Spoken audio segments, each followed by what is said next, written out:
Good morning, Chatty S. Hi, everyone. In my Fire the Vest era, wins the belt.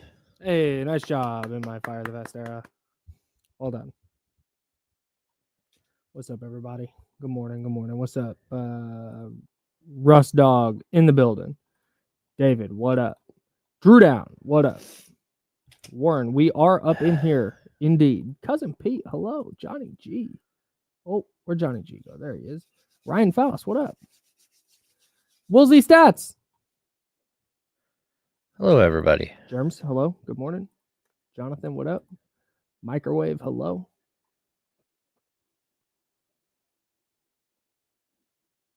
Huh. SA is Scott. Scott? Is that right? He came out to our March Madness watch party last year. Shout out to the homie. What's up, KC? What's up, Zabo? Our little pictures are not, our video is not up on. Oh, there we go. That's weird. Damn, that's cold. What's up, Martin? What's up, JD? What's up? Join us. 12th pick.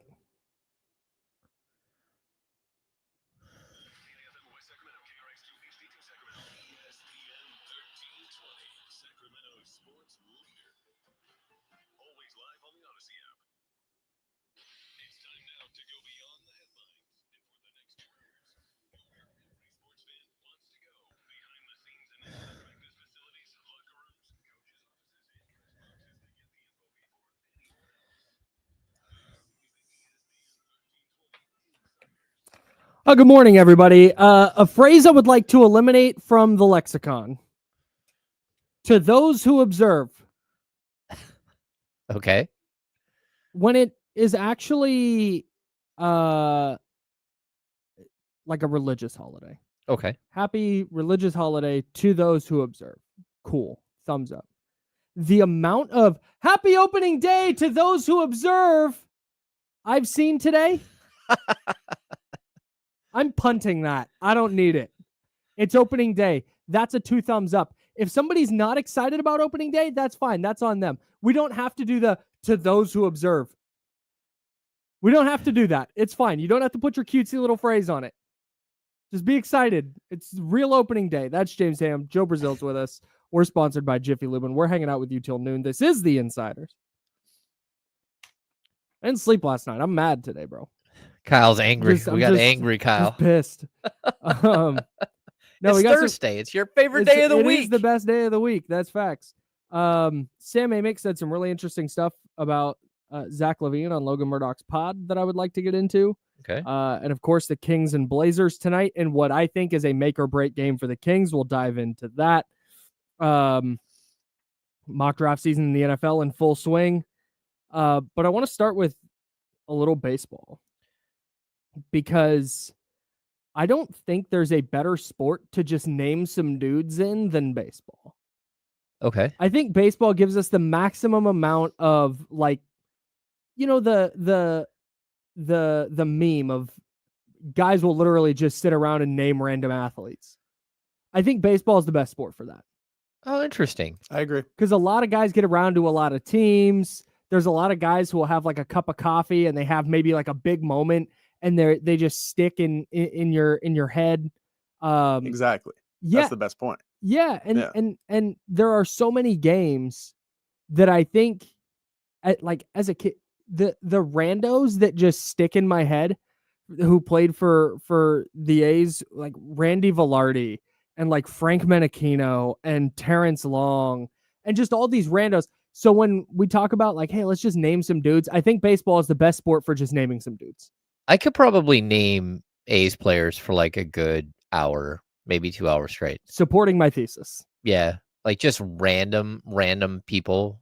Like, yeah, for forever. Like I've watched the team, since I was a little kid. So, there's plenty of like the Alfredo Griffin, Donnie Hill, yes, double play combo up the middle. Yes. The Carney Lansford era at third base. Shout out to Carney Lansford. Yeah. It's almost named after Carney Lansford. Oh, that's right. I forgot about the Carney Lansford story. Yeah, that's a real thing. Shout out to baseball. We'll get into that. We'll have A's and Giants preseason betting odds, chances to make the playoffs. I think the A's are going to be pretty good this year. They open their season in Seattle. I noticed on a billboard today, driving up I-5, because I come in from the Bay Area, so I take 5 all the way up to 80, and then I take 80 down, right? Okay. And I'm going through downtown, and I see a billboard on the side, and it's an A's billboard. And it said April matchups with all the teams they're playing against logo underneath it. And I really hope that this isn't 3 years of come watch everybody but the A's. Yeah, that's a bad look. I don't like that at all. Like, that is not, if you're going to be here, people want to support a Major League Baseball team. Be a Major League Baseball team. Put Brent Rooker on a billboard. Put Lawrence Butler on a billboard. Put Luis Severino, your opening day starter, former Yankee that you signed this offseason. Put him on a billboard.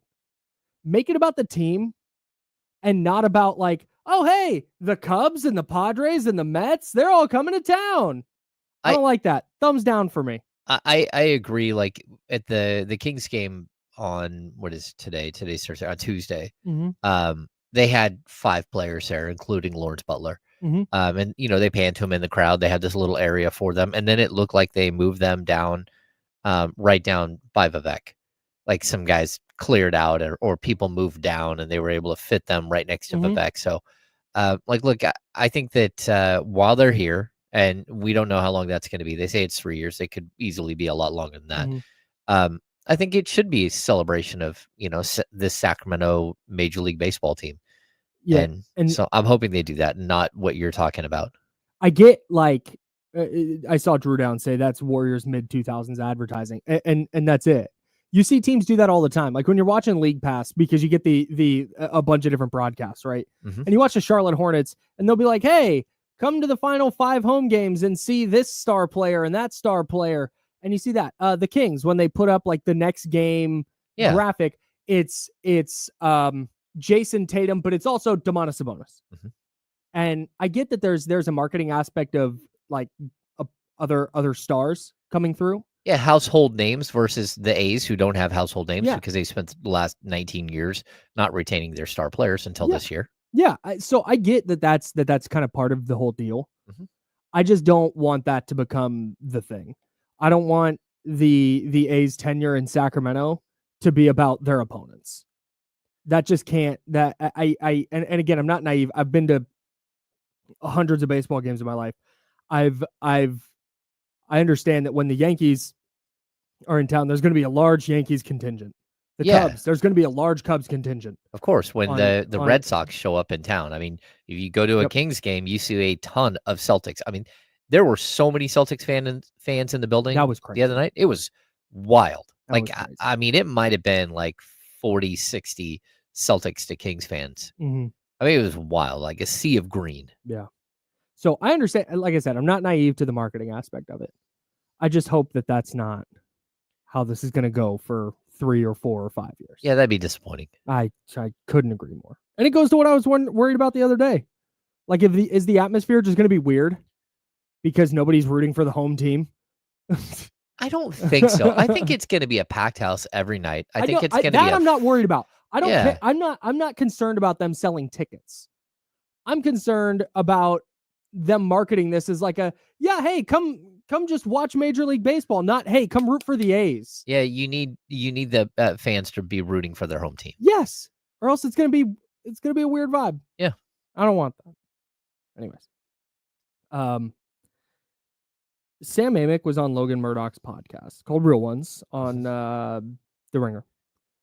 And he said this about Zach LaVine. He kind of dove into the article that he and Slater wrote, but he said this about Zach LaVine. Quote, "I'm not hearing great things about how Zach is enjoying his time so far in Sac." Do we think that, let me rephrase that. I think that is DeMar DeRozan related. I think that is Zach LaVine wanting to be a ball dominant player and finally getting out I don't want to say getting away from DeMar DeRozan when he was traded to the Kings this offseason. And Zach LaVine was enjoying the best offensive season of his career. And then he gets traded back to where DeMar DeRozan is. And now he has fallen into this like number 2-ish role in their offense. And I think he was really enjoying flourishing by himself. That's what I think this is. That is literally when Amick said that is the first thing that my mind went to. It was less about like, oh, they're not winning enough, or oh, the city or the fan base or whatever it is. It was strictly like, oh, like because he got traded to the same situation he was in. Yeah, I mean, clearly Zach LaVine hasn't just taken off and had the success here in Sacramento. I mean, the shooting splits are what they are. I mean, he looks very similar to the player he was in Chicago. But there's a way in which this season, the last half of this season has played out that is uncomfortable. It's uncomfortable to watch. You're fully invested in a player that you owe 46 and 49 million to over the next 2 years. That is fully invested. And then watching him take a secondary and sometimes third role, like just way down the line it doesn't make any sense. And it doesn't look right and it doesn't feel right. And that's a problem. Like, I don't think you need to showcase Zach LaVine, but I certainly think that when you trade your star player away for another star level player, that you should highlight that player, that player should be a huge part of the game plan. That's just not been the case. I mean, whether it's, again, DeMar taking, the bulk of the shots, or not even just the bulk of the shots, like he has the ball more than everybody, right? So it feels really awkward and off, right? And so for him to take that role, and then Malik Monk has his role carved out. Domantas Sabonis is one of the guys who's just like, what in the world is happening? I can't even get any shots up. Yeah. Domantas Sabonis is averaging like 16 points a game since the All-Star break. Like, this has not worked out for anybody to find their own success, except for maybe DeMar. Like, outside of that, I think it's been pretty awkward, and like the fit, the chemistry of the group. I know this whole idea of vibes has been the big thing the last couple of days, right? Where Zach LaVine said vibes are down. And I think, again, Zach meant vibes are down because they just lost. Not vibes are down overall and this is horrible. I can't believe we're stuck here. But I also, like, it wouldn't surprise me if he's not super happy with what's happening here. Like, again, we've made all kinds of analogies here, but it does feel like he got away from a player that was ball dominant, that did kind of take a lot of the shine off of him. And then all of a sudden he's with that player again. And I just don't think this is the opportunity that he thought he was going to get. And Zach wanted to go to Sacramento multiple times over the last couple of years. Sure. But it was to play with De'Aaron Fox, not to be the De'Aaron Fox replacement in a very awkward, bad finish to a season. And that's what he's kind of caught in. Yeah. Yeah, I don't. That's when he said the vibe is not good right now. That to me was, maybe he meant because they lost, but that to me was a Zach LaVine specific thing. Yeah, like he is not enjoying going to work, and then you see it on the court, and it's again, I'm not in his head. I don't know, but you can very easily connect those dots. And when somebody like Zach, like Sam Amick comes out and says, I'm not hearing great things about how Zach is enjoying his time so far, and Zach's like, like that's not great. Especially because, as we've talked about ad nauseum this week, like he's probably here for at least the next 2 seasons, and he's going to be the guy. So that he's 21 games in and he's already like, Well, yes. I mean, that's on him to figure out ways to be part of what's happening. Yikes. Like that's, again, you wanted to be here. You were happy when you got traded here. Now it's like, okay, you don't just get to, like, a month in. Yeah, this is an awkward into a season. I think everybody sees it. Like, this is a transition portion of the schedule. Yes. And it's a transition moment for this team where, again, they already transitioned to a new coach. They might transition to a new coach this summer. But we've already seen the assistant general manager just walk out the door. One of your top assistants just walked out the door and left. Yeah. Like, there is a lot of awkwardness going on here with this franchise. Yeah. And, I could understand walking in the door and going, okay, this is not what I thought it would be. Yeah. But that, all right, too bad. Show up, play basketball, earn your paycheck. Yeah, but I think too there has to be some kind of recognition of hey, this is going to be weird. There was never a scenario where Zach LaVine got to Sacramento and everything was going to be hunky dory and fine. Like, do we think he was not enjoying his time when he was scoring 42 against Charlotte? Was it 42, 44, whatever it was? He had 40 against Charlotte. Yeah. Like, no, he's probably having a blast. Like, that's awesome. But I don't. When that trade goes down, you know what's going on in Sacramento. You were here when Luke Laux left.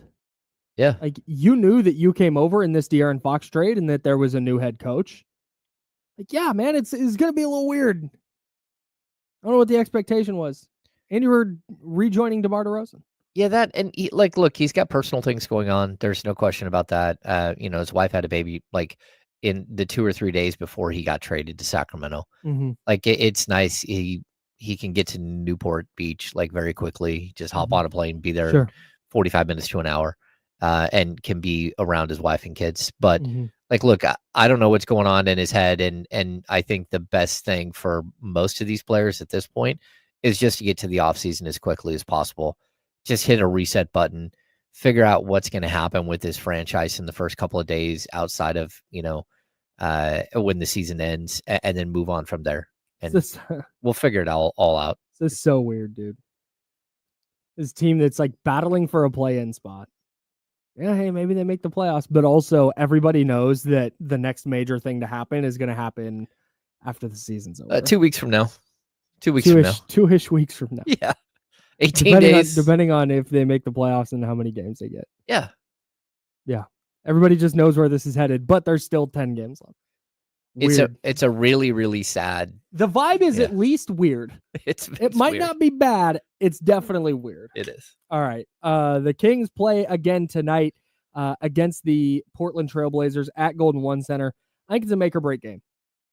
I think the season kind of leans on tonight. I'll tell you why next. That's James Ham. Joe Brazil's with us. I'm Kyle Madsen. We're the Insiders, and we are sponsored by Jiffy Lube here on ESPN 1320 at Sacramento Sports Leader.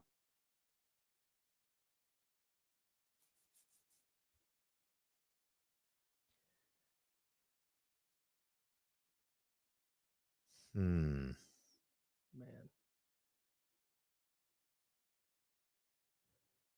Yeah, I'm looking at usage on the season. Shout out Logan Webb.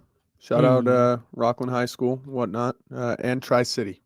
Tri-City Little League, man. That's where champions played. Then why doesn't Logan Webb have a championship? That's where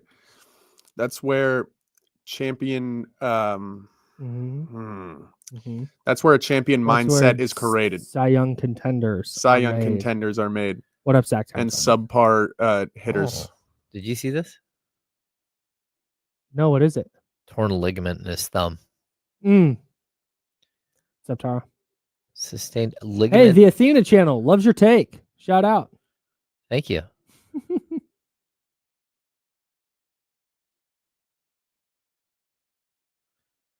Do you guys see the Giants City Connect jerseys? Yeah. Oh man. What are we doing? Better than the old ones. Really? Yeah. I mean, I guess you're kind of comparing poop to a turd, but yeah, no, I don't like them. The thing I'm not gonna like, I don't know how much is. Never mind. I'm not gonna say what I've heard about some other elements of the uniform, and I think I'm gonna be out overall. Okay. I don't think I've heard about whatever you're referencing, but I'm interested. I'm sure it'll be out soon. Uh-oh. Is it Grimace? Is he coming over to San Francisco instead of New York?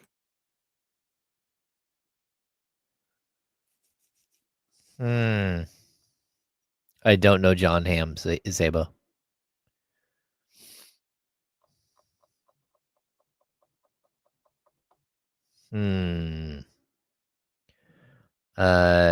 Tara, Monk is still questionable for tonight with an illness.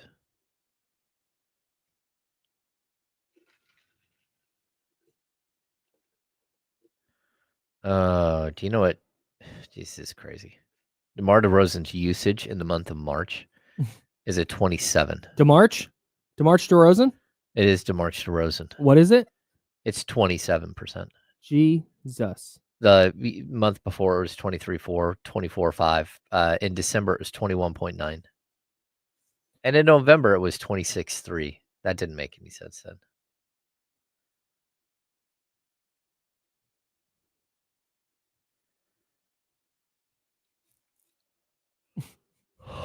I'm pretty sure the A's are not going to have anything that says Sacramento on the away jerseys, especially like across the front. It's going to say Athletics. Yeah. Yeah.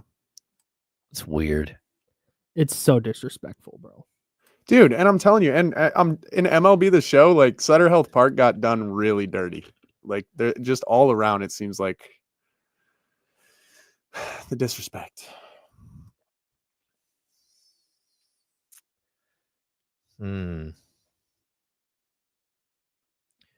The retribution, you guys reading too much into Vlade being around the team more and more. I haven't read anything into that. And for that matter, I've actually had conversations with Vlade.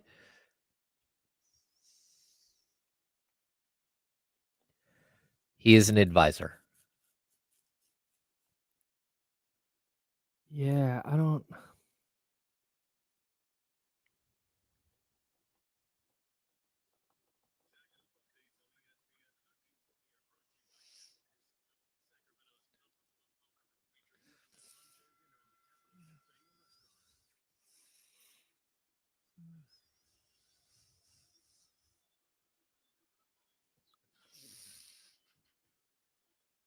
Now, back to the Insiders with James Ham and Kyle Madsen, brought to you by Jiffy Lube on ESPN 1320. James is there. I'm Kyle. Joe Brazil's over there. I guess Sam Amick said, I saw on the internet that Vlade is around the Kings organization more and more. I have no idea what to make of that. Okay, so Vlade's been on the payroll for like a year and a half. Right. Again, he is an advisor to Vivek Ranadive. And, you know, like they've had him kind of in like an ambassador role. Sure. But at this point, like, look, I don't know that it's been more in the second half of the season than it was before. Like he's been around the whole, like not all the time. Mm-hmm. It's not surprising though. Like, look, you made like dramatic moves, and I would tell this to people, like, if you think Vlade has major influence over the Sacramento Kings, if that's what your belief is, that Vlade is some sort of, you know, 7'1" puppet master that has all of this control and this power over Vivek and everything else, I'll tell you what would not have happened. De'Aaron Fox wouldn't have been traded. Sure. Like, does that mean that Vlade won't step in and be part of some bridge to something new this summer, or he won't still be around, or he won't have the Joe Dumars like mystic, you know, Wizard of Oz type role? I don't know. Like, it's possible he's going to have more of an influence with Vivek, but like De'Aaron Fox was Vlade's like crowning moment. That's the one player that really worked out from the draft that Vlade found and was able to help develop, and who became a star level player in Sacramento. And the Kings just traded him. And Vlade was here when they traded him. Like, he was here when San Antonio rolled through, because I took video of him going out and giving De'Aaron a hug on the court. Like, so I don't know what people think, like what kind of influence Vlade has at this point, because if he had true influence, that would not have happened. That trade would not have happened. Yeah, that's I guess for me, it's less about what influences he had and more. I guess the question that comes up for me is they're not going to run it back. I don't think they're going to run it back. They can't. There's no. I don't want to say no way because I don't think I would put anything really past Vivek from a decision making standpoint. But there's no way that this is. Oh, hey, they know Monty's out. They're going to bring Vlade back. Yeah. There's no way, dude. I hope that that's the case. I hope it's the case. Like, I got to be honest. But I don't think, again, when we hear the name Scott Perry mentioned, right? And people are like, hey, stop bringing up Scott Perry. And I'm like, I'm not bringing up Scott Perry because I'm just pulling a name out of the sky. I'm bringing up Scott Perry because his name has been mentioned within the walls, right? Scott Perry was an assistant GM under Vlade Divac for 3 months during the 2017 NBA draft. And then he got the Knicks job and left, right? Like when you hear that, my first thought is, okay, would it be possible that Vlade is going to have more influence and be more of a more than just a consultant, maybe somebody who's like a little bit higher of a figurehead up with Vivek and helping to make final decisions type stuff with someone like Scott Perry, who he had worked with before as the general manager. I don't know what's going to happen. Like, it's possible that Monty McNair is still the GM this summer. We just don't know. We don't know at this point. I will say that I'm leaning more towards the fact that Monty won't be here because I've heard that a lot of the people around the building do not think that they're going to be here long term, that they don't think that they'll survive the first couple of days after. Sure. So like front office personnel, assistant coaches, like they're planning on a purge of some sort. And what that means, like, we don't know, but like there's at least that you know that the people who are working there do not believe that they're going to be working there much longer. Now that doesn't go for Monty McNair. I have not heard that with Monty, but you're not going to take out a bunch of Monty's people and still have Monty there. So I hope not. I don't, man. Running it back, I just don't think that's going to be the case. This to me, the logical thing here is Vlade is somebody that Vivek trusts very much. Yes. Vivek knows that there are massive franchise-altering decisions facing him in 2-ish weeks because he sees the direction this is going. He knows that there are massive franchise-altering decisions coming up, and he is making sure that he has somebody that he trusts around while these decisions are being made. That's my hope for what this is, and not, oh, he's keeping Vlade in the fold because once Monty's gone, they're going to put Vlade back in that role. Yeah, that would just be really weird. And that would be insane. It would be insane, but I'll tell you, when people say, why is he still around? Why does he have Vivek's here? It's because Vlade is a very genuine, real, cool human being. Like, he is a very good dude.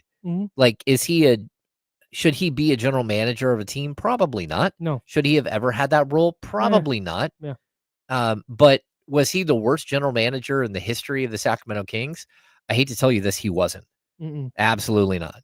Like, there were worse GMs before him, and we'll see what comes after him. But like, he's still a good human being. Sure. And he's still a very good basketball mind, somebody that knows the game extremely well. Sure. He's the guy who, for the early 2000 Kings, pulled everybody together and made that a family. And he still has that same vibe and that same influence on people where everyone wants to be around him. Now, whether you believe he's the right guy to be your general manager or whatever, that's probably not the case with a lot of people that are around him. But whether he's a good person to have in the building, like, I don't see any problem with it. Unless they're going to rehire him as the GM. Unless they're going to do Then it's that. a problem. Then it's a real problem. We keep talking about what the future looks like because I think we just kind of all know where this is headed. But the Kings do play a game tonight. They have 10 of them left. Yeah, they do. And they play tonight against the Portland Trailblazers. This is the one. This is the game. We keep saying that. This is the one. Said this for 6 weeks. We have. I did that. I do the Jiffy Lube sports updates for 98 Rock and the Eagle. And I started writing one the other night after they lost to Oklahoma City. And I started writing it. It was like, I've written this same thing 15 times, bro. Oh, yeah. Like, okay, tough loss, but hey, this next stretch of games. But I really think this is the one tonight, because if the Kings should beat Portland. This is a team that if the Kings go out and they play with the necessary force, and if they play a okay game, they play a B- game, they should win. If they come out and lose tonight, it will signal to me that there has been a punting that has happened. And that it would be 5 losses in a row. It would be a 2-5 homestand? Oh, yeah. It 5 would be losses in bad. a row, 2-5 homestand. And now you got to go on the road. And if you're losing to Portland, I feel way worse about beating Orlando. I certainly don't feel good about beating Indiana or Detroit, who are on this next road trip. So this is the one tonight. I think if they're going out and they're losing to Portland, they're not terrible. They play hard. They have some interesting young players.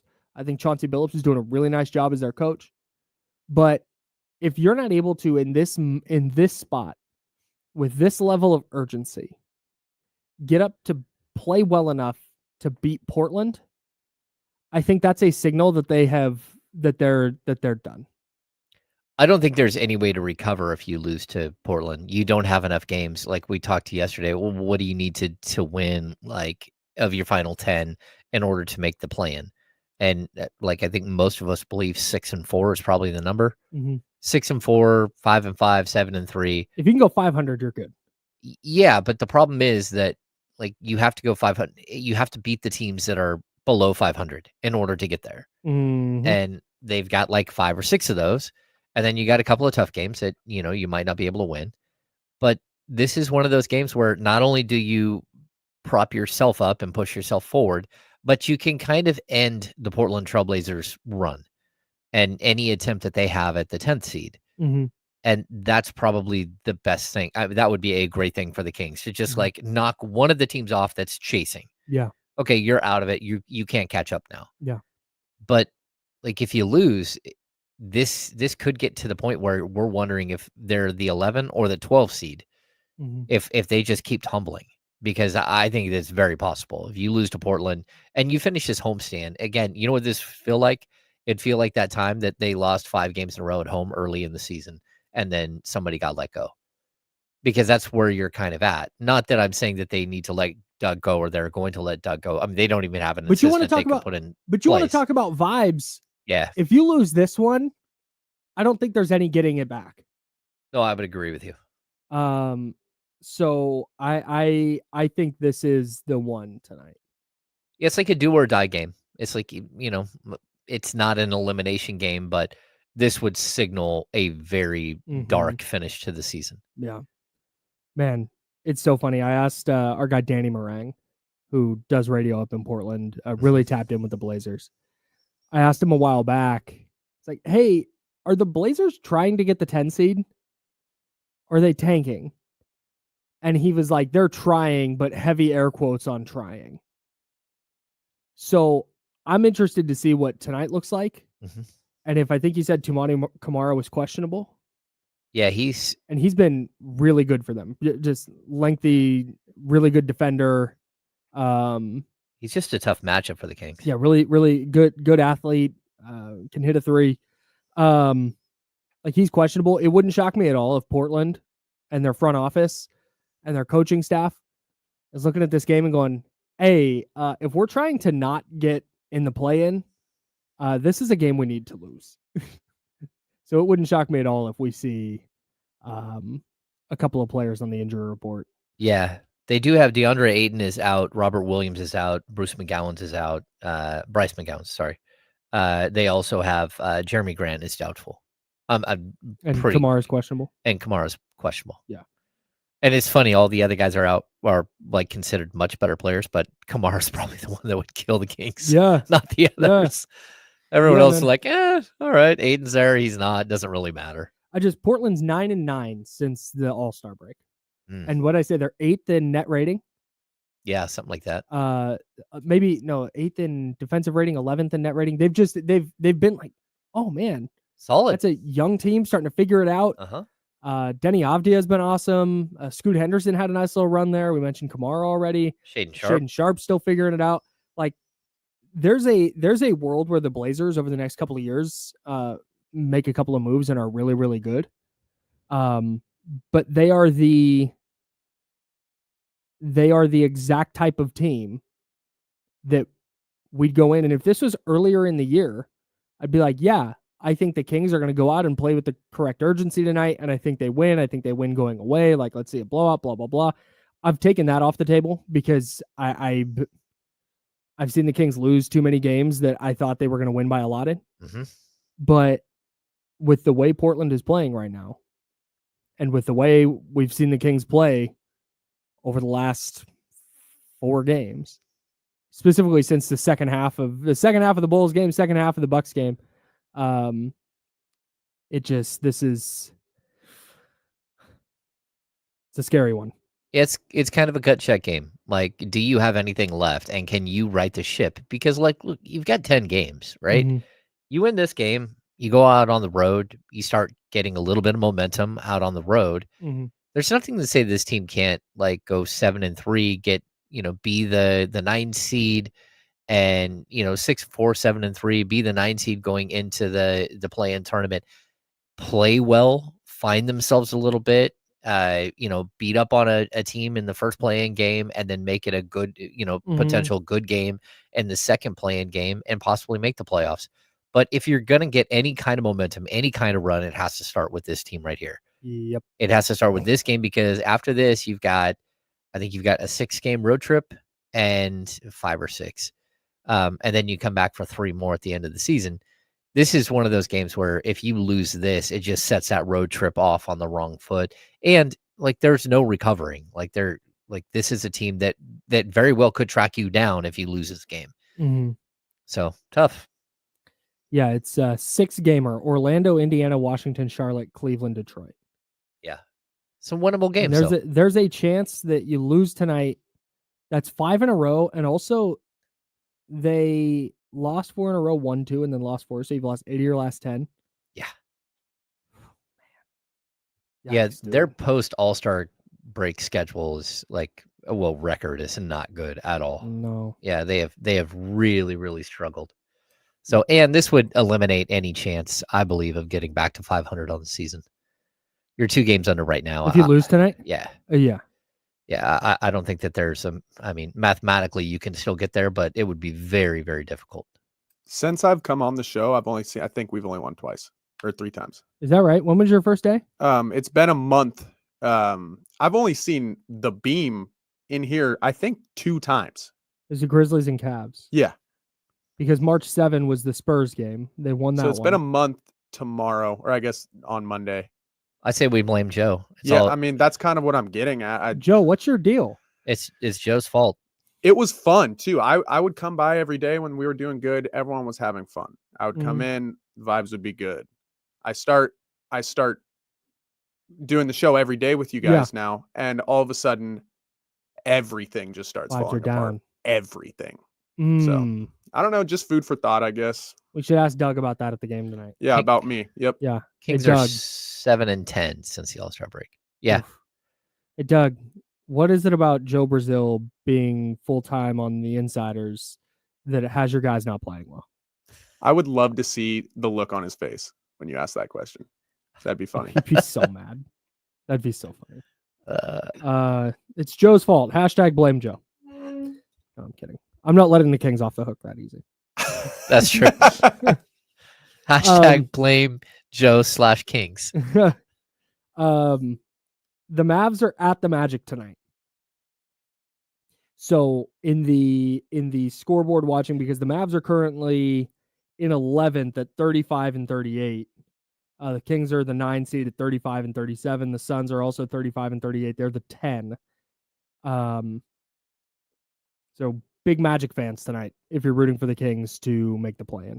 If you're rooting for the Kings to not make the play-in, then obviously you're rooting for the Blazers tonight, and you're hoping the Mavs can swing an upset in Orlando. There it is. It's kind of insane that Anthony Davis is playing basketball. What are they doing? Oh no, he told them he wants to play. And I think it's part of the, like, if you have any chance of me not asking out of here right now, you probably should put me on the court. Yeah. Man. Yeah, he wants to play. And I get it. Like, I mean, I do too. Players want to play. Yeah. I get it. But man, if he that's crazy. Yep. The Mavs are going to have a finals run. If they don't make the play-in this year, the Mavs would have a finals run sandwiched between 2 years not making the play-in. That's wild. I mean, they were so bad the year before. Their best player. They were so bad with Luka the year before they made it to the finals. Yeah. I mean, he was there. I don't know how they were so bad, but pieces didn't fit. Yeah. He and Kyrie were still figuring it out. I guess. Man. Yeah, it's tough to watch. Tough to watch. Wild. Watch the Mavs win tonight. Watch them go on a little run here. That'd be annoying. Yep. All right. That's James. I'm Kyle. Joe Brazil on the ones and twos. We're the Insiders. We're sponsored by Jiffy Lube. This is ESPN 1320, Sacramento Sports Center.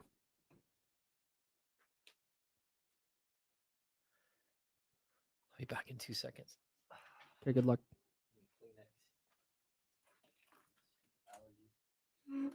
Yeah, dude, allergies are just whooping my ass, bro.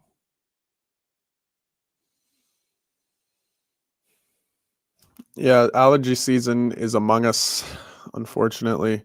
My buddy used to always make fun of us because he never had allergies, and he just would say things along the lines of, well, I'm superior, yada, yada, whatever.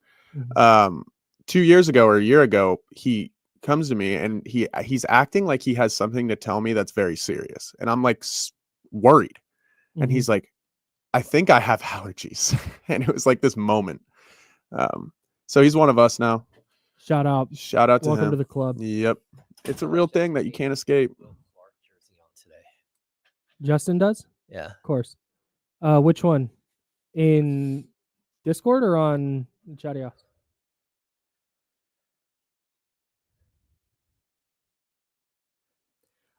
My cat's fine, by the way. Good. Took him to the vet yesterday, and the nail was not super far into his little toe bean, and so they just got it out, scabbed over pretty quick. Didn't need antibiotics or anything. Wow. Get a little little cat Go-Gurt for being good. Sort of. Yes, he actually did. Yeah. A little churu. Yeah, dude. Because he wouldn't come out of his little carrier. Okay. Chris, the Angels stink. All right. You're not getting, I know you want, you're not, no. We're not doing the whole AL West. Just because you're an Oxnard, we don't care. The Angels being the only team to never lose 100 games is kind of nuts. But also the Angels have had Mike Trout and they've been in one playoff series. So, wait, really?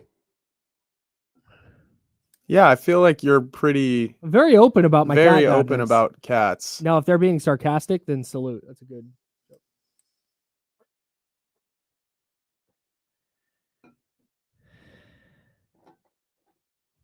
Oh my God. That's horrible. Good Lord. Oh my God. That's crazy. Yeah, I asked the vet, I was like, because I was expecting them to be like, oh yeah, it's going to require this procedure and this antibiotic, and you're going to have to put this cream on it and blah, blah, blah, blah, blah. I was ready to pay like 4 figures yesterday. And she was like, yeah, we'll just make this a routine checkup. He's due for one anyway. Nice. Get his nail out of there. We'll clip the rest of his nails. Heck yeah. It was great. Yeah, I think the pug cost us another $500 yesterday. Jeez. I don't know what this is in response to, but yes. Yeah, Big Anderson Paak guy. I agree. How is the pug? What is it doing? The pug is okay. He's on prednisone still because of his stomach problems. Okay. So they took blood work yesterday, so they're trying to see if he's processing proteins better, because that's been the problem. He's not like processing proteins. He still can't. He's lost his ability to jump at all, so he can't like jump up onto like. We have like a settee at the end of the bed. He can't jump on that and then up onto the bed. You have to like lift him up. Jeez. You get the little dog stairs? He won't use them. Mm. He might. We have dog stairs in the house somewhere. My wife's dog would use the stairs to go up, but not down. Oh yeah. He had like a shoulder thing. Classic. So she got him the stairs specifically so he could go down, and then he would not use them to go down. He would Jumping jump. is He fun. would jump Yeah. and then yelp because of his shoulder. Yeah. Yeah. Dude. He's Up like, the if stairs, down only the there stairs. was some, that's what he's thinking. He's like, if only there was some sort of way for me to like not be in pain when I get off the bed. We got a pug over a Frenchie because pugs are supposed to be healthier than Frenchies, and our pug has cost us so much money. I mean, the last doctor visit was like $5,500. Yeah.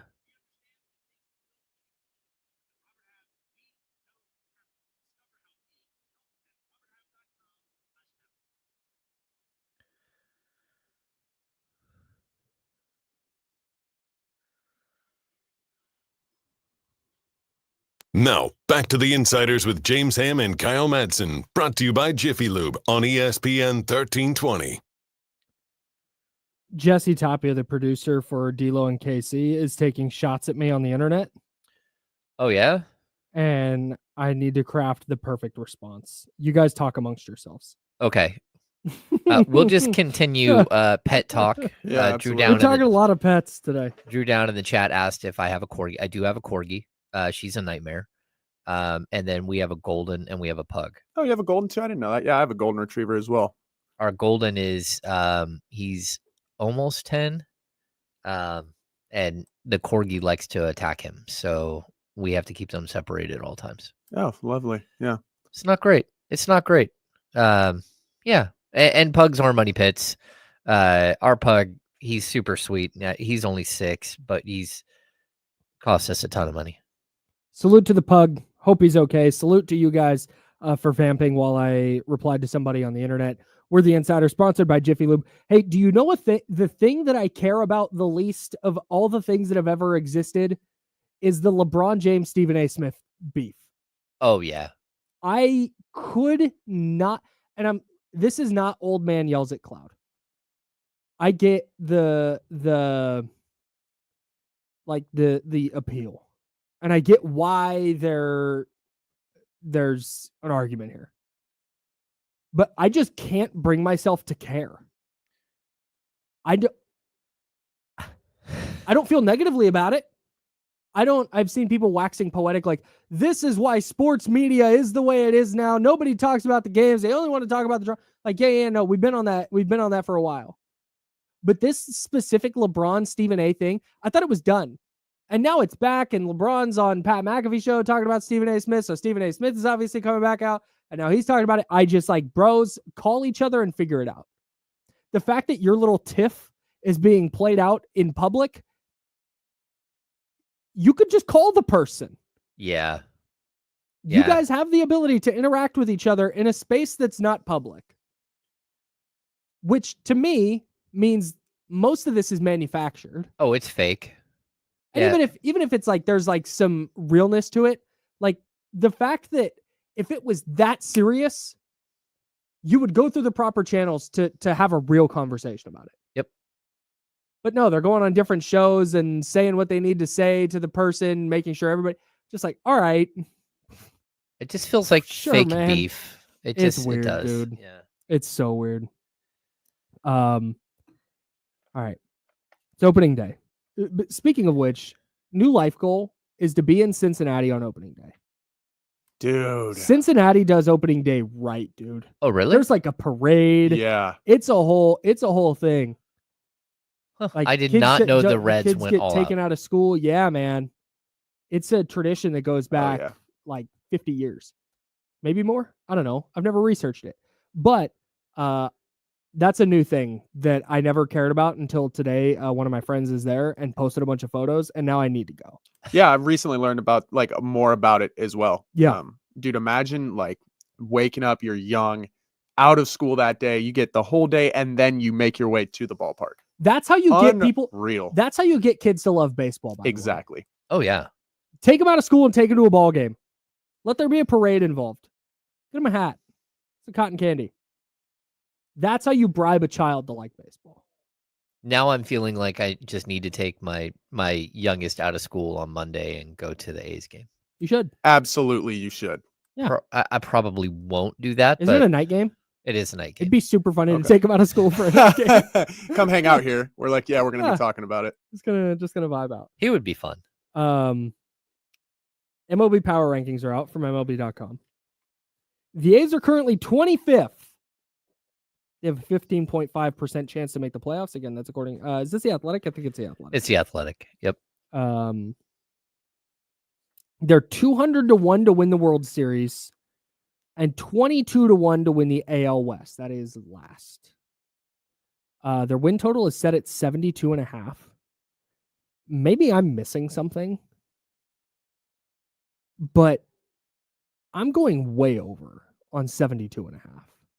Yeah, I would be surprised if they're not. I don't know if they're going to win like 85 or 87, but I think they're a 500 club and maybe better. Like, I think they're a team on the rise. Sure. And I also think that they're a team playing in a much smaller park than what they have historically. I think players are going to adjust to that stadium relatively quick. Mm-hmm. And, I expect a couple of these guys to have their like career years for batting. Like, it's not a big home run park, but the fact that there isn't all the foul ground like there is in Oakland, yeah, your ERAs might go up a little bit, but your batting averages for this team should like have a considerable jump this season. I need them to win 4 more games than they won last year to hit the over. Yeah, that doesn't make sense. And especially since we've seen the A's do this time and time again, where they're bad for a couple years, then they start bringing up players like J.J. Bleday and Lawrence Butler. Max Muncy made the team. Yeah. Because Zach Geloff's hurt. Jack Wilson. Jack Wilson. Jack or Jake? Jacob Wilson. Jacob Wilson. Jacob Yep. Wilson. Jack Wilson's his dad. His dad. Yep. Brent Rooker. Like, we've seen this team before, or we've seen them do this before. They make the playoffs, then they sell off their guys. They're bad for a couple years, and then this ascension starts. And it's pretty rare over the last 2 decades that you've seen the A's start an ascension, which they did last year, and then not continue ascending at a significant rate. So that's part of why, when, personal feelings aside, when you go, you start talking about the A's this year in Sacramento, like, this is a really good time for them to be here. In 2023, they won 50 games. 2024, they won 69 games. Nice. And then to me, this year this is the one. This is where they get up toward 78 to 80. Maybe they finish 500 if they have a couple of things break right with their pitching staff. Yeah, I mean, they have a ton of talent in on the field. Now the pitching staff is going to be a major question mark. The bullpen is going to be a major question mark outside of Mason Miller, but the position players themselves, this should be a team on the rise. Like, I don't know what you're going to get out of a rookie shortstop. I don't know if that's going to work out. And I don't know. Again, Zach Geloff is starting off on the injured list because of a Hammond. Was it Hammond bone? Yeah. Bone right down here below the meat of the hand. Yeah, right there. But Shea Langoliers is a really, really good young catcher who has a bunch of pop in his bat. Like, you go position by position, and I think that this team has as good a chance of winning as most teams do in the AL West. So we'll have to see how it all plays out, but I'm excited to go out and see them. I'm not ready to go there. I'm not ready to say they have as good of a chance as any team in the AL West. Just because I'm really not sure if they're going to be able to get outs. Yeah, it's a significant question for me. Seth Brown is still on the A's. That's weird. I feel like Seth Brown's been on the A's for 15 years. He's just hanging out, just vibing. Yeah. He's been on the A's since 2019. All right. Shout out to Seth Brown. I think he's 31 years old. It's gonna be a fun team, and they've got a bunch of talent ready to come up too. Yeah. Outside of the guys that are already up with this team, up with the parent club, I think that they are going to be a team to watch out for. Logan Gilbert v. Luis Severino tonight at T-Mobile Park up in Seattle. The Giants in these same athletic MLB power rankings. They're 20th, 5 spots ahead of the A's. They have a 34.5% chance to make the postseason. Their win total is set at 80.5. I'll bring in resident Giants fan Joe here. Yeah. Where are we leaning on that 80.5 win total? I'm going to take the over. Not just because I'm a Giants fan. Obviously, I want to be optimistic about the season. Mm-hmm. But the pitching staff looks really good this year, truly. Robbie Ray's coming back off an injury. Hopefully, he's ready to go 100%. You got Logan Webb, obviously. And then you got a bunch of guys in the bullpen fighting for that spot as well. They got Landon Roop, who took the final spot. But you got Hayden Birdsong in the Good bullpen. Player. And then they got a new guy, Peguero, who's throwing effortlessly over 100 miles an hour. Is Birdsong not going to be in this rotation? He did not make the rotation, so he's going to be out of the bullpen. I don't agree with it, but what a weird thing. Yeah, it is odd. And Kyle Harrison didn't make the team, right? He didn't. No, so that's yikes. But that is a good problem to have because we have these guys that are coming up and they're getting better, and they're waiting to come up. And so I think I'm going to take the over this year. We got Willie Adames. Chapman, I feel like Chapman's going to have a really good season hitting. He looked really good in spring training. And yeah, I'm excited for this year, man. Chapman, you always get super excited about, and then it just kind of fizzles. Like it's true. He was awesome last year. He was really good last year, though. Yeah. And then we got Gerard Encarnacion. Maybe we're finally going to have a 30 home run hitter. So I don't know. Maybe that hasn't happened since Bonds, right? Yep. Yeah. That's incredible. Different starting left fielder this year too, right?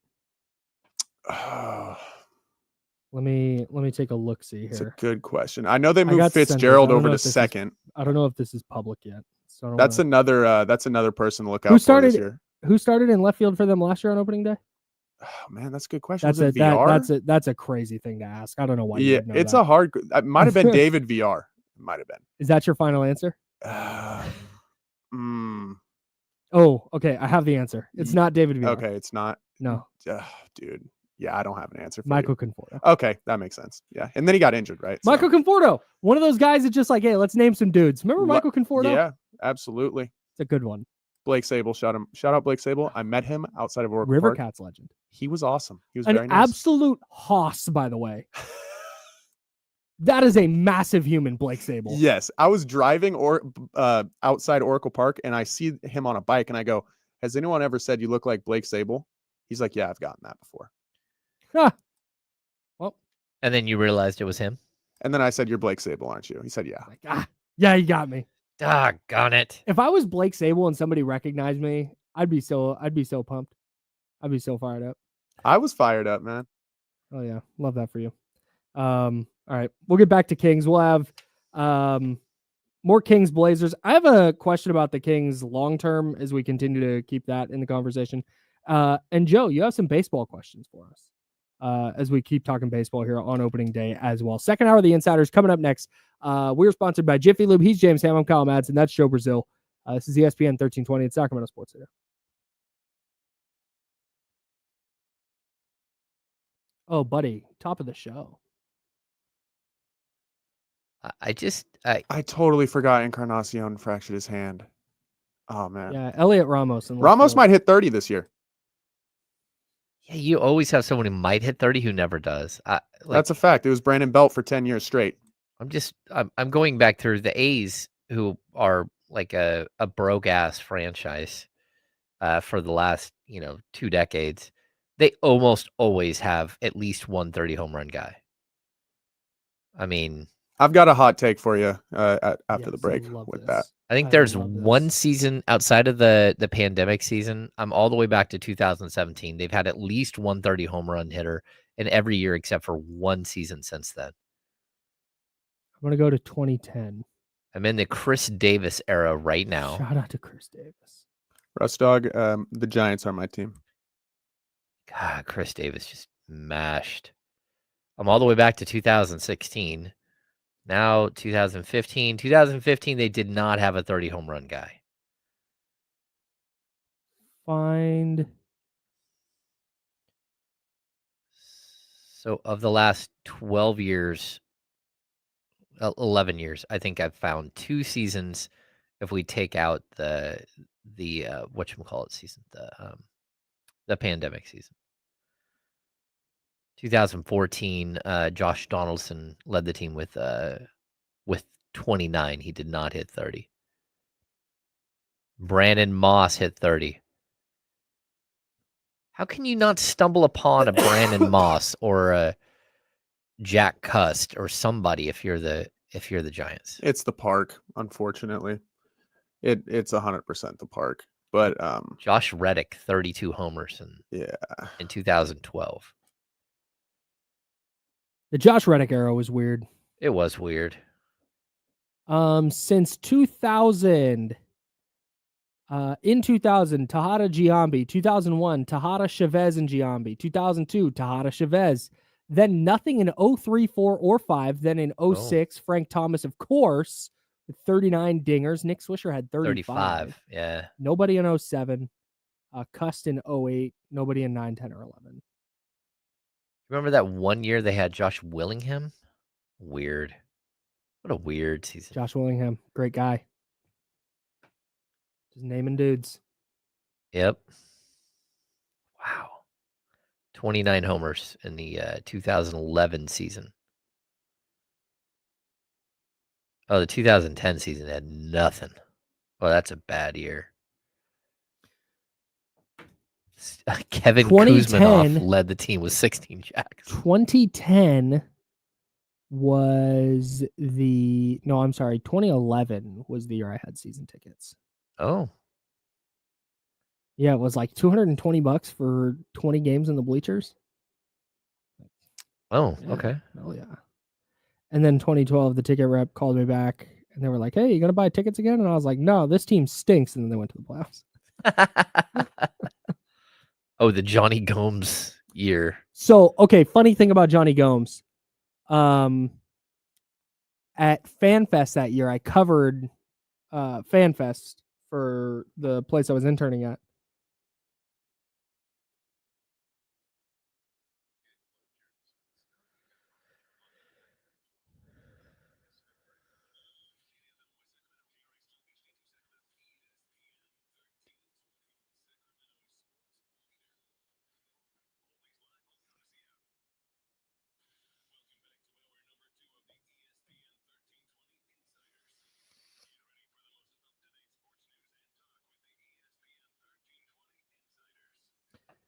Hour number 2, that's James Ham. I'm Kyle Matz, and Joe Brazil's with us.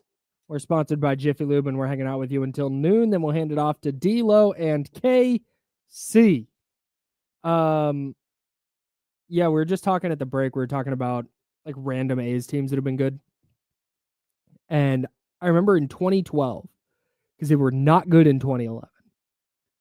And in 2012, I'm at FanFest and I'm covering it for the place I was interning.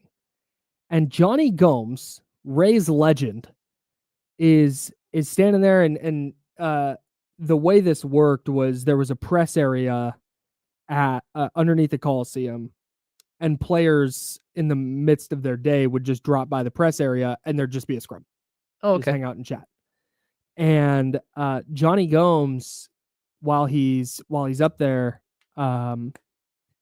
he's just like, yeah, this reminds me of some of the teams that, we made runs with in Tampa Bay. Like, I feel really good about this group. And I think we're going to surprise some people this year. And just the way he said it and the way he talked about it, I was like, I think they're going to be good.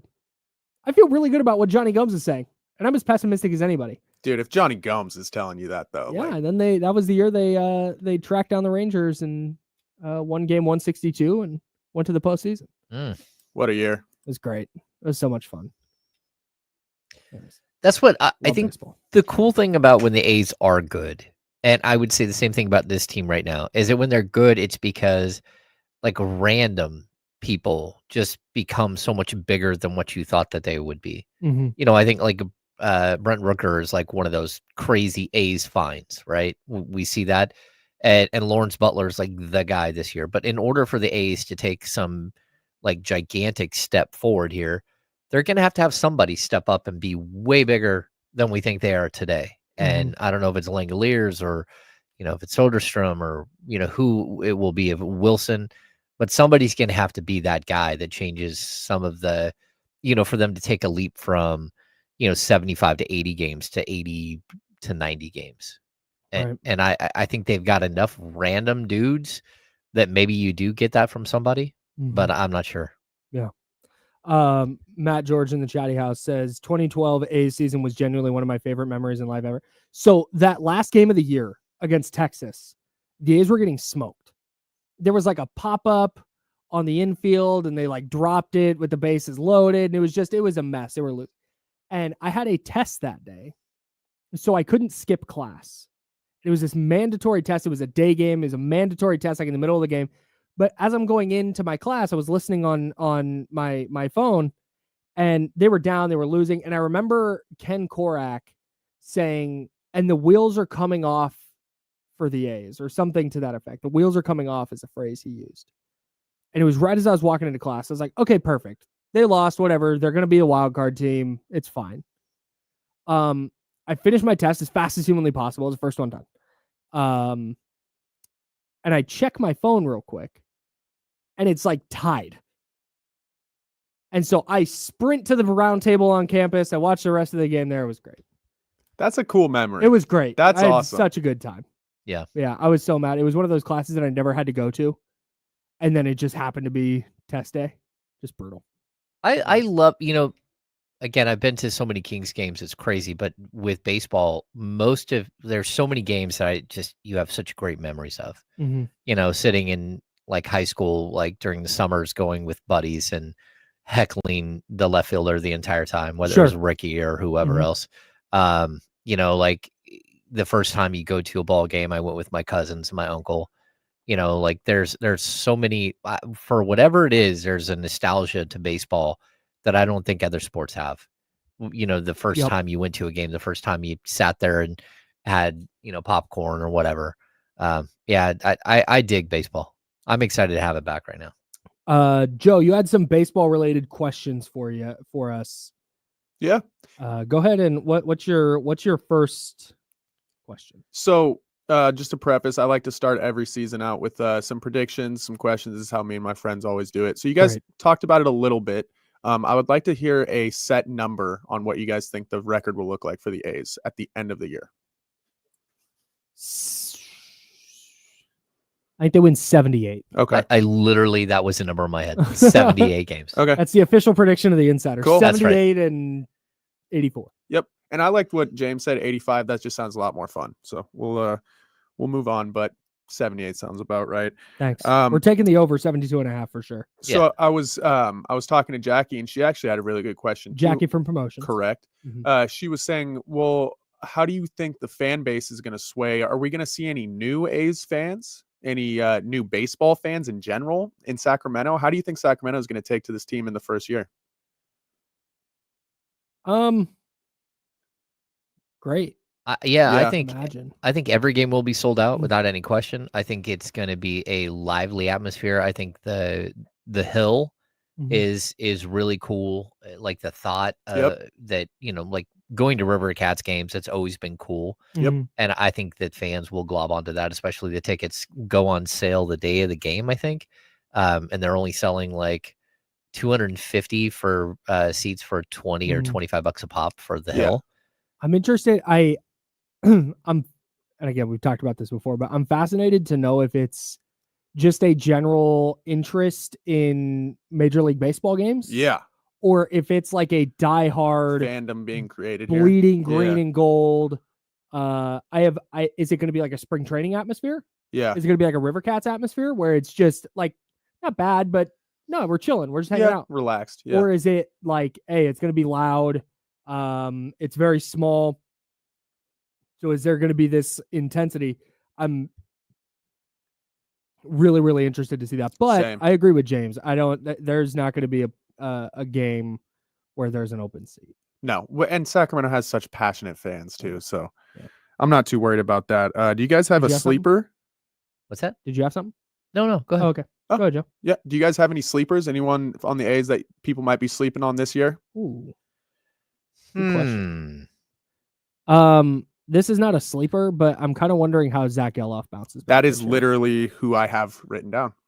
Yeah, because he was really, really good as a rookie. Yep. Rookie year he hit 267, 337 on base. He had 14 homers, and that was in 69 games. Nice. But then last year, 188 strikeouts, led the league. He hit 211 on base below 300. He was at 270. I think there's a really, really good player there. Yeah, absolutely. And so once he gets back from his injury, I'm interested to see if he can kind of bounce back and take a step forward from his rookie year. Yep. And not just, improve on last year's kind of abysmal showing. Yeah, I'm gonna say too, for me, Tyler Soderstrom is a guy with like so much potential. It's crazy. Yeah. And he has not been able to really like get his teeth into the major league game yet. And I think he has a ton of potential. And I think that like people are gonna he reminds me a little bit like the long swing of like Ben Grieve. Like, Oof. I don't know if he's got the pop to be a an everyday first baseman right now. But, he's going to play catcher. He's going to play first base. I just think he's a player with a ton of potential. And if he figures it out, he could be one of those guys that really elevates. And then the other one is Shea Langoliers. Langoliers quietly put up 29 home runs and 80 RBI last year. Started figuring it out. He did. Absolutely. And he's got all kinds of pop. He did strike out way too much. But I think he's going to be one of those guys. The A's had a lot of guys who struck out a ton. Yeah. Geloff 188, but Rooker had 177. Langoliers had 145. Even Seth Brown playing in limited role, 372 at bats, had 112 strikeouts. Yeah, lots of strikeouts.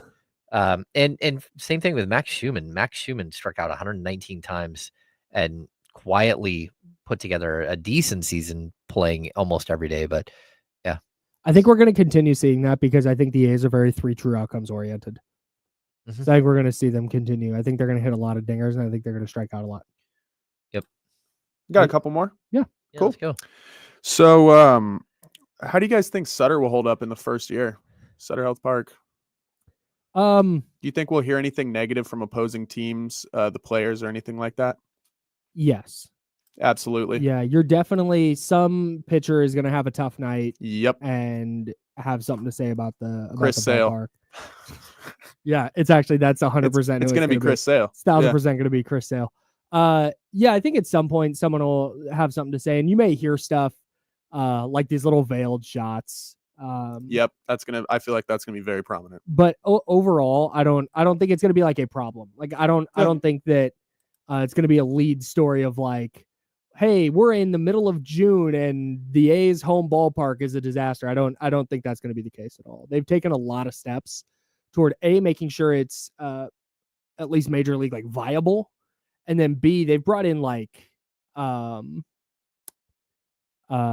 grass specialists. Yeah, I heard about that. To make sure that their infield and outfield can withstand 157 games or whatever are going to be played. Yeah, in the heat.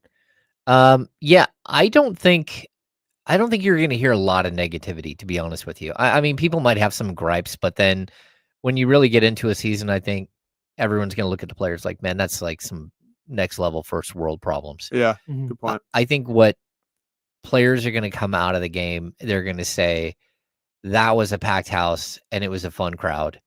And it's like, not to be disrespectful, it's a lot better to go and play in front of like 14,000 people that are like on top of you than 6,000 people in a giant mausoleum that was a Coliseum. So I think the vibe will be cool, and I think players will enjoy it. They'll enjoy like the intimate setting, and I think it'll be a different experience than what people think it would be when they get there. They'll be like, hey, look at this. This place is packed.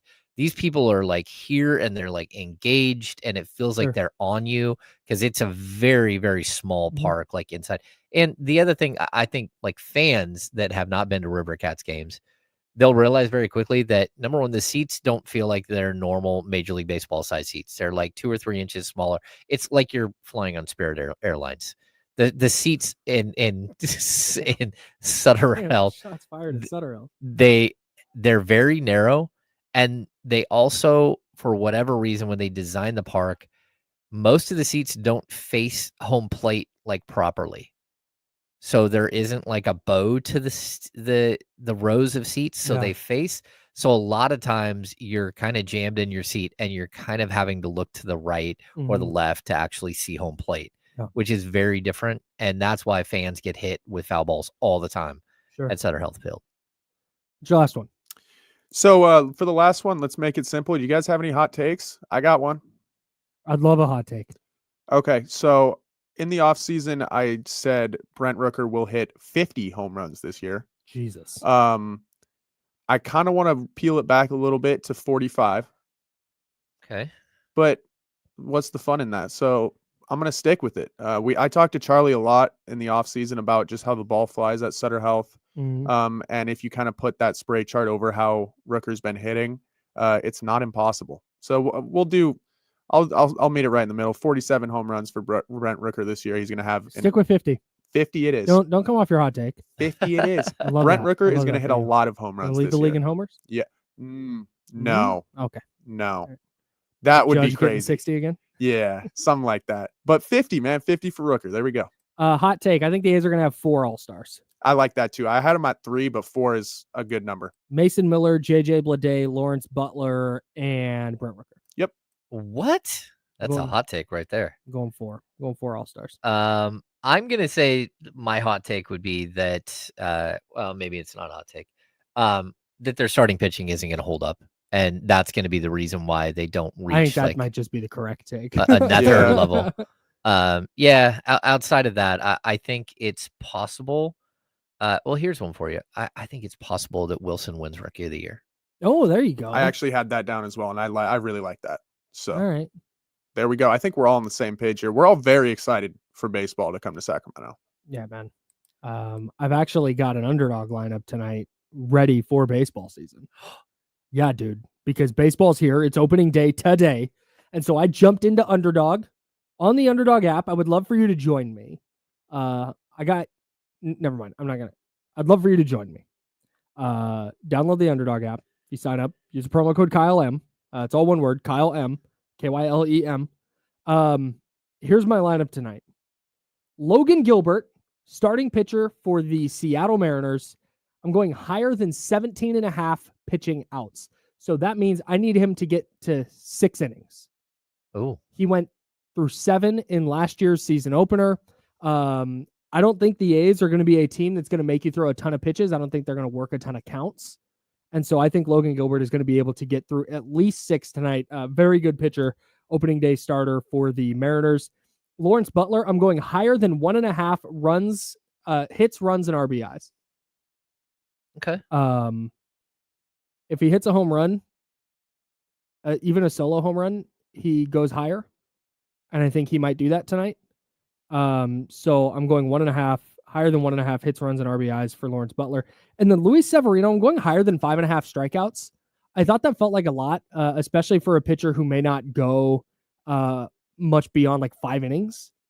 The Mariners were tied for the highest strikeout rate in the league last year. They struck out a lot. 28.6% of their at-bats, they struck out.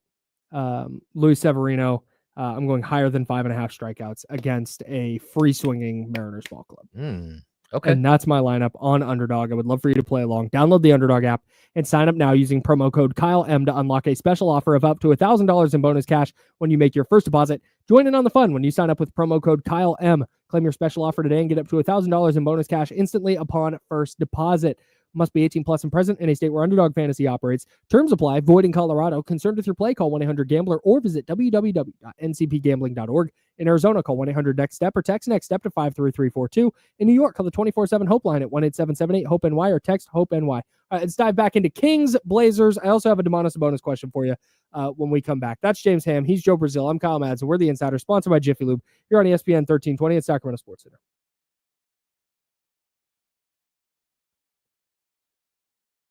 Reading, the White Sox have the lowest predicted win total in 35 years.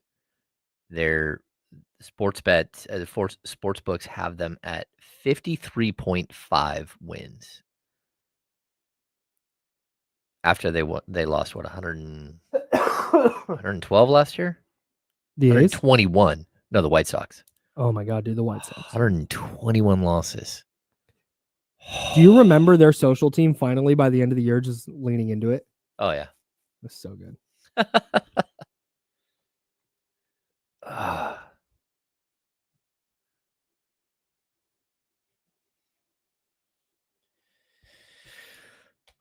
It won't be that long until we don't talk Kings every single day. I mean, well, we're still going to talk Kings every day, but as it won't be like 80-20 show prep. Of course, the Dodger fan wants us to talk about baseball. Going to win 150 goddamn games. Yeah. Joe's so mad. My favorite thing, I was going to talk about this, but I want to get to some other stuff. My favorite thing is that I know I'm supposed to hate the Dodgers, and I don't feel really anything toward, like, they're awesome. They're really freaking good, but I don't like root for them. I like Shohei, and I like a lot of their players. Like Mookie's awesome. Yoshinobu Yamamoto is incredible, but I just don't. Oh man, Mookie is the only guy I can get behind on that team. I like him. Actually, but regardless, I just have an unhealthy hatred for the Dodgers. No, yeah, that's the Giants-Dodgers rivalry needs to exist. It's so good for baseball. Yeah, it is good for baseball. I also it's bad for my mental health. I can't believe the Dodgers got Ohtani. I'm still stuck on that, man. You can't believe it, really? No, I can believe it, but I'm not. You get what I'm like. Yeah, I'm still so pissed. Stuck on that. There was a moment, sorry to cut you off. There was a moment in time where I was walking around this office thinking that Ohtani might come to the Giants. That's on you. I know. That's a you I know problem. that. I know. I like to be optimistic. That's a you problem. This happened 2 years before I was born. So no, it doesn't hit with me. I can tell you where I was. Hey, shout out day. to Freddie Freeman too. I like Freddie Freeman. Stupid. It's true. Freddie Freeman's cool too. Stupid Kurt Gibson. That doesn't that documentary, the World Series documentary, come out tomorrow? God, I can't wait. Really? What? No, I just didn't know that they're making a documentary on it. Yeah, it's a whole it's gonna be great. Dude, love our Padres. Big Padres guys. I'm an Oakland A's fan. Yeah, I don't hate the Dodgers. I don't feel anything toward them.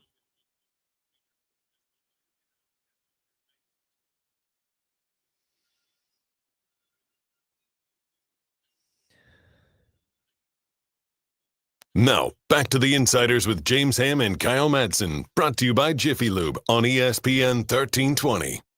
I disagree that the Dodgers illustrate the failure of MLB. Hard disagree with that. They have ownership that's willing to spend, and the thing that is underrated with the Dodgers, and I will scream this from the mountaintops, the underrated thing with the Dodgers is that, yes, they invest a ton into their payroll, and it's crazy.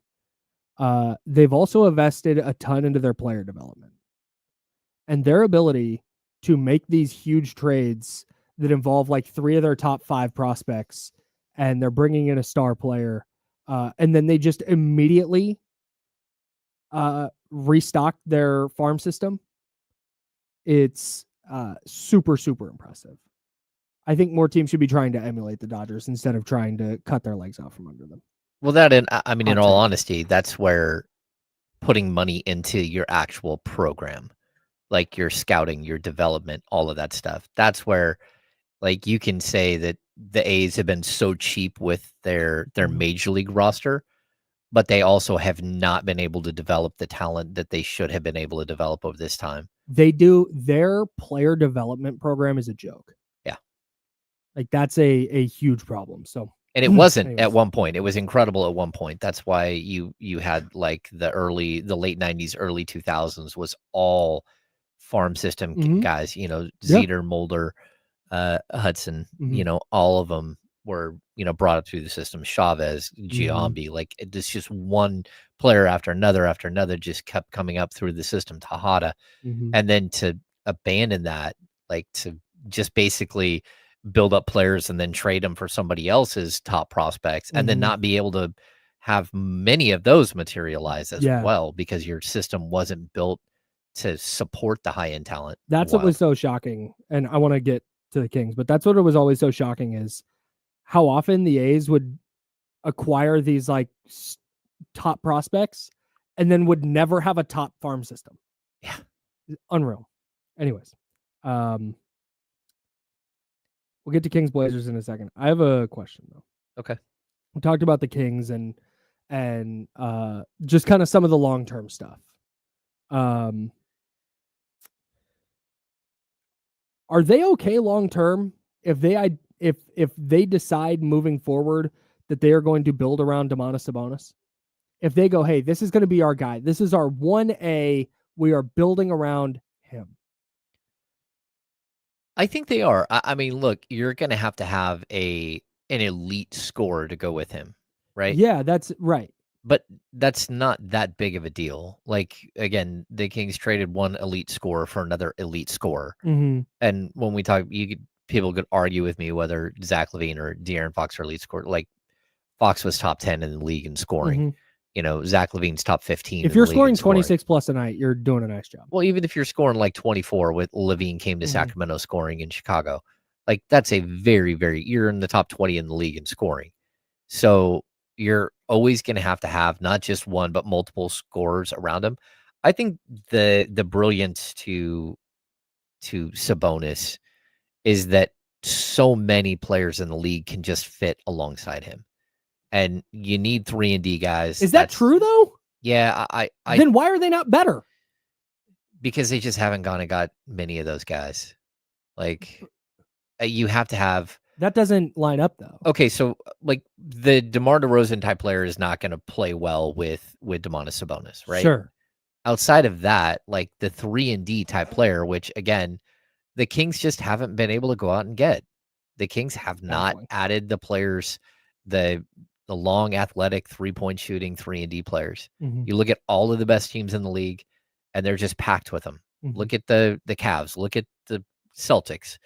Look at OKC. They just keep manufacturing this specific type of gritty, defensive-minded 3-point shooting player. The Kings just don't do it. And so that's what they should be looking for. That's what you put around. Look at if you were going to model a team, your team after another team, it would be the Denver Nuggets. And you don't have many of the types of players that they have. And that to me has been the mistake. Year one of the Beam team, you add Herter and he comes in and starts firing. You add Monk off the bench. You have Keegan Murray as a 3-point shooter. You supported Sabonis with the right players. You needed the next season to take the next step and add more of those players and players that again, maybe a shot blocking version, maybe another long athletic 3-4. Like I don't think it's difficult. You could see that Harrison Barnes had a really good impact alongside Domantas Sabonis, and Keegan was able to have a really good season. His second season, really good season. Shooting numbers were down a little bit, but Herter, best season of his career. Like it's not that difficult to see the pieces that fit alongside him. I think the difference with the Nuggets is I think the bar of player that you would need to acquire is higher. Like if you're going to try some kind of facsimile of a Jokic Murray tandem, you need a player who's better than Jamal Murray. Because Jokic, when we saw it the last time they played the Kings, it's like, hey, they need a bucket. They're just dumping it down to him on the block, and he's going to go do something. That's not Domas's game. And so I think if you're going to, I saw some people in the chat, I'll say, yeah, you can build around him, but he can't be your 1A. That's kind of where I agree. Well, yeah, I mean, when you say 1A, like I don't look at Sabonis as a 1A, but that doesn't mean you can't build around him. Sure. So, I mean, again, Jokic is such a rare player that it's really difficult to actually because of his scoring ability. Yeah, there's like just the extra 10 points a game. Yeah. But like De'Aaron Fox averaged for most of the last couple of years 5 points more per game than Jamal Murray. Yeah. Like so, you're able to make up for it pretty simple by having a player who just does more at that position. But the Kings don't have that. Again, the Michael Porter Jr. type scorer. Yeah. They do. It's DeMar DeRozan, but it's not in the same way that Porter is a 3-point shooter who gets out on the break and scores. Again, it's about finding the right fits as opposed to just trying to go out and get, a guy who scores 20 points per game. Yeah, I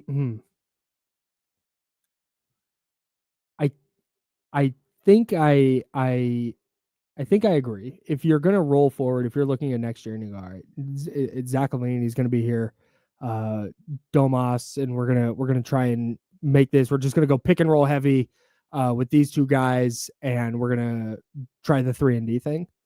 I think I'm okay with that. The problem is we're not totally certain, it sounds like, that Sabonis is going to want to be here.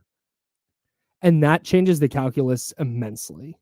Because now I think I agree with you that Sabonis is good enough that if you commit to a team build around him, that you'd be in a pretty good spot. And I think you can just move forward with that, and you can actually get back on track in an off season or two if you do it right. That obviously changes a lot if he's like, yeah, hey, I want out of here. Because now I think there's nothing left to substantially build around. You don't have another significant piece to make the centerpiece of your team. Maybe not a 1A. Maybe 1A was the wrong term. But like the centerpiece of what you're doing. Yeah. I mean, that's why, in all honesty, I think that there's a good chance that there's a complete upheaval of the front office this offseason. Yeah. And we already saw Wes Wilcox. He'll be at the game tonight, I believe, and then that's it. That'll be his last game tonight, from what I know. And I also think that the way that Sabonis... Why is he not doing his job? What do you mean? Isn't like there a transfer portal open? Yeah. Maybe working? Well, I think he can probably do both, like today, because there's not a lot going on in the NBA. So I'm sure he's watching that, but I believe he'll be at the game tonight, and that'll be his last game. Okay. Anyways, keep going. No, my point though is that there was enough damage done with this front office with Sabonis this last offseason. Like whether it was again retaining Mike Brown or whether it was him making the comments at his basketball camp that, yeah, we finally got a deal done. Yeah. Like, I think Sabonis would prefer somebody else make the decisions. And I think you can fix the Sabonis relationship, just like I believe deep down that you could have fixed the De'Aaron Fox relationship. You hit a panic button. You did something that was irrational and crazy at the trade deadline. I think that there's going to be a moment. Yeah. There's going to be a moment here where that's part of the calculus of how you move forward is like, what does Domas want? And can you save that relationship? And, whether the Zach LaVine relationship, whatever, Zach LaVine he'll come to some reality at some point that you're in Sacramento for the next year. And if you want to opt out of the $49 million, that's fine. But like your chances are you're here because his contract is so immovable. But I do think that if you can get the right person in here that is aggressive in the right way and rebuilds this thing the right way quickly, that you could build this thing out pretty quickly. You could be good next season. real quick, I want to put a pin in that. It's Spirit Day here at the office. Yeah. Everybody looks like they're having so much fun getting ready to take a photo, and we just don't get to. We had our moment. We did, right? We took a photo of just you, me, and Joe. Yep. The most awkward photo in human history. I look back at that picture.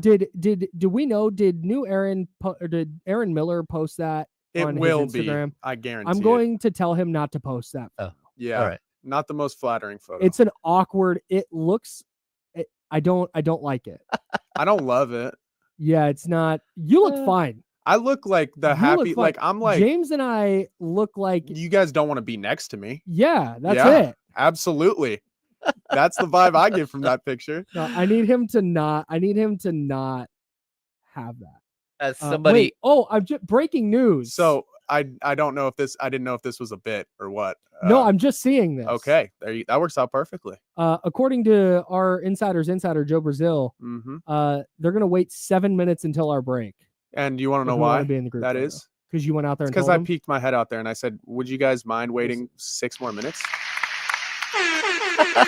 and then Kevin goes, "Oh my gosh, 6 minutes!" You know what? Kevin also ran by, which is what was distracting. I need to know. This is a radio station. Yes. Okay. This is a cluster of radio stations. This office has radio studios. I don't know if a lot of people realize that. It is. I know. They are built to be soundproof. Uh-huh. Like- oh, yep, I know where you're going with this. If a studio door is closed, and if I'm sitting where I sit away from the door, I can yell very loudly and nobody will hear me. Yep. When Kevin runs by, it is like a stampede of buffalo. Absolutely. And I don't understand how. It's I do impressive. not get the physics. I at don't all. know. Anyways, Tough. I'm really happy that we get to be part of that picture because it looks like a really good time. Everybody's It's going to be a good picture. I told him we got to be part of it. Yeah, I'm sick of our time slot being hindering our ability to participate in group activities. If you looked at just the group activities and the photos, people would think we don't even work here. It's very possible we don't work here. It's a great point. Maybe they're trying to tell us something. All right, good point. Wear your baseball stuff and take a photo, not you guys. That's why we're wearing jerseys today, so people know it's Spirit Day here at the office. Yes. Kings Blazers tonight. We've got keys to victory for you. We get back on track on the Insiders. Sponsored by Jiffy Lube. This is ESPN 1320, Sacramento sports leader James Ham. The Kings need to beat the Blazers tonight. We established this earlier. If the Kings lose tonight, the season is toast. You are not in a good space if you're losing to the Blazers tonight to go 2-5 on your homestand, 5 losses in a row, heading into a 6-game road trip. I would agree 100%. Not in a great spot. So, what is key number 1? The Blazers aren't particularly good at anything. They just aren't. But they play hard, and you need to match their intensity. They've been better in the second half of the season, but they aren't good at shooting the ball. They aren't good at shooting the three. They turn the ball over a ton. They do a bunch of things that aren't good. Yep. All you have to do is match their intensity and then play your game, and you should be able to beat them. Yeah, that is my first key as well. Don't be surprised that they're athletic and playing hard. Like, don't be surprised that don't have it be 12-2 Blazers in the first 3 minutes. Yeah. Because you're like, oh, wait, what? They're trying? Like, yeah, man. That's kind of their bag right now. Mm-hmm. They're pretty good defensively. Offensively, you mentioned they're a little bit of a mess. They're physical. But yeah, they're young, athletic, physical. They are the players are trying for the 10 seed. Whether the team wants them to or not is TBD. But yeah, you cannot be surprised by that. Number 2. Forced turnovers. The Blazers are 29th in the league in turnovers. If you play like that crazy ball hawking defense that we saw against, was it the Cavs, where they're flying all over the Memphis? Well, OKC had 7 turnovers in the first quarter. Yeah. Yeah. If you play that style where you're like running all over, Jake LaRavia is flying all over, if he plays, you're being like chaotic. Mm-hmm. This team will turn the ball over a ton and you can build a lead. Yeah, man. It's so funny looking at any turnover related statistic, whether it's turnovers committed, turnovers forced, points off turnovers, opponent points off turnovers. The Blazers are down there. Mm-hmm. That's a good key. Number 2 for me, I need Zach LaVine to have a breakout game here. Can Zach LaVine show up? Just like a little bit? If you're going to get somebody like Shaden Sharp running around, flying in, doing athletic Shaden Sharp stuff, I would like to see Zach LaVine do the same. If the Kings are going to win tonight and then be any kind of factor moving forward, they need a better version of Zach LaVine than the one they've gotten. I totally agree. Straight up. Just been waiting for him to be that player, and he has got to figure it out. Doesn't make any sense. Yep. Number 3. Number 3 for me is keep them off the offensive glass. They're 3rd in the league in offensive rebounds. This is one of the few things they do well. Second chance points and all that stuff. They score well off of it. So put a body on somebody. The Kings are one of the better defensive rebounding teams in the league. They should be able to be okay here. But they will out hustle you on the offensive glass. Yeah, absolutely. Denny Avdia specifically has been very, very good. Number 3 for me, find the mismatches and attack them. They have a bunch of defensive, I don't want to say liabilities. That's harsh. But they have a lot of players that you can go at defensively. Go find those mismatches. They're going to be there. Whether it's DeMar DeRozan or Zach LaVine or Keegan Murray or whoever. Yeah, especially with Robert Williams and DeAndre Ayton out of action. Jeremy Grant is doubtful. Yeah. Like, go at those positions specifically. I don't think Klingon is like, he can't keep up with this team. Yeah. Yeah, and if Tamani Kamara is not playing, like Tamani Kamara is an awesome defender, but if he's not playing, then Game on. Get downhill. All right. That's James Ham. I'm Kyle Madsen. Joe Brazil's with us. We've got the handoff coming up. One of D'Lo or KC will be in here next. I think I saw D'Lo here. And we're going to go take a photo. It's ESPN 1320, Sacramento Sports Center.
Oh, thank you. Oh. We're back. We did it. Sorry, we left you I think we should get a temperature check on what they think of the hat. unattended. What? I think we should get a temperature check on what they think of the hat. Let's Joe, go ahead and show that bad Let's boy do it. off. Let's see here. Yeah. The Lucille John's crazy. Absolutely. Oh my God. Oh boy. So that okay. What are I we? see. How are we feeling? That's really strong. Okay. It's a good hat. Thank It you. is. All right. Yeah, it's Damian Barling. Damian Barling, everybody. Damian Barling. Hi, everyone. Hey man. Look at you in the spirit. Nice. Yeah, You didn't wear any baseball stuff? well, I was gonna wear D'Lo and Casey stuff, and I thought, oh, maybe that's not the spirit of what to do. And everyone's got their. That's exactly what I should have done. Yeah. Yeah. Fucking idiot.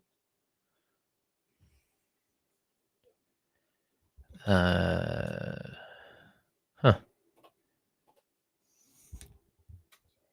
Literally, when we have 2 pieces of King's gear, Katie wore one.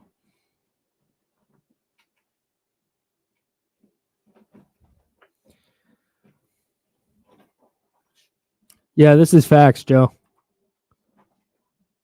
Oh, just gone. It's Jesse now.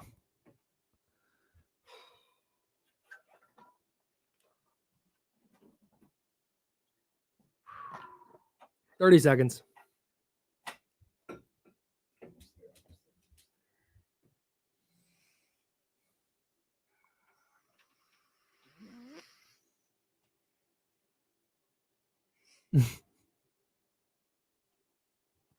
Jesse taking shots at me on Twitter. That's so crazy. Day, we had to wait to take the That picture was because of you guys. Crazy. That's talent right there. That's divas.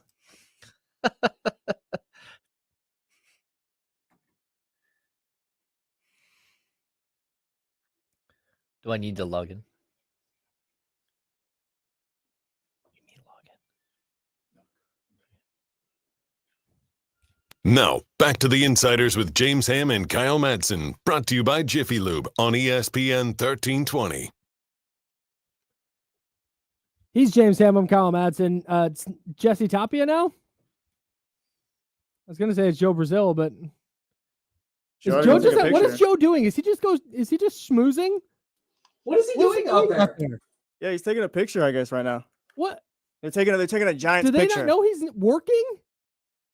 What is this? Hey, when the boss calls you, you got to go. Yeah, Is it's this kind of what- true. Let Joe live. Yeah. Let Joe live. Let the man Relax. be. No, He's I'm back. Not, this is He's not back. anti-Joe. This is anti boss man being like, hey, no, don't do your This- responsibilities. This place is built off vibes, bro. You of all people should know that. Big vibes guy. That's it. You're the curator of vibes. It is so funny, and I know we've talked about this before, but the the way things go here versus the way things went at my last radio station, not the same. not the same. Here it'll be like, hey, we're just gonna take your producer out because we're gonna take a fun photo because it's Spirit Day. Mm-hmm. I love it. Mm-hmm.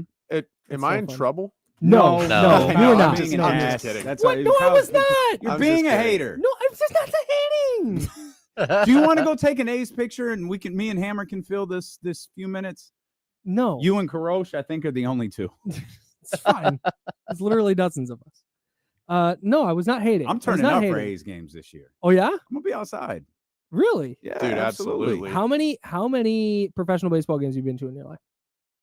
Oh, probably less than a dozen, but I've been to Cardinals opening day. Really? That's cool. I've been to Wrigley a couple of times. Oh, I've been to Yankee Stadium a couple of times. I've been to Fenway.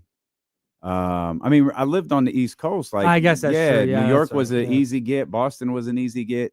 Been to more ballparks. I mean, than I've been to, Yeah, I've been to, seriously. I mean, obviously, I've been to San Francisco and Oakland, Yeah. but yeah, I've been to a good number of baseball games. That's a you, The you've got a lot of anti-baseball ballparks. thing is kind of a work. Like I don't mean Yeah, to like no, for sure. spill trade secrets, but it's kind of a work. I mean, Yeah. I really enjoy being at baseball games, Mhm, and I enjoy watching baseball live a lot. mhm. It's hard for me to invest 3 hours in the middle of a Saturday afternoon during the summer to baseball. Sure. But no, I actually I love baseball a lot more than I lead on. That's why I'm pro pitch clock because now it's like Mhm. 2.5 hours. Yeah, for sure. It's I'm 100% behind Yeah, that. it's great. So you have Wrigley, Fenway, Yankee Stadium, Mm-hmm. Busch Stadium, Yep. Oakland, San Francisco. Mm-hmm. I never. Come on, man. I don't think I've ever been to a Nationals game, Okay. which is the only other place that I lived. No Baltimore. No Baltimore. What about Mets? No Mets. Okay. Nope. No. All right. So that's probably it. My dad and I just because I didn't do the Comiskey Park either. Didn't do What's that it? one. Guaranteed Rate Field now, or whatever it's called. Okay. I didn't do the other Chicago field. I never did that one. That it's called that. My dad and I are doing a trip this summer. FYI, I'm not going to be here for a week. We're doing Wrigley and Fenway in the same. We're just going to do it all in a weekend. Oh, very good. That's awesome. Fired up. That's Can't awesome. Wait. And Chicago. I've never been to Boston. Chicago's a great city. Can't wait to bop around Chicago. Yeah, I love every one of those parks I've been in, like Fenway, Wrigley's, obviously. I mean, because they're all kind of historic parks, right? Yes. Yeah. There is a, the Busch Stadium was a little difficult. It was during the women's Final Four, so it was like cold. It was like the beginning of April. Like it was opening day. It was cold, so it wasn't like I had the thing I remember the most is we're in the city and our driver is taking us and he's like, man, I don't know if you guys see it, let me know, which is a joke because you're literally just driving down the main street and all of a sudden there's a gigantic baseball field right there. So it's like, oh, okay, wow, that's cool. Like I'm not used to seeing that. Just out of nowhere. It's like Wrigley. It's in a neighborhood. Literally smack you're just in the middle of a neighborhood. Walking around, you're asking, you like people rent their driveways for you to park in for $60 or $70 or whatever. And you're just like walking around and there's Miss Johnson, there's Miss Robinson, and there's Wrigley. And you can go next door to Wrigley is a duplex. So that's, but when you walk in it, there's a, oh, wow. Yeah, I took the tour. The tour is incredible because they let you in the dugout. They let you into the press box where Harry Carey's box is right there. They let you onto the field. Although when I was there, the field was they had pulled the field and it was just dirt, and they were gonna reseed or whatever they do. And the ivy wasn't. It was all cut back. Yeah. But yeah, absolutely. So I've been to Wrigley, but not to a game, and I've been to Old Yankee Stadium for a game. Oh, that's so cool. Yeah, so I never made it to Old Yankee Stadium. Only the new one. The new one feels weird. It felt very it felt very like corporate.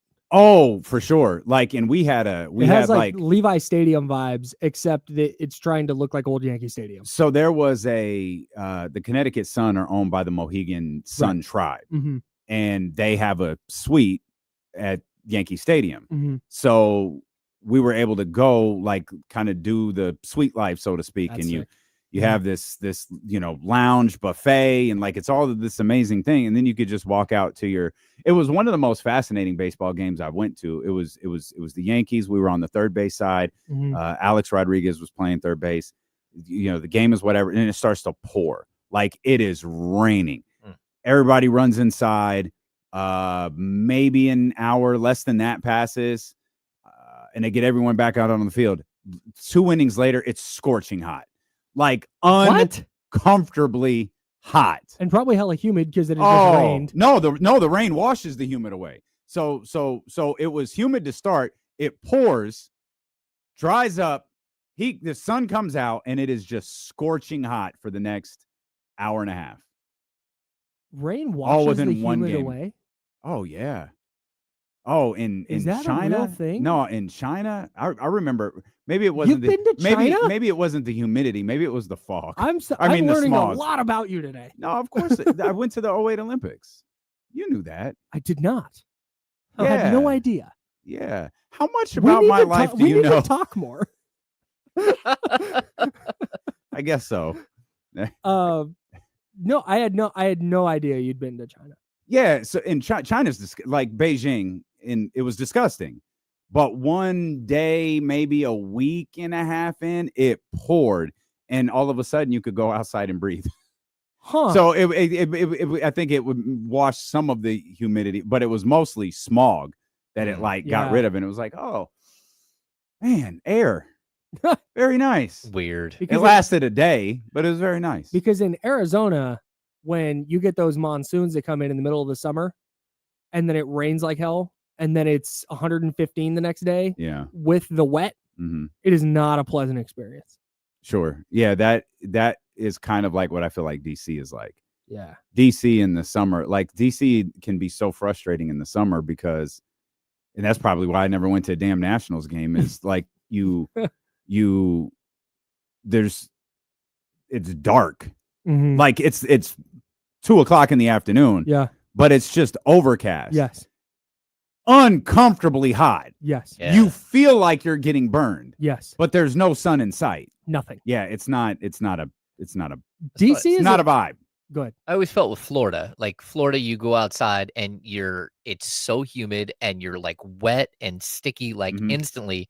And then every building you walk into, the AC set to like 55. Yeah. Yes. So you walk in, you instantly have the chills. You're like, this Yep. is, Yeah. you're soaking wet, but now the AC, because they have to have the AC cranked to keep Right. the moisture out. Yes. Yeah, just Yeah. horrible. Yeah, so I didn't have that experience in Orlando, but I had it in Miami. Yes. Miami, because I've only been to Miami once, and it was literally I got there the night Katrina passed through and started heading for the Gulf. So that's what I went into Miami the first time. And much like the Yankees game, the next day in Miami, it was, I don't know what the temperature was. It was 80, 90, what it was, but it was scorching hot. Trees down in the middle. Like it was just a disaster.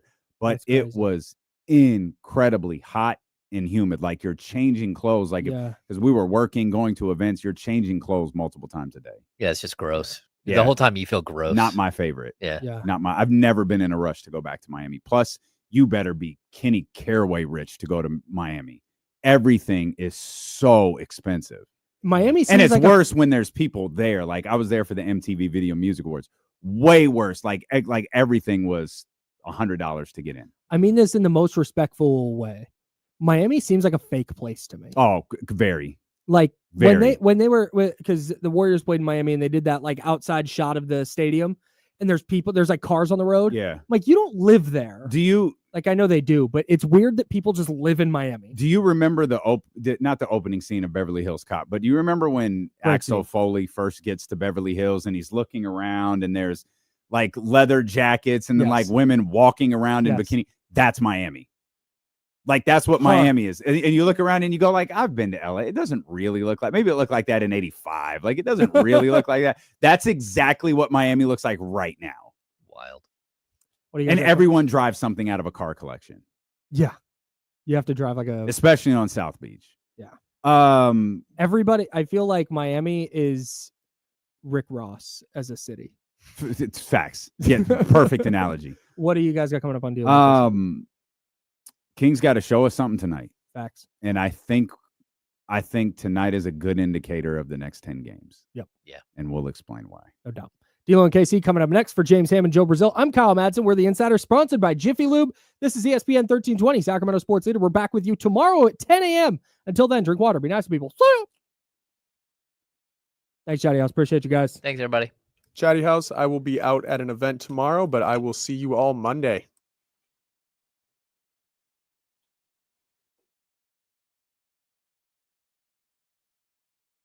Jesse, you got me in there?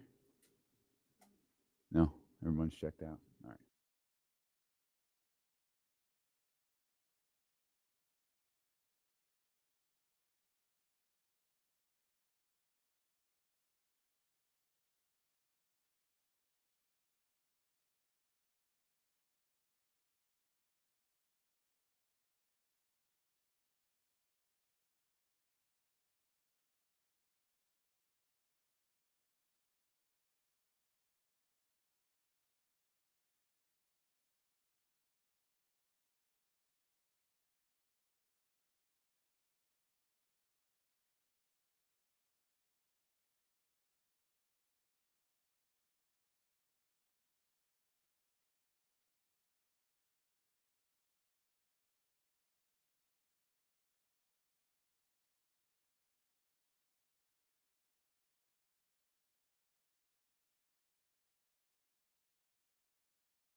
Yeah, man. I only got a couple pieces of Kings gear, but got this one out here.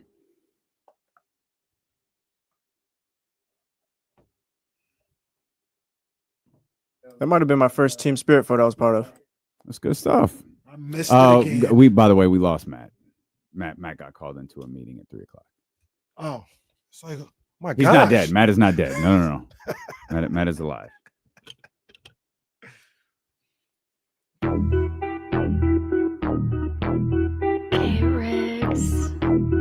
Yeah. We got him screaming D-Lo, KC, D-Lo, KC, D-Lo, KC, D-Lo. We got him screaming D-Lo, KC, D-Lo, KC, D-Lo, D-Lo. We a number one spot for some sports, huh? Got the city going crazy when we work, huh? We top 2, but we ain't 2, we in first, huh? And when you need the real, we is who you search, huh? D-Lo, KC, D-Lo, KC, D-Lo, KC, D-Lo. We a number one spot. Let's talk, baby. Hey. One more time for opening day. Come on, man. Vamos gigantes. Let's go. One more time for Thursday. Come on. We welcome you in here to the Thursday, March 27th edition of D-Lo and KC. I'm Damian Barling. The ultimate needle mover in God mode himself. He's Kenny Caraway. Yes, sir. Acknowledge me. And we are live. The worst slumps of Sacramento. Just terrible. Just terrible. Well, yesterday was pleasant. Well, yesterday evening. What happened yesterday? Something good happened for the Kings. Well, they didn't play. So it was. I got you guys. Yeah, thank you. Yeah. Yes, indeed. Appreciate you. Yes, indeed. Vamos Celtics. You don't have to do it again, but shout out. Yeah. Well, they play him again, so. Oh yeah, that's true. Yeah, they do. Yeah, the future home of Kevin Durant. I don't know. Unless Giannis wants to go there. Yeah, well, who knows? Summer of Giannis. Jaylen Brown was looking pretty good yesterday too. Maybe just deal with those penalties. When that happens, do we get credit for that too? When Giannis, it's the summer of Giannis. Do we get credit for that? Honestly, yeah. Nobody said anything yet. No, because you were. Check this out. You were out the day I think Cat got traded. Me and Dame were talking about it or whatever. And it happened literally that night. Facts. Yeah, we be making moves up here, man. We Well, started with just- Sacramento. Now it's the country. Bro. When It's crazy. when KD winds up on the Celtics, just remember the first place you heard it. Facts. And it wasn't from D-Lo and KC. Yeah. All right, well, speaking into Straight up. existence this way. KD will be in Boston for Derek Well, White and all right. Porzingis. That's Well, the deal. That's okay. the deal. There we Okay, go. Okay, well, let's settle down because we don't want him in Boston. Okay. You guys Let's brought it calm up. down. So we're not going to speak anything into existence because we don't want it to happen. And the Kings go 6-4 in the last 10. There we go. 7-3 to close. 7-3 maybe. Kings went crazy going. Hey, 7-3 I can't to believe they close went out the 10 and they season. went 10-0 to close. Wow. Jesse did. He did basically go find Markelle Fultz for the Kings. That's another one. Nobody was talking about No, Markelle that's Fultz facts. until No, Jesse that's said it, facts. and all of a sudden the Kings hire him off the scrap heap. It's crazy, bro. Just been shadow running the sports world for about 4 years. Well, it's the Illuminati here on ESPN 1320. Just making things happen. What a beautiful way to live. What a beautiful way to live. I told the insiders a second ago, and Kyle said, "Hey, what are you guys going to do today?" Obviously, we're going to talk about the Kings. We're going to talk about basketball. But I think the Kings can show us something today. It's a 10-game season. Mm-hmm. That's what we got. This is the first game you've been favored in since Chicago. This was always a game when fans, and whether players do it or not, I don't know. I think human nature is probably to look at the schedule, but you see it. You see Portland, and it's like, okay, Portland's playing well. Yeah. Portland, the Sacramento Kings are marginally better. Portland's not playing bad. Let's put it that It's way. fine. Yeah, I wouldn't. That's say they're fine. Playing well. Yeah. That's fine. But Sacramento is marginally better than Portland It's fair. record-wise. Talent-wise, Sacramento is significantly better than Portland. And they need to show that tonight. I don't care about the potential of your boy. I don't care about all the nice little young pieces that they have. Talent-wise, Sacramento was better. And I expect them to perform as such tonight. There is no Domas over there. I'm not trying to give him out. But if Malik Monk plays, yes. If he doesn't, it gets shaky. Who's there? DeMar DeRozan. Do the Sacramento Kings not have the top 3 players? If you were to rank the best 3 players on the court, do the Sacramento Kings not have the top 3? Yes. And so it would just be the top. Would they have the top 5? Because if I assume you're saying if Malik is there, they have the top 4. Malik, we love Malik. I understand your point, so it don't really matter what I think. I understand. What it was enough for you to stop me. So because you got to have feelings about the roster. They got ball players. I'm not saying the roster is bad. That's not what I said. I know, but I'm saying like Anthony Simons is really nice. He is. Scoot Henderson's really nice. Denny's playing really either good. one of them better than DeMar or Zach. Sorry, either one of them better than DeMar, Zach, or Domas. I don't. No, they're not right. They're not.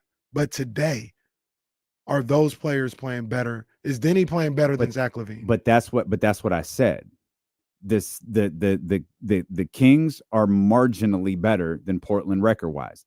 Talent-wise, I do not think that group is better. Now, if you want to talk about how each individual is playing, we could tear this whole opening segment up and start over, because I don't know who to hang my hat on for Sacramento, unless you want me to ride Keegan Murray's last game and that's it. I don't have it. Mm-hmm. But overall, like if you're doing a draft or whatever, I think the top 3 players wear Kings uniforms, and maybe if Malik is here, maybe it's top 4. And I don't think there's any, and even if it's not, like you're probably having to make a case for Scoop, or you're having to make a case for DeAndre or whoever you want to put next, first, whatever. You have to make the case. There's no clear cut this. I think the top 3 players, for me, without argument, wear Sacramento Kings uniforms. And that's why I said it doesn't really matter, because there's no, what I'm saying doesn't necessarily matter in this case, because there's no caveat to losing this game. It's not like, oh, well, they do have some young players over there. Like, you got to win this game. If you want to be in the playoffs, if you want to do that, you got to win. You have a DeRozan, a LaVine, a Sabonis, hopefully a Monk. Mm-hmm. You got to win. That's why I stopped and just said it doesn't matter, because I don't care about the upside of those guys. Mm-hmm. Today, you've got to win that game at home. That's right. And there's no caveat to it. That's there's the other nothing part. Like that. So, that's the other part. This game is 30 minutes from where we're sitting. It's in downtown Sacramento. You can't lose this game. Yeah. And I feel like you win tonight. Okay. Steady things. You're also on a 4-game losing streak. Desperate teams need to play like a desperate team. And you've got a lot of things going in your favor in this game. You didn't play last night. This isn't Chicago. Mm-hmm. You didn't have Cleveland in here last night. You didn't have Oklahoma City in here last night. You didn't have the Bucks or whoever. You didn't play last night. You're at home. They're on the road. For my money, you have more talent. They're making perhaps a last-ditch effort to get to the 10th seed. You could end a lot of that tonight. You're making an effort to hold on to a 9 or 10 seed. Mm-hmm. I want to see that tonight. You could, essentially, you could end it all. This is the Blazers. This game. Yeah, how far is their it for last them? Chance? Yeah, you're right.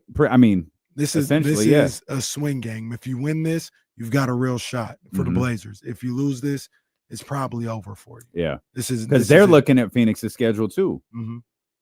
Mm-hmm. They saw KD's audition last night, but they saw how the game ended. There's another one.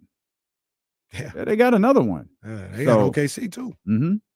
That schedule brutal for them down the tough. Stretch. It's tough. Not my problem. We just dealt with it. The toughest part of the Kings schedule, the 82 games, is over. The part of the season everyone looked at, dating back to November, people started looking at this portion of the schedule.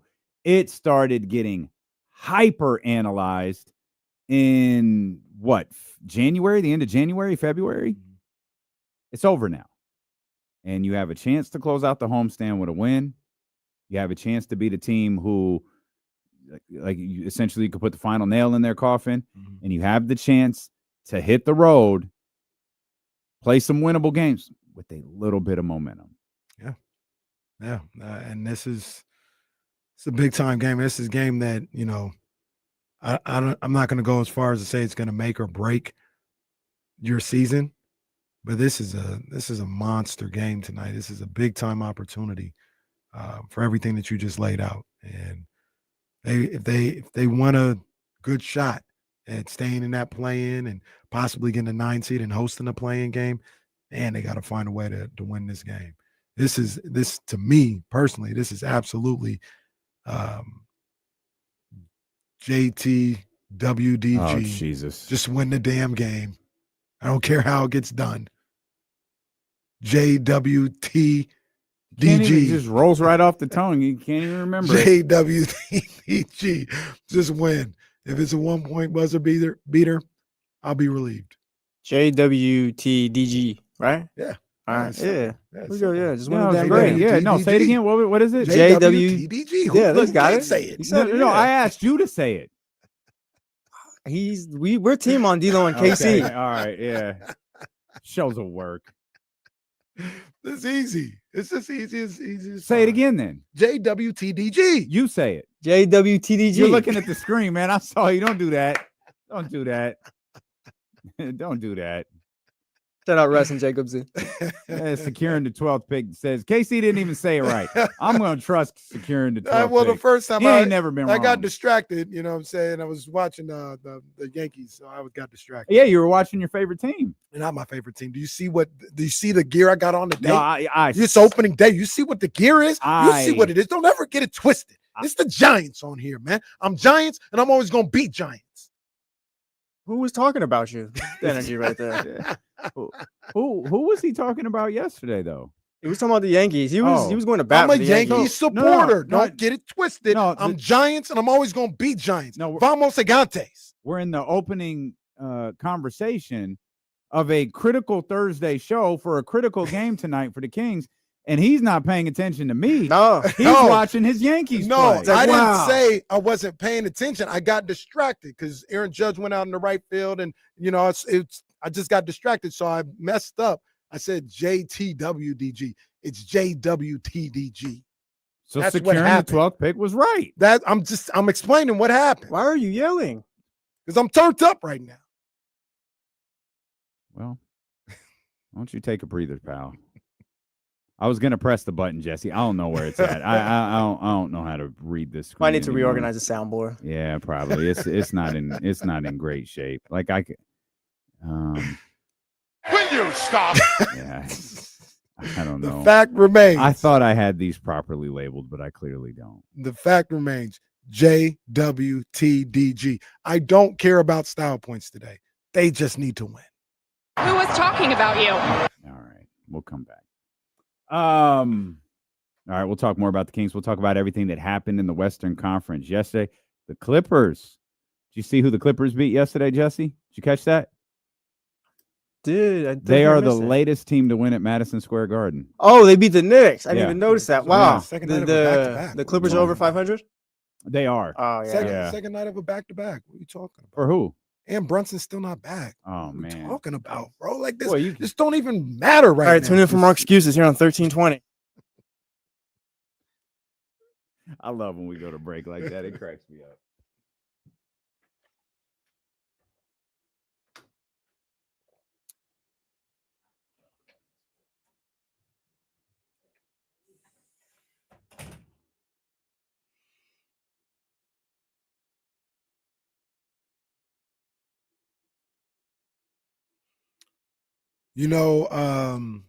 Mark Wong said it in the chat. It's funny he said that. I was thinking about this today. No, I'm not gonna say it because I don't want to. I sometimes just be talking and people don't be taking it as talking. They be taking it as like this and stuff like that. So I ain't gonna say it. It's whatever. It's whatever. I ain't trying to diss nobody.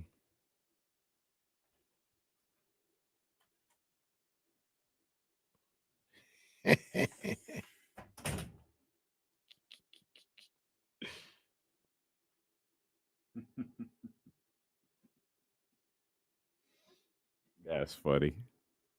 You see that tweet Kyle sent? Yeah, I'm looking at it right now.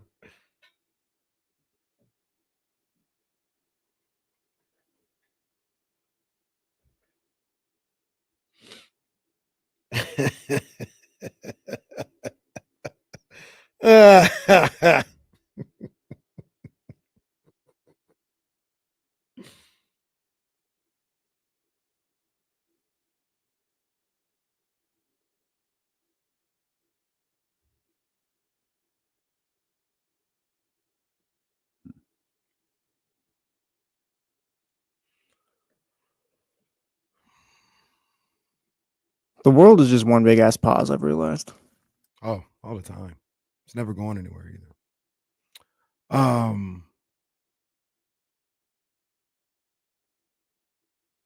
Oh yeah, okay, fine. I'll say it. They should have took Shaded Sharp. And not well, I think he is a little better than Keegan Murray, but it's not even necessarily that. It's if you had Shaden Sharp on this team, the future would look a little different. You could say, oh man, all right, well, let's start building this whole thing around Shaden. I don't think you can say that with Keegan. Not that you don't want Keegan here or nothing like that, but Jaden Ivey, those two guys, you could say that. And that matters when you talk about like having hope for the future. You don't have nobody to build around. I don't think there's anybody on this roster that you can say we're building around this guy for the future. We're good. And with Shaden or Jaden, you would have had that.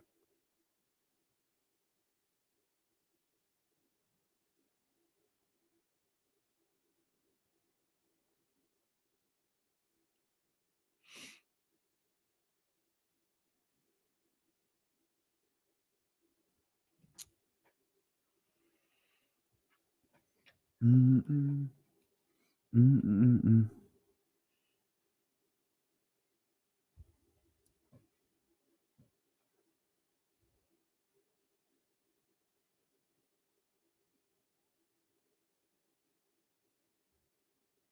I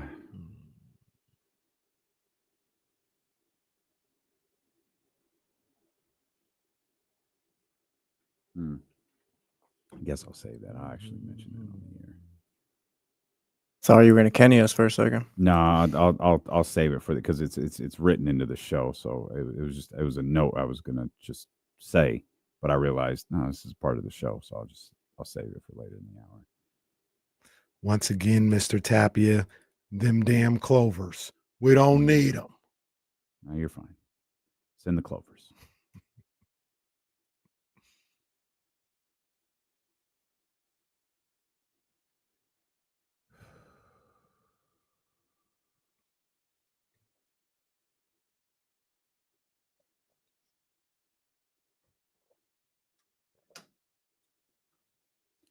Wow, Norm, that is. You saw that? I didn't want to say anything because it's Disneyland, but a lot. Wow. Goodness gracious. The Office is celebrating 20 years this week. Oh, my favorite show. Hey, don't do that right now. Peacock sent out an email with all of the stuff that they've added to their streaming platform, including a tab that you can click to show 20 iconic episodes. The number one thing that stood out to me, not a single episode from season 8 made the cut. Yeah. They were not buying the Robert California era. It wasn't good. No, it wasn't the best. It never got good. It just got really weird. Diversity Day made it. I think they left out. So the injury made it, which is one of my favorites, where he burns his foot on the door form. And what about the Stanley one where the stress relief, I think. Stress relief made it. Yep. The stress release one. He's laughing like you thought that was funny. Yeah. That was crazy. That's a classic. No, it is. I What's know your- it's a Yeah, classic. you're making a mockery of me and D'Lo right now. You know that? I'm telling you, I know it's a classic because that's one of my favorites. How does it start? With when they're in the office. It's not wrong. The Dundies, you've seen that episode. I've seen the Dundies. The Office Olympics, Christmas Party, which I think that's the iPod one. The injury, which I mentioned, that's Casino Night. That's an important episode. The Convict, which is all right. It's fine. Got a good life. Is that one? No. Oh, that is right. Is it that one? Prison Mike. Yeah. Yes, that's got a why. good life. I was like, oh, this one was kind of dumb, but yeah, this is the Prison Mike episode. Good call right there. Beach Games, The Job made it. Fun Run, Money, The Deposition made it. Of course, Dinner Party made it. Arguably Dinner Party. That might be pound for pound the best one. That's number one. You got that at number one? In my pound It's for pound, not. It's not my favorite, but like for people who watch the show, if they point to a single episode, they usually point to the Dinner Party episode. Not me, but yeah. What episode would you point to? It's the one with Rob Packer. I thought because I used to always say Bill Packer, but Dave Packer. Oh, jeez. Think of Want to go Green Bay next? Think of another. It's gonna be closer. Think of another white name. You can do it. Just name all of the white names you can think of. Bob that's all Packer? Nope.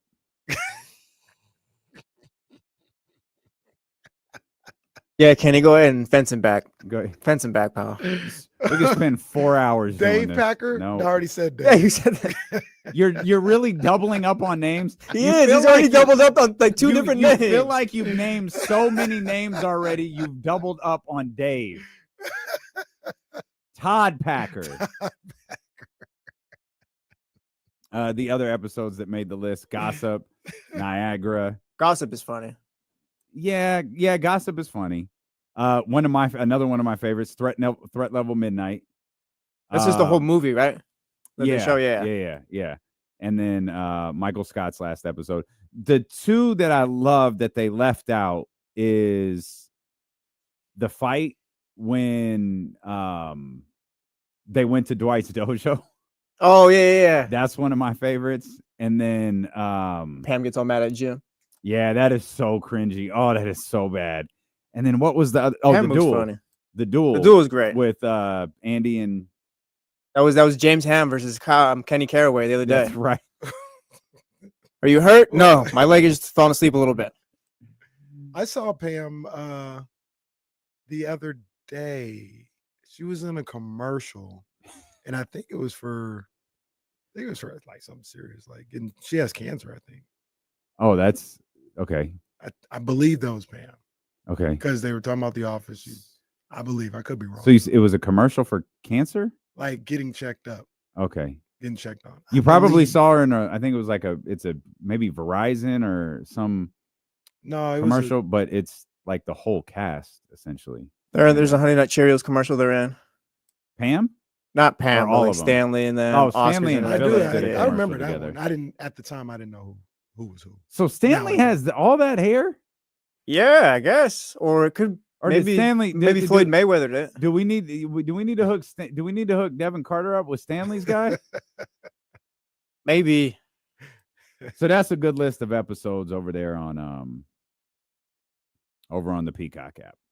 All right. Well, Kenny will see. Just Kenny, watch those ones, honestly. Kenny has seen No, I'm watching two. them in sequence. Kenny has seen 2 of these 20 episodes. I saw the Dundies, and what was the other one? Diversity Day. You saw the first. Oh, yeah, I did It's not the first episode. It's the second episode of the show. But you saw I didn't that. see. Basketball game didn't make it. Didn't make the cut. That one's all right. I might watch. I think episode the. All right, pal. But between the Sweet 16, Kings games, and opening day, you're going to watch an episode of The Office. I'm on TV today. So between your appearance on So I gotta CBS watch the 13, games. I would have watched them anyway, but I gotta watch them. so just tell us when you're going to watch an episode. Probably tonight When? when everything is done. Okay. Giants have a day game today. So. They won't even put this bet on Prize Picks. No. They're just like, no. Giants have a day game today, man. So But more or less a minute and a half of Less, how much. less. Like no, less. like Won't even Picks- hit the screen. Prize Picks would be like, you know what? Forget it. Yeah. We're out. Forget it. It's like, yeah, Forget it. Steve over here made a mistake. It wasn't supposed to be plus 1,000 odds. Steve. No one's getting paid. Clippers moved into the 6th spot last night. Beat the New York Knicks at Madison Square Garden. Clippers have won 8 of 10. And this race for the 6 might be something. It really is, It man. might be something with the Warriors and the Timberwolves involved. With nothing is a failure yet, right? Because it's just about getting to the playoffs. But if the Warriors had to be in the play-in game, is that looked at as a little bit of a failure? For them, I don't no. think so. No, because their season was dead. Yeah, you were a lost cause at one point. Their season was dead. Now I'm not even sure I believe they're championship contenders either. Well, things, but it's one of those things things. change, pal. I got you. Yeah, You absolutely. start cooking the way you are, and you thought you were. They were talking about 4 seed. No, for sure. But what happened? Steph went down for 2 games, and the Clippers played good though. That's the thing. Like you probably feel like you could survive it, but the Timberwolves had the 8-game winning streak that maybe none of us really saw happening. Then the Clippers have been cooking. They probably won like 10 or 12. Unless I'm and correct me if I'm wrong, the Warriors still aren't playing badly. No, that's what I'm saying. So I don't think it could be considered a disappointment. Yeah, as long as they're in the playoffs come round 1, I think it's a success for them. It's one of the stranger seasons I can ever remember, though, where you start out so high, you crash like in epic form. Yeah, it was over, it seems. Yeah, like it was over. Steph knew it was over. One of the reasons that damn Kings game was so enjoyable was Steph's reaction. Steph sat at the podium, and while he would never say such a thing, his body language said, "We suck." That was the peak of our season, but it was just the beginning of theirs, because they went out, they made this deal for Jimmy Butler, and we've had to take some L's this year. We saw the Jimmy Butler deal in the midst of everything else that was happening around Sacramento and around the league, and it was like, all right, I wasn't moved by it. I don't think you were moved by it. It's fine. I'm not buying it. And then they go off and play the way that they do, and now people are asking, is Jimmy a better teammate for Steph than Clay? Did Jimmy how much did Jimmy elongate Steph's championship window? Like all of these conversations that didn't exist before exist now. For some, not for me. Well, that's fine. It didn't for you, but the fact is, they still had they had a dramatic start, a massive crash, and a dramatic turnaround immediately afterwards. I think it's a disappointment if they miss the playoffs, but definitely that. Yeah. So that if they're in the play-in, I don't think that's a big deal. If they miss the playoffs, then it's like, man, that is pretty tough given where it appeared you were with 10 games left in the season. No, definitely. But like the reason why I said that for me is because Kings beat you. God damn it. Oh boy, we FaceTiming all day. Of course, I'm just all damn day. Maybe not FaceTime because we've seen how that goes. Well, if they win the play-in to get to the playoffs and eliminate them, yes, we're FaceTiming every hour on the hour. Yes. What's going to happen at that point? Well, they could get rid of Doug Christie. No. Monty could stay. Like, I'm just saying, last time we FaceTime, everything just crashed and burned. So we can't be hurt by the Warriors at that point. We eliminate them for the season. So that world doesn't exist. What you just said. We've never discussed that idea. That doesn't exist. Oh, yeah, I'm just throwing stuff out. There is no scenario where Monty McNair keeps his job and Doug Christie does not. No, the point is, just last time we FaceTime, everything just went so bad. That's the point. Yeah, that would be bad. Well, I'll FaceTime them. We FaceTiming. If they knock the Warriors out of the playoffs, my response to that wasn't that we can't FaceTime people. It was that why don't we shut the hell up because we've lost the last 2 games by a combined 60. Well, the other thing is, those are the rules, though. When we win, we do FaceTime. When we did lose, explain we that. don't. We did explain that to Butcher Boy. Essentially, it's like thing of talking trash. Like I'm gonna talk trash, and if I lose, I don't care. That's it. The reason why I said that about the Warriors, though, is like, because for me personally, and I know you others feel different, it is what it is. Like you got Jimmy, that's good. Like it's cool. Like you're not. This didn't create no championship window for you, in my opinion. And I still look at it as it didn't create a championship window. I don't look at them as a championship contender. I don't think that they can beat Denver, the Lakers, OKC. But going back to when the deal was done, that was never our conversation. Our conversation was, and correct me if I'm wrong, I don't think this does anything for them. I wasn't even talking about a championship window. I was talking about, I don't even think this makes them that much better. I didn't think the acquisition of Jimmy Butler mattered. I mean, I thought it would get them maybe in the playoffs. I wasn't thinking like I did not think they'd get to, okay. I wasn't thinking like 5 or 6, but maybe like they find their way in the playoffs via play-in, and then they'd get bounced. I thought that could happen anyways. Like, so if the end result is getting to the play-in with Jimmy Butler and losing, it's not that different than what I thought from the Warriors to begin the season with. The only team in the conference, you can call Cap if you want to, the only team in the conference I'm surprised by are the Clippers. The Clippers are the team that, like, I'm just wrong about. I didn't buy Phoenix. I didn't understand why everybody kept talking about Phoenix. I think the Clippers would be where the Kings are right now. Right, exactly. Yeah, exactly. For sure, exactly. For sure. Yep. And I've been hanging out with this dude too long, and I undervalue Ty Lue. What? Ty True, Lue, yeah. this is Ty Lue's finest. You really used to What hate about- Ty Lue, and you're one of D'Lo and KC. Ty Lue's one of my favorite coaches. I've said that a number of different times. Stop the perpetuation of these lies that you talk about me and Ty Lue. It's archived. Stop. There's YouTube videos. Yeah, it exists. There might not be YouTube videos. Is it that early? I think it was pretty early. Because we did the show for about I don't know. like 6 months before we hit the stream. We might have signed on, and Kenny, for no reason, goes, "I hate Ty Lue," and that was the first thing that was ever said on the air. Is your hat jewelry turned over? Because is it just all gold? No, it's black and gold. It's No, Show see, the you class got to today. turn it over. Yeah, like how all much? over the place. Yeah, there you go. Okay, it was bothering me. You didn't fix it. I I can't. can't necessarily. No, I can't take- tell. It'll. How do you go It's about? bothering me. Like, and I mean, so where does one? So if let me Yeah, like how do you? I never knew that existed until you wore it. hat jewelry. It's common knowledge. I don't think it is. It is.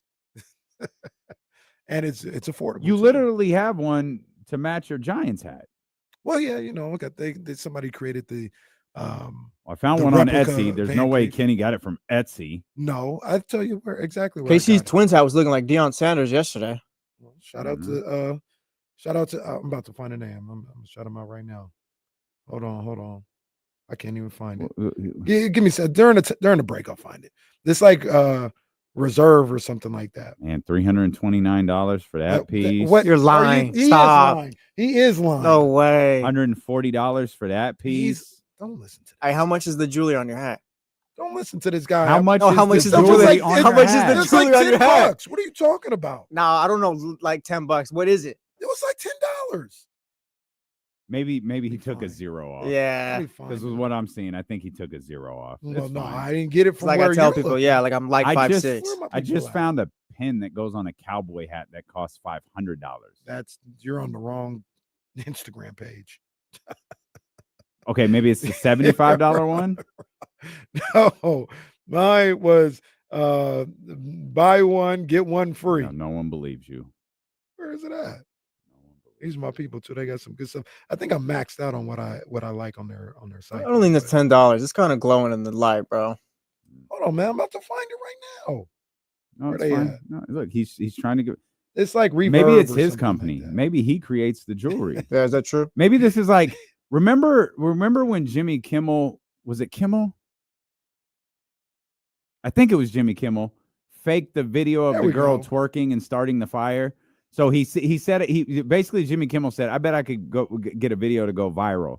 And he never revealed that he was a part of it until it was all over. So it's this girl like twerking on a wall who like knocks something over, and someone opens a door, and it's this big fiasco. The video goes viral. Then they finally release the whole video, and at the end, Kimmel comes in and shows the whole thing is fake. That's Kenny. How's that mean? Well, Kenny's trying to show like, no, look, oh no, I had Yeah. jewelry, and then we're Look. gonna find out Kenny actually owns the I company. think this That's is true. one of the places, but Ravine hat, whatever. Look, you get your little thing to go with that. I actually do like that. Might have to cop that one. But it's so look, I'll go to the website right now. What are you talking about? It's like $10. Look, $18. $18 for this. The best us regular folks can do is just taking our significant others' necklaces or something, throwing it on the hat. Found another one, $139. Well, get off of that website. Man. They got, man, $20 max. And then if you I wonder if the Cartier store sells hat jewelry. That would not be $20. Well, Jesse, you ever been to the Cartier store to buy jewelry? They don't even let me walk in. Me either. Me neither. Casey, you ever been to the Cartier store to buy jewelry? Yes, I have. Have you ever been to the Cartier regular store? You had to buy the most significant piece of jewelry you're ever going to buy. Did you go to the Cartier store? Nah. Me either. Did you? I mean, it's an option. He could have went. Like you're saying it like it's exclusive. It's not exclusive. He could have went. It's not. It's not a regular store. I ain't been in there. You can go. What are you talking about? But when they find out I don't have the money to buy the piece of jewelry. You don't have no money. What bag you got today? You point out the same bag every day. No, this isn't about him. This isn't about him. This is not about Delos. This is about KC. It's the same one. Yeah. Well, oh, hey, whoa. whoa. What are you doing? I only got one. There's only one back there. Mm. We're going to find out, Kenny. Like? What's that closet looking like? We're going to find out. How many times have you ever walked into a Cartier store? Oh, good question. Actually, show of hands in the chat. Yeah, you try else. You can participate as well. How many times have you ever walked into a Cartier store? I'll start 0 for me. Zero for me. Go this weekend. Go walk into the Cartier. Oh yeah, I've never had a reason to. How many of you married men or engaged men, have ever bought the most important piece of jewelry you'll ever buy from the Cartier store? Stephen Brown, not me. Scooter, Crickets, Collins, 0. Hey, look. Everybody can do this. Westside Kings went once. Shout out Westside Kings. Hey. He took the opportunity to say, hey, I'm going to go into the store. It's as simple as anything else. How many times have you been there, though? Westside Kings been there once. Maybe Cat 69 has never been to the Cartier store. Can you believe it? I don't think Fart Cat 69 is allowed in any store. Fart Cat 69. He's That's never crazy. been to the Cartier store. I still trust him when he talks to the basketball more than Nick V, though. Oh, that wasn't nice. Hey. No, just that thing. I'm the Nick V. I'm just joking. Look at Stephen Brown ain't even gone. Stephen Brown. Yeah, you can't get in. Can we get your answer? You can't push the door open. You got to be this tall to get into the Cartier store. Casey, how about this? You can answer it this way. Is it more or less than 2? It's more than 2. Okay, damn. Man. It's more than 2. Good for you. Big deal. Good for you. How many times you been to the Louis store? Can't even count. It's not about me. Can't even Malik count. Monk remains questionable tonight when the Kings host the Trailblazers. Devin Carter is available. Jake LaRavia is not. He's out with left thumb soreness. They need to find a better way to. They need to find a better way to explain that, though. Did you? It needs to sound tougher. Did you? So I watched the game on what day was that? Tuesday against the Thunder. Yeah. I watched it live. Got there, like the second quarter. Usually I go back and watch the game, whatever I missed, but I didn't on Tuesday. Did Devin Carter try to play? He played like like one spurt. It was like 2 or 3 minutes. Because I remember looking at the score when I was coming home from Little League game, and on ESPN it's like Devin Carter offensive rebound or something like that. And then I was like, oh, okay, he tried to come back. And then I was watching the game and never saw him. Like I was like, oh damn, I guess he tried and he played 3 minutes and that was it. Yeah. And he wasn't even on the bench, I think, in the second half. Yeah, whatever. And he was part of the sick crew, right? Yeah. So whatever is running through that locker room it's roughing him up. Yeah. That was the thing with Malik. When Malik missed this is all running together now. The first night of the back-to-back, the OKC one. The Boston.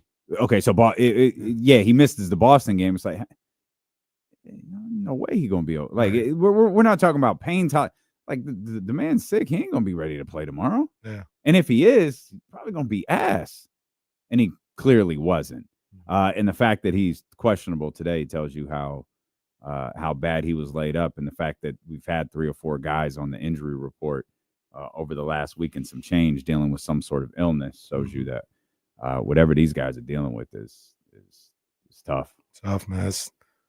I don't want to make light of it. I was about to make a joke, but it ain't a joke matter about it. They dealing with what Mookie Betts was dealing with. You hear that story? Mookie Betts lost like 25 pounds. Yeah, he couldn't eat for like 2 weeks. Couldn't hold anything down for 2 weeks. He said. Does this have to do with the trip? Well, he got it before Japan. On the way Yeah. to the trip, he got sick, and then he got there and obviously didn't get any better. Flew back. It was awful too. 25 pounds. He was. I think they said he was weighing 175 before, and he's like 150. Wow. And he's talking. He's like he's. Oh right, I'm putting quotation marks up, but probably weak as hell though. Yeah. Like physically fatigued. Yeah. So yeah, I didn't see that. Gladly. So those guys, it was the Dodgers and the Cubs, right? Yes. They're back. They did the break. They play today like everybody else does. Dodgers play today. I'm not sure about the Cubs, but Dodgers play today. But they'll play tomorrow. Like they'll play one of the like Giants they're won't play opening up. tomorrow. Giants play today and are off tomorrow. Well, all right, bro. Load managing? I don't know. Cubs do play today. They play the Diamondbacks. So Okay. yeah, they're back in the swing of things. Okay. Mavericks going are 0-3 on opening day. Who? Can you imagine being 0-3 on opening day? Yeah, that's kind of tough. That's kind of tough. Sorry, like those they've been doing that for a couple of years now. Yeah. It's always kind of weird. Yeah. Sorry, Cubs. And I thought about something on the way in. We're hyped to see the A's on Monday. It's rain from Monday to Thursday. So yeah. who knows if they play? Yeah. Hopefully it's one of those like rains in the morning, 1 a.m. rains, and it just goes away. I hope so too. Mavericks are in Orlando today. Come on, Paolo. Pay attention to that. Come on, Franz. They remain half a game back from Phoenix and Sacramento. Warriors are in 7 now. The Timberwolves are in 8. Kings are at 9. Suns are at 10.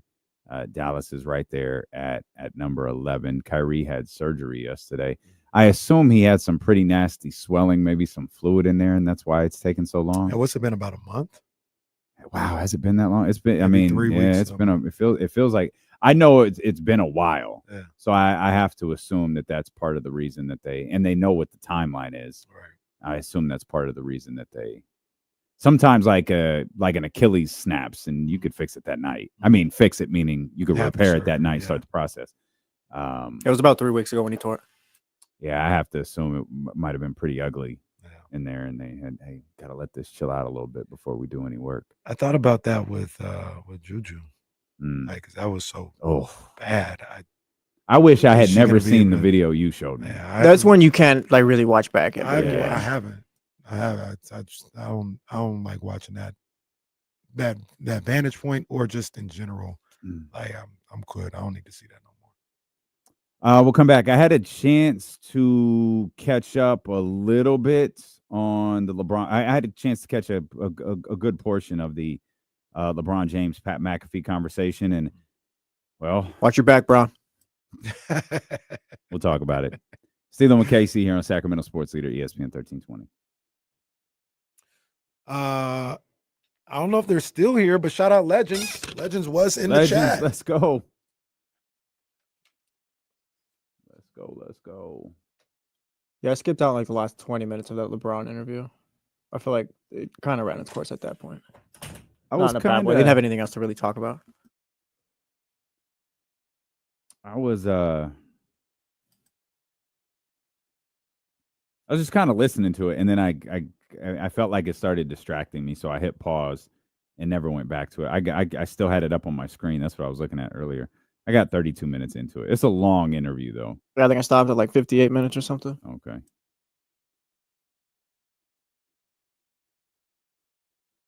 I think Pat McAfee ran it back on his show today too. Smart move.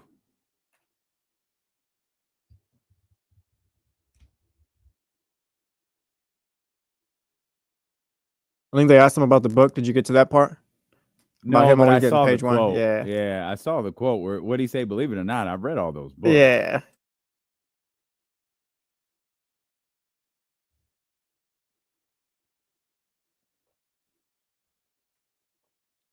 Rest Christian Campbell win Rookie of the Year.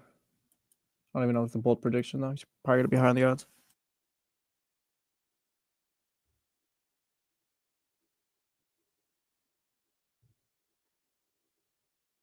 I think this happened. I think this is scheduled to happen today.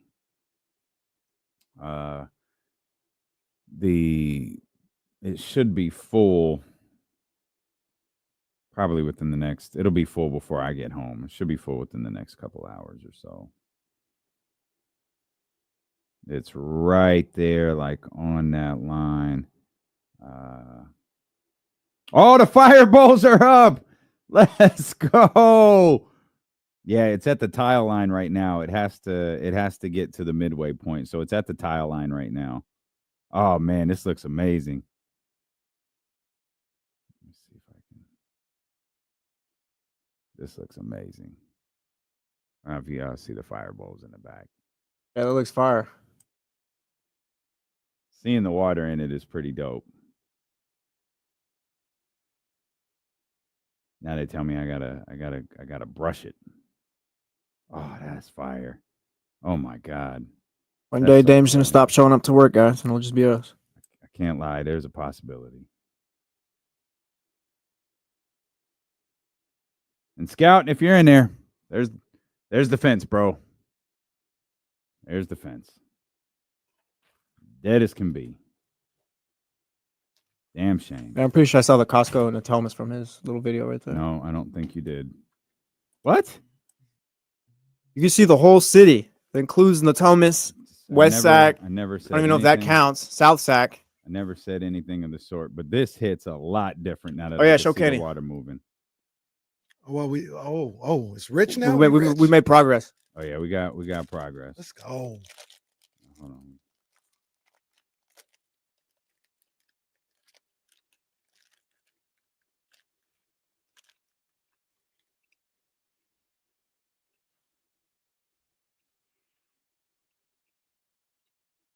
That's Dame Johnny G. Every time he gets a workout at 4 o'clock in the morning, walks out on his balcony, looks, just this city. That's facts. That's not. Hey yo, that's not the case. Hey yo, waterfall gonna go crazy too. Yeah, I think so. Waterfall gonna go crazy.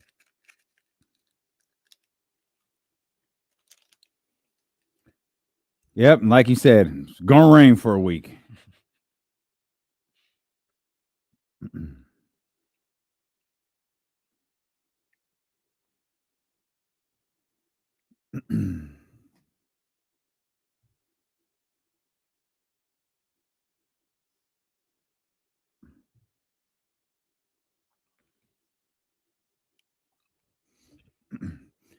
Had an opportunity to catch up a bit on the LeBron James, Pat McAfee conversation yesterday. I didn't get through as much of it as I'd like on YouTube. It's an hour and 12 minutes. I got through about 30 and some change, about 32 minutes of it. Of course, quite a bit has happened since that interview aired. Stephen A. has told him he'd put his hands on him. Settle down. LeBron has started tweeting. Settle down. I'm gonna need you to defend your boy on this one. I mean, because your boy, for those that don't know, is Stephen A. This is goofy. This whole situation is silly. I mean, not everything needs to be defended. So I don't really have a defense for him. I think they both look a little ridiculous. What did LeBron do? LeBron, there's no need to go on Pat McAfee and do all that. There really isn't. And I know people are talking about like, hey, defend yourself. Like, come on, you're LeBron James. Just whatever. And the side swipe of Brian Windhorst was kind of uncalled for. And I'm not even like this Windhorst fan, but I don't know what he did to get sideswiped. Well, Windhorst is out here talking like he knows everything about you, blah, blah, blah. I'm LeBron's guy. Well, like, yeah, I'm going to check that. I think the question was his distrust of the media. Mm-hmm. And he asked him, like, do you have a distrust for the media? And by the way, I completely disagree with going on Pat McAfee's show. Like, your take that he shouldn't go. It's a different conversation. And that's fine. I'm happy to have that conversation. Like, Pat McAfee, whether I like him or not, or what he has a very unique ability that not a lot of other people do have. Like, not a lot of other people have. And not everybody can get good conversations out of people in general, people like LeBron James. Not comparing content, but he's a lot like Howard Stern. Once you navigate through to me, it's nonsense. It never appealed to me, the overly sexual stuff. Once you're able to navigate through some of that stuff, like Howard Stern can conduct a very compelling, I don't know what he does now, but when he was on the radio, he used to be able to conduct very compelling interviews. Mm-hmm. He would get people to talk in a way that they didn't talk like when they were on with other people. And I think Pat has the ability to do that. And I think the idea, like I saw some people in the chat, he should have done Jeff Teague's podcast. He could have done all the smoke. That just turns into Hey, Bron, remember when Booby stepped on your shoe in the locker room? And it's like, that's not like, it's good to have like stories like that sprinkled in, but I don't think that those guys have the ability to get the same conversation out of I don't know, LeBron. Man. Teague's I think podcast is really, really good. Teague is the one, but I still think it's a basketball player talking to another basketball player, like basketball players. Like Stack and Matt Barnes are guilty of that. Mm. It's not that they don't have good conversations. Like Ryan Clark's really good. Like those guys over there really on the pivot are really, really good at this. Mm-hmm. They're really good at pulling like compelling conversations out. Like they did it with The Rock. Sorry, they did it with Dwayne. I thought that interview that he did with the pivot was one of the best he ever did, because they asked questions about like, hey, you're black, right? Like, do you experience racism? Have you ever experienced racism? Do you talk about being black? And like, I've never heard anyone ask him that. Most people don't have the balls to ask him that. And I think Pat's one of those guys. Obviously the platform is massive, but I think Pat is one of those guys who could get an interesting conversation out of you. Pat's perfectly fine. He's not qualified for me. I personally just would have liked to see him on a different platform, but what? Like, what would you have preferred to see? 520, the pivot. Those are two for sure. Shannon Sharp, talking to him. I would have liked to seen that, but I don't hate that he was on Pat McAfee. I just would have liked to seen him on a different platform. The pivot would have been interesting. The pivot would have been interesting. Pat said something. I never computed this. When he was introducing LeBron, it was a hell of a line. He said LeBron has been in the league longer than he hasn't. That's crazy. That wasn't it took me a second. Like, bro's right. That is crazy. LeBron was not a professional basketball player for 18 years. He's been a professional basketball player for, I don't remember what we decided, 21? Yeah, 22. 22. Yeah. Like, that's crazy. That's a trip, man. That is absolutely More of crazy. His life has been an NBA player, but than not. I got sidetracked. The question that brought up the Windhurst thing was about his distrust of the media, and he was like, well, he laid out earlier how it started, with the decision, and everyone had an opinion about what he did with the decision, and because he never gave anyone a reason to say overly negative things about him, they took that, and that changed everyone's perception on him. Like, that singular moment changed the way that he was covered, the way that he was talked about. Mm-hmm. And I think they left that conversation, and maybe that, Stephen A came in, they kind of went elsewhere, and then it came back to the media, and that's where the Windhurst thing came up. And it was something specific. And I can't remember exactly what it was, but there was a specific thing. Oh, Jordan. It was the Jordan conversation where he said, Windhurst out here telling everybody I wear 23 because of Michael Jordan. Well, he's right. He's saying, I signed with Nike because of Michael Jordan. He goes, no, I didn't. I signed with Nike because they gave me a $90 million signing bonus. And he was like, I don't like, Windhurst has been around me all these years, but he talks like he's not my best friend. Like, I don't know this guy. And I think that's all he was saying. It wasn't a swipe at Windhurst. What he said was not that. Like, that was the way he said it was that, like, I don't think Windhurst. Well, what'd he say? He said, this guy's out here telling people he's my best friend, like, effing weird. Like, that's exactly what I just said. I didn't say the effing weird part. Telling people, I don't think Windhurst has ever said he's his best friend. He just has covered his whole professional career. So like, in context of what you're saying, fine, that's cool. But like, Windhurst ain't never proclaimed to be his best friend. So it's not even that big of a deal. I just like, well, why do you got to speak about him in that manner? He didn't do nothing to you. That's all it is. It's, like I said, it's not a big deal. What him feeling that way or whatever, but he wasn't Stephen A in this situation. Stephen A, obviously, you got an issue with. Like, what does Whiteside for Brandon Windhorst have to be done? For especially for something that I don't recall him ever saying. He never said he was Bron's best friend. So Windhorst is kind of like lived off of Bron, lack of a better term though. Like he's kind of attached himself. We to wouldn't Bron. know who Brian Windhorst was if it wasn't for LeBron James. Yeah, so I get if you feel a certain way about that. It's LeBron perhaps might have more. I think when you have someone who makes their like entire existence is yours. Like Windhorst's entire career as an insider was built off LeBron James. Mm-hmm.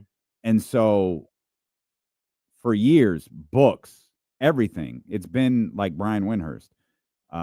So I mean, maybe that created some ill feelings. Like I don't really know. Maybe so. I mean, I don't. And of course, we don't know what Ron Windhorst says privately.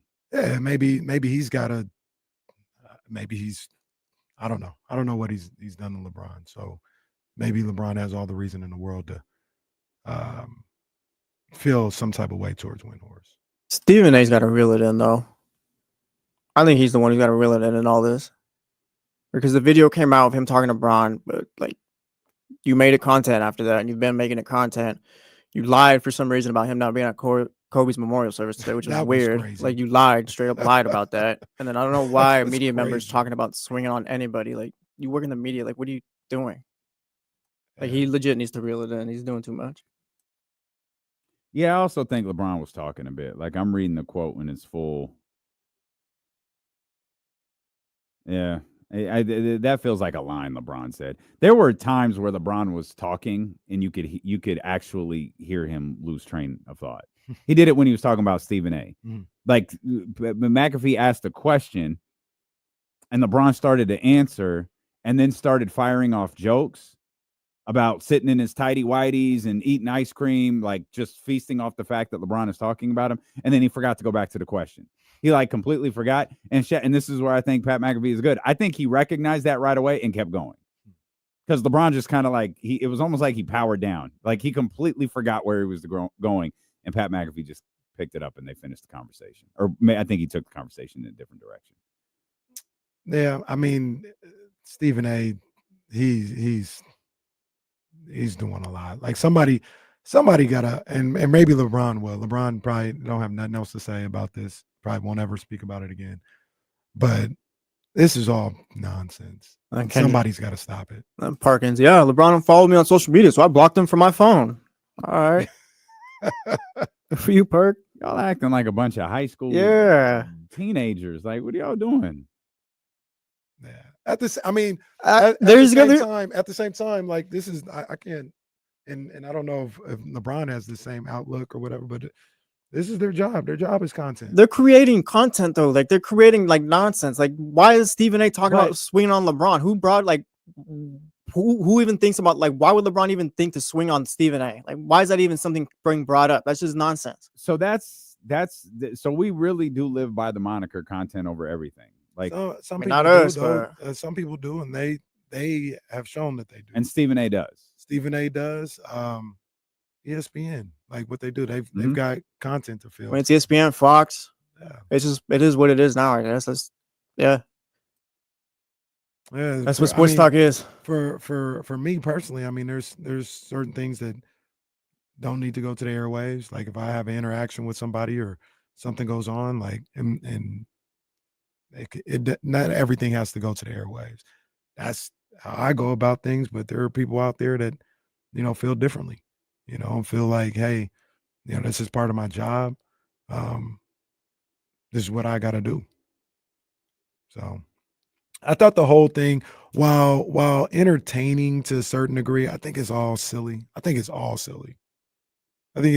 and it's not even like, oh, LeBron, you should be focused on getting the NBA. I'm not not like saying it like that. It's like LeBron, don't even. He's worry pretty about this focused stuff. last night. The No, game winner. He was, but that's not what I'm saying. No, I'm, I know. I'm just I know. saying, like, man, don't even worry about this stuff, dog. Like, don't even like. Why are you worried about that? Should it have stopped at him and Stephen A's conversation? Yeah, Like, I think it should have. It's like, why you LeBron James, man? Like, why are you worried about this stuff? Don't even. I mean, for even don't like even, Stephen A. like- too. Like, should Stephen A. turn that into content?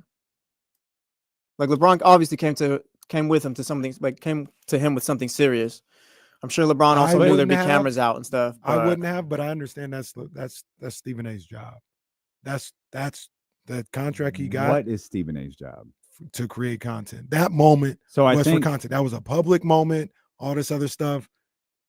That was prime content. It wasn't that backstage or nothing like that. It was out in the open. So you felt like you had to talk about it. I understand it. But I that's probably wouldn't. But to your content point. That's not the origins of this. The origins of this LeBron Stephen A situation is not the Garden. It's the I'm pleading with you as a father. That's the origins of this. yeah. And look, there could be a bunch of other things that there could have been a bunch of other things that set LeBron off, and that like I've seen, because I don't watch everything that Stephen A says, so maybe he said some other things and whatever. That one was like, I don't know. I wouldn't have been that hung up on what he was saying in that moment. Yeah, it was different. He's probably said worse things than that moment, and saying I'm pleading with you as a father. Like, if you make it personal though, like you can't really dictate how someone reacts off of Yeah, that. that's not sports content. Yeah, that's to different. me. You make it Like, personal, like that's on good luck. he I didn't guess. say I'm pleading with you as the captain of the Los Angeles Lakers. He didn't say I'm pleading with you as one of the greatest players of all time. That's not what he said. He said I'm pleading with you as a father. That's different. okay. Because it sounded like I'm trying to defend Stephen A. And You can he defend didn't him have, all you want he to. didn't have to say that. Like, I just didn't think that was a big deal. That was not a big deal. But clearly No, it was to LeBron. But I'm saying for me, like, that's not a big deal. He's talking about it as So Carmichael Dave goes on 1140 because he saw Reese strike out in the Little League All-Star game. Mhm. And Reese is getting ready for a big high school, I don't know, transfer. Whatever you want. Mhm. KC, I'm pleading with you as a father. Don't let this man transfer to this baseball juggernaut. You don't have a problem with that? no, like, because I don't care. Yeah, what he it said. doesn't even work. I don't. But just like LeBron to Stephen A, I don't care what you say, dog. Like, I'm gonna do what I'm gonna do as a father.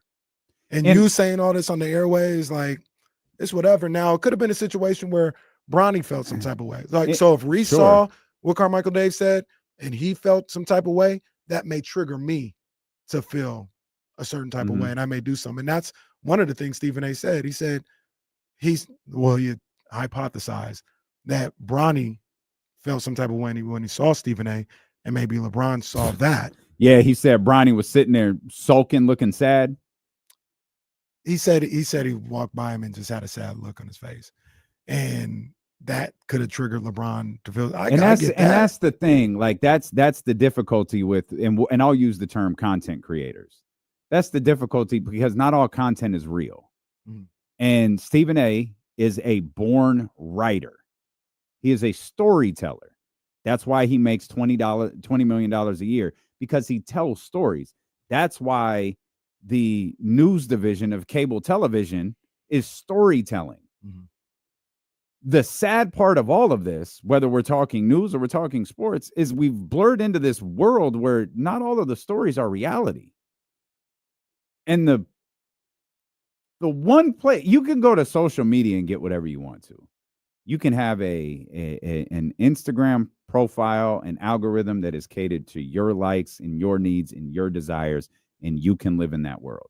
You could do the same thing on Twitter. You could do the same thing on every social media app. There are people who are sitting 10 feet from us whose job is to know that you are a 25 to 50-year-old male who needs their carpet cleaned. needs their car tuned up, Mhm. is in the market for a Mercedes, is in the market for a Kia. Those people right there outside that's their job. And they're going to find you and they're going to feed you that ad. But on networks that are designed to be news, the stories should be real. Now, you can have your opinion, whether this is political or whether this is sports. You can have your opinion. There's opinion. But Stephen A. tells stories that are rooted in a real life situation. But I think a lot of the storytelling elements he adds are not. They're literally for storytelling. And the Bronny story, you don't know what kind of mood Bronny, bro, what are you talking about? You framed it as if Bronny was up. This is how you framed it. Whether this is what you said, this is how you framed it. Bronny was sad because he saw you and dad went to take care of it. I do not believe that. That kid has been LeBron James' son his entire life. He knows what he was dealing with when he was getting drafted by the Los Angeles Lakers. He knew what he was dealing with when he went to USC. He knew what he's been dealing with his entire life. To see Stephen A. at the Garden and get sad, come on, man, stop. I don't necessarily believe it either. But I also live from and we see it in the chat and everything else like that. I'm probably different from this. Like none of these guys bother me. Like they're whatever. They are who they are. Stephen A. Smith is who he is. Skip Bayless is who he is. Colin Cowherd is who he is. I have a choice to not absorb any of their content and let them do them. Colin Cowherd is, I don't, that's not my guy. I don't really go to his arena to get any content from or listen to what he discovered the Bears on Thanksgiving, sir. Not the Bears. I'm sorry. He discovered the Detroit Lions. He said America is going to learn what we've learned, and that's that the Detroit Lions are real contenders. He said that on Thanksgiving this past season. But the whole thing is like, I don't. So you better tune in if you want to learn something, sir. Me personally, guys like that, I just don't get that worked up about. So that's what I mean when I'm like LeBron and somebody's saying something or whatever. If I don't hold any weight with what they say, it just don't really matter that much to me. It's LeBron probably made it bigger than it needed to be by approaching him. And I think if you were to give LeBron a do-over to see where this all is, not because he regrets it, but because of the amount of attention Stephen A. has gotten from it and the amount of dialogue that it's created, I feel like he would do it over and just wouldn't approach him. Approaching him, he probably wouldn't. But approaching him, I mean, I could be wrong. I'm guessing. It makes more sense to me because that seemed like a heat of the moment situation. Mm-hmm. And you just, hey, this dude's here. I'm feeling some type of way, mm-hmm. and I'm going to go see him. Mm-hmm. Anything after that, like the whole McAfee interview and even addressing Stephen, you could do the interview, but addressing him on that, you don't need to do all that. Like you said what you said when you saw him.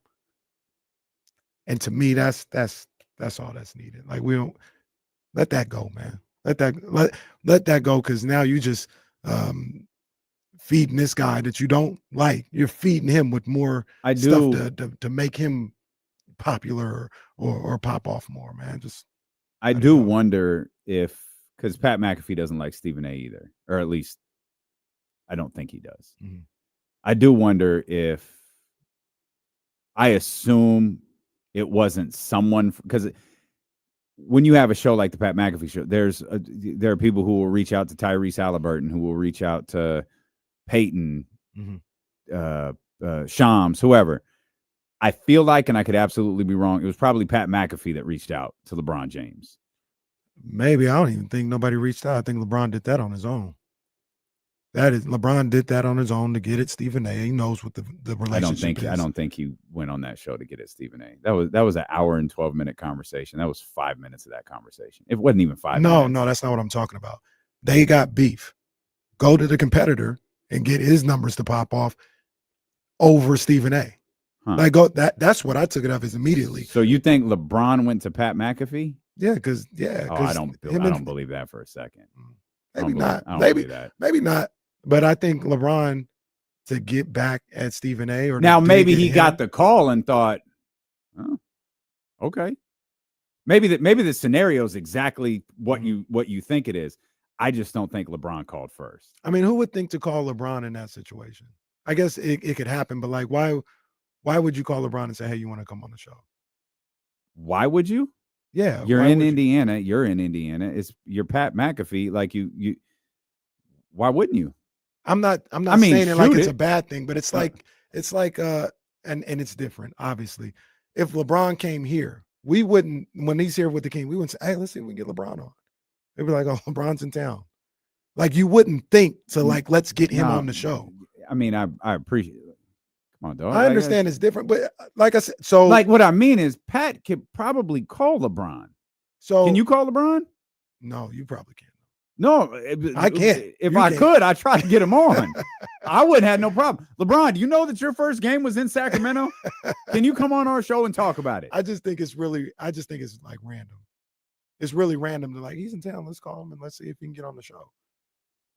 I just think it could be a variety of things like that had to work. Like, how long were the Lakers in Indiana? How long has this been set up? When did they reach out? Like, because the idea that Stephen A. Pat McAfee reached out because he doesn't like Stephen A. That's completely plausible to me. Mhm. I just don't think it's as big of a reach as you think it is, just because of who Pat McAfee is. But I think your scenario that like, oh, this is nefarious. This is to get it. Yeah, that's all possible. And I'm not even saying that like a diss at LeBron. Like that's a move. You got a problem with this guy? Go to his ops and make his platform pop off for, X amount of hours. And like, yeah, like I don't think there's anything wrong with that. I don't think I see the vision in that. That's all good. So I ain't coming at it like, oh, LeBron, why did you do that? I see the vision if that was what he was looking for. But like I said, I think all of it is a little silly. All of it is it should have ended. It should have ended when LeBron confronted him. Obviously, Stephen A. was going to say what he had to say after that. Stephen A. has gone on Fox News to discuss this. Yeah, and that's what he's going to do. Like, if I was LeBron, it would have been over after I said something to you. And like you said, the whole interview wasn't him talking about Stephen A. I'm not making it out like that's what the whole Pat McAfee thing was. But I wouldn't even. I was like, if it would have came up, I would have been like, man, I said my piece to him when I saw him, and that's that. It's also, I think the big thing with Stephen A. is like now I think he's threatened 2 of the top 10 players of all time that I can remember. LeBron James and Kevin Durant. All right, Stephen A. Stephen A. is really tough. He's really tough. But my biggest takeaway from that conversation remains Pat McAfee saying, welcome a guy who has been in the NBA longer than he hasn't. That is such an amazing line to me. The biggest thing I took away from it was LeBron talking about the NBA being rigged. So I didn't get to that part. I read that the quotes. Crazy. I read the quotes, but I didn't have the draft lottery being rigged, not the games. But that was crazy. Would you be surprised? I wouldn't be surprised. I'm surprised he says something like that, though. I am like that's. I think that Stephen A. Smith is overshadowing that moment. Like, why would you say that? I'm guessing a Adam popped up on his phone when he left the studio yesterday. Hell, David Stern might have called from the grave like, Bron, come on, man. What are we doing? What are we doing? We'll come back. Jake Gadon joins us. Hey. Big night over at CBS 13. It's a big night for Kenny Caraway. We'll talk about it next year on Sacramento Sports Leader, ESPN 1320. Oh, man. What's all? Yeah, man. Come on, man.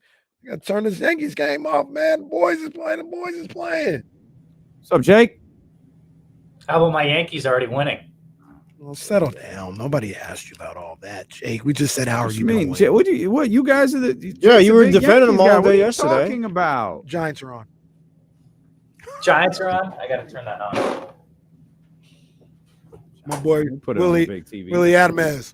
We don't have any games till later, right? Yeah, he started 4. You're gonna do the first hour of tomorrow's show by yourself. Adamez. I always say Adamez. This is Adamez. Oh, you know what would have been funny if you wore your Reds hat today. Make sure that didn't happen today. Baseball is a beautiful television presentation too. The colors, the lines, it's just beautiful. Picturesque. Yep. When I first started being aware of him a couple of years ago, I used to say Adamez. And I was like, I don't think that's correct. Adamez. Hey, by the way, can I get both of you for Sports Sunday this week? You guys free? I am, yes. Yeah. Okay. And Kenny, see you tonight? Yes, sir. In person. In studio. In studio. In person in studio.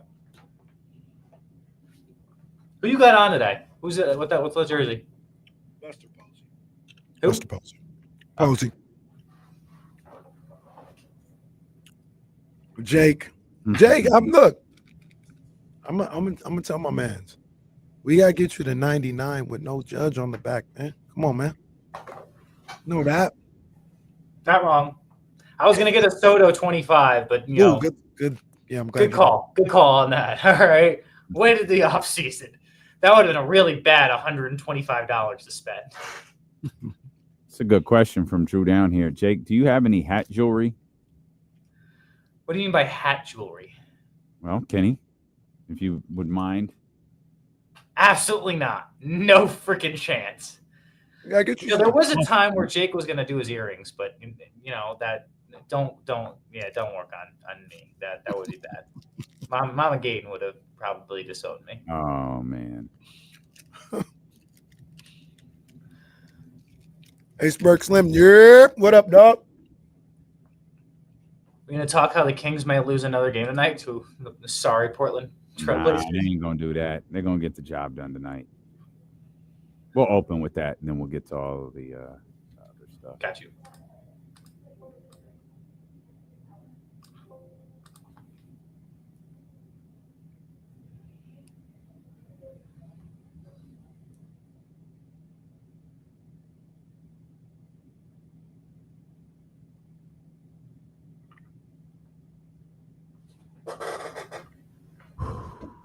Look, we are coming back here in just a second, Jake.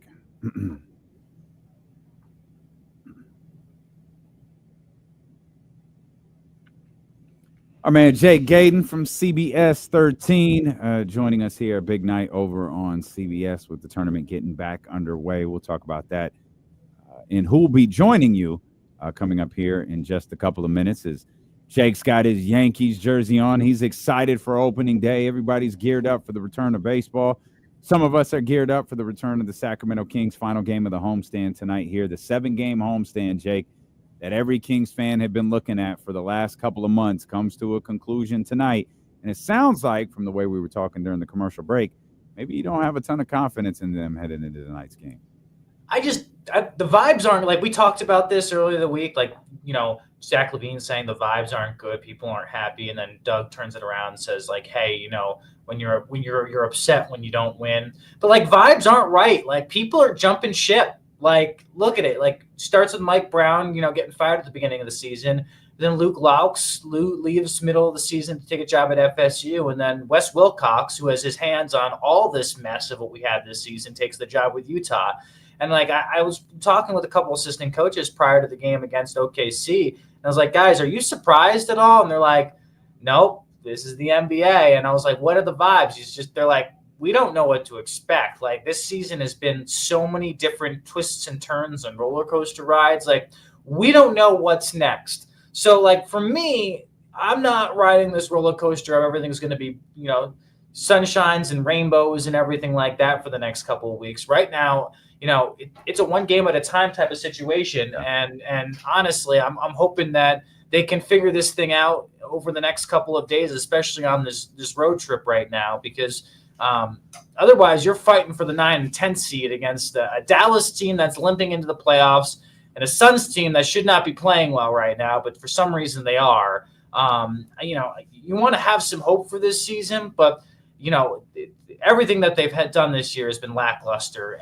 And could they have another, you know, win streak in them? Sure. Right. You know, could they go 7-3 in the last 10 games of the season? Yeah, that's a possibility. But right now, from what I've seen from the team, the body language, how everyone's been acting around the Golden One Center, you know, I don't have a lot of faith in what's going to happen for the rest of the season. I could see this completely falling apart and getting off the rails in the next 10 days. But, you know, that's why they have to play the basketball game to prove that could happen or that won't happen. What a bummer Jake Gadon turned out to be. I used to be high on the list. I used to be like the biggest Beam team believer, and I was like, you know, high hopes for everything. But like, this team ain't getting out of the 9th seed. This team is not gonna be, you know, even if they win that first game, they ain't going on the road and being the team and getting in. And what's your reward? Oh yeah, you have to get swept from the OKC Thunder. Like, don't sign me up for that. I have no interest in seeing that. I don't care if OKC's never been playoff tested. That team is good. And just because they played well in the third quarter against them a couple nights ago still doesn't give me any hope because they still won by 20. And yes, Malik Monk wasn't playing, but is that really the guy you're going to, you know, hold your hat on saying this is the guy that's going to make this a big time thing? Like, I don't know. I'm not a Beam team believer right now. That's perfectly fair. I mean, they haven't in the last 4 games, definitely haven't given people much to believe in. But one of the things that we say on here often that I still think is true is this is a team that can beat anybody. They just beat Memphis. They just beat Cleveland a couple of games ago. So it's not out of the realm of possibility that they do anything that you're talking about, fall off the wagon or win 7 of the last 10, win 2 games in the play-in and get into the playoffs. Like anything is possible for this particular team. But I do disagree. Like, I do want them to get into the playoffs. Like, I'm not really – they get swept or whatever. But, Jake, is that really what you want, though? Is that like what you want you hang your head on? Oh, we made it into the playoffs. So then you keep this same front office and same coaching staff. Like, I love Doug. Don't get me wrong. And I do believe no matter what happens, Doug should stay. But are you really under the impression that, oh, yeah, it's okay, we made it to the playoffs, we made our year goal? Like, is that your ceiling? Like, no, your ceiling is like competing in the playoffs. And you're not going to do that against the Thunder team that they're going to sweep you in the first 4 games. Ceilings change, pal. Yeah.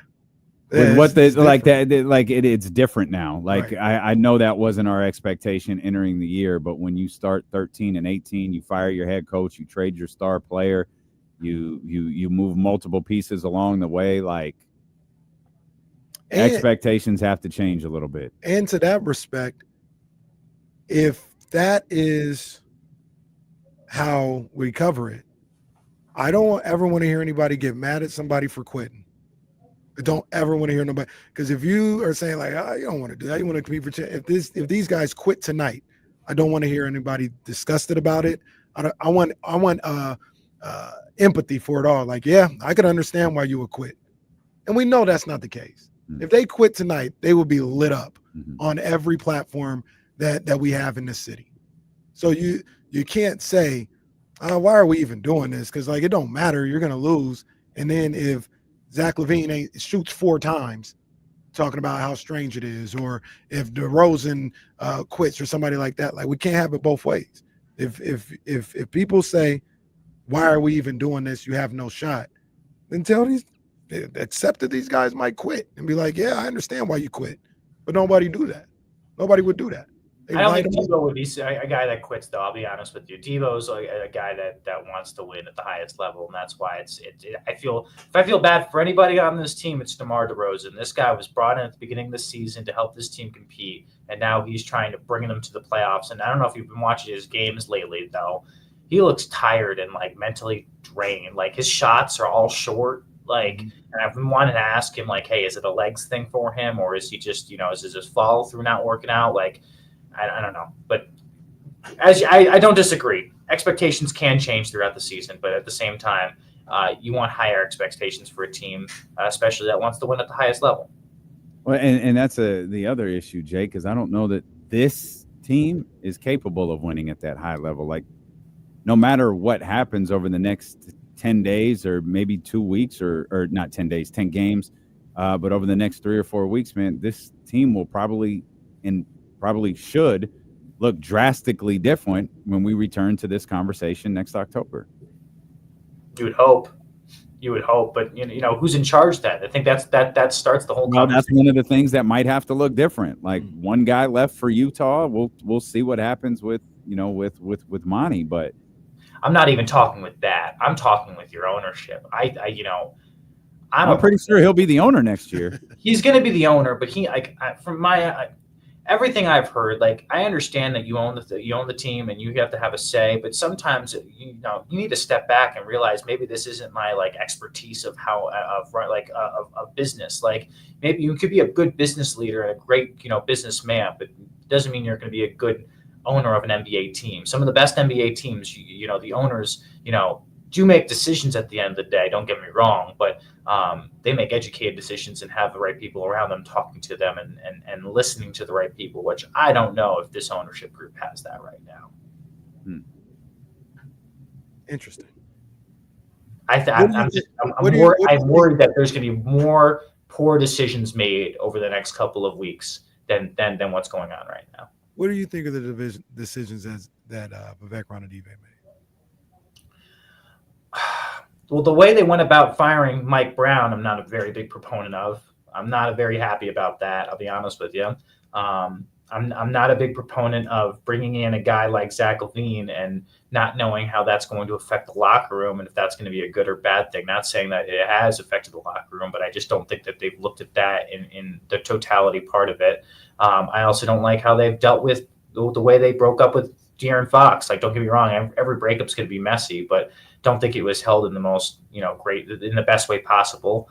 And I really don't know what's going to happen with Domantas Sabonis and how they're dealing with this. Like that's the next superstar that's on the block of okay, are you going to fumble the bag at this? And I don't know if they have if I have confidence knowing that they're going to be able to deal with this or be able to rectify the situation with Sabonis and make him happy and give him a plan and an outlook that he can agree to and can see moving forward.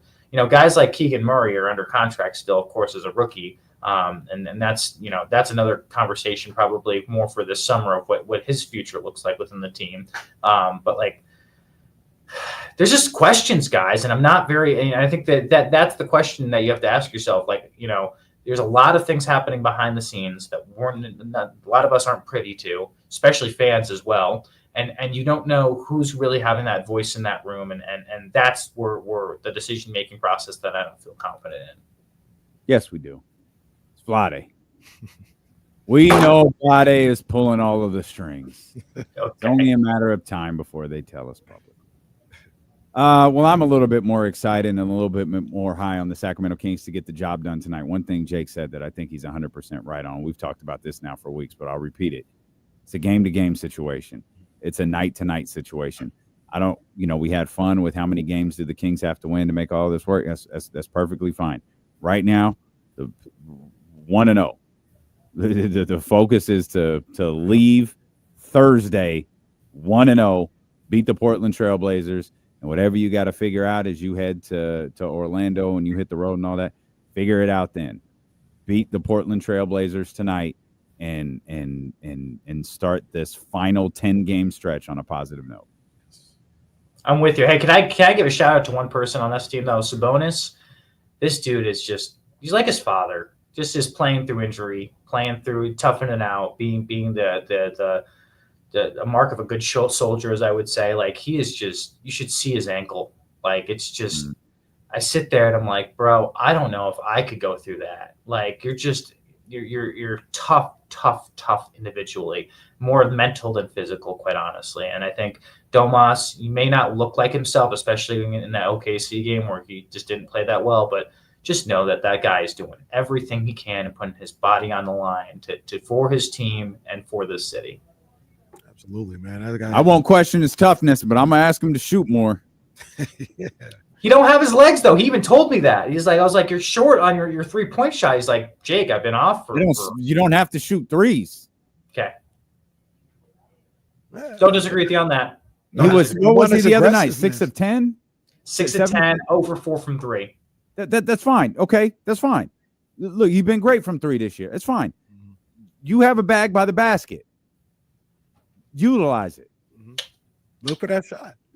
Hell, you don't even have to step out to 3. Like, you get that from 17 feet away, top of the key. They're not guarding you.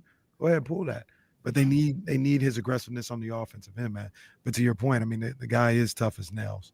You know, he's definitely tougher than a $2 steak. And, you know, we thought he was going to be out 10 to 14 days. Yeah. And here he is 5 days later, Crazy. going out there, giving everything he has out there. So he absolutely deserves all the respect in the world for trying to get these guys to the finish line, man.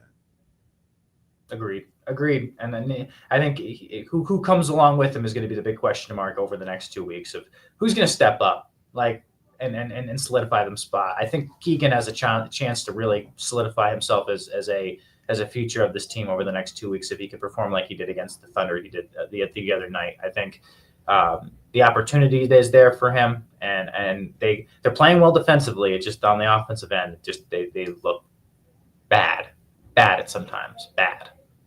Jake, big night for you guys over at CBS 13. Big stretch of programming coming up for you guys over the next couple of weeks over on CBS 13. Is there a storyline here in the Sweet 16 headed to the Elite 8 that you got your eye on a little bit? I like right now what BYU is doing. I think that's an upset you can look at tonight over Alabama. That's something to keep an eye on. I like Texas Tech. I think their defense travels and the way that they have won, especially in those opening round games. The first round game, it was mainly by the 3-point shot. Second round game was more by in and out, inside out. There's a Gadon, the Red Raiders, Darion Williams, that's actually a Capital Christian alum or Capital Christian player, played there for his freshman year and then did the Jared McCain route and went down south for the final 3 years of his high school career. He's a kid that's from Sacramento. I would keep an eye on him. He plays for Tech. He's playing tonight. I want to see how well Cooper Flagg looks for Duke. Like, I've heard murmurs like that, you know, if Duke don't go all the way, he may come back. But if they do win this whole entire thing, like, I think he's going to be a solidified number 1 pick. But those are the storylines. I like Coach Cal. Like, you can just never – Calipari always doing his thing. Like, I love the coaching aspect of it, the way he brings in his guys and the way he coaches his guys. Extremely, extremely tough. I loved hard coaching when I was a kid. And I think that's something that I think we've kind of gone away from in this generation. But those are the main teams that I'm keeping an eye on right now. That can really make some noise. Tomorrow night's going to be Houston. That's probably the one team that I can see coming out of. I think it's the Midwest bracket, East bracket, I believe. No, Midwest bracket. So those are some of the storylines I'm keeping an eye on right now. Not a lot of upsets this year, guys. No Cinderella stories, right? Like, that's like fine with that. Everyone's been like, "Whoa, there's no Cinderella this year. There's no upsets." It's like, well, maybe it shows you the best teams are the actual best teams this year. Simple as that. I was sad though. I was crying on Sunday that UConn lost. Well.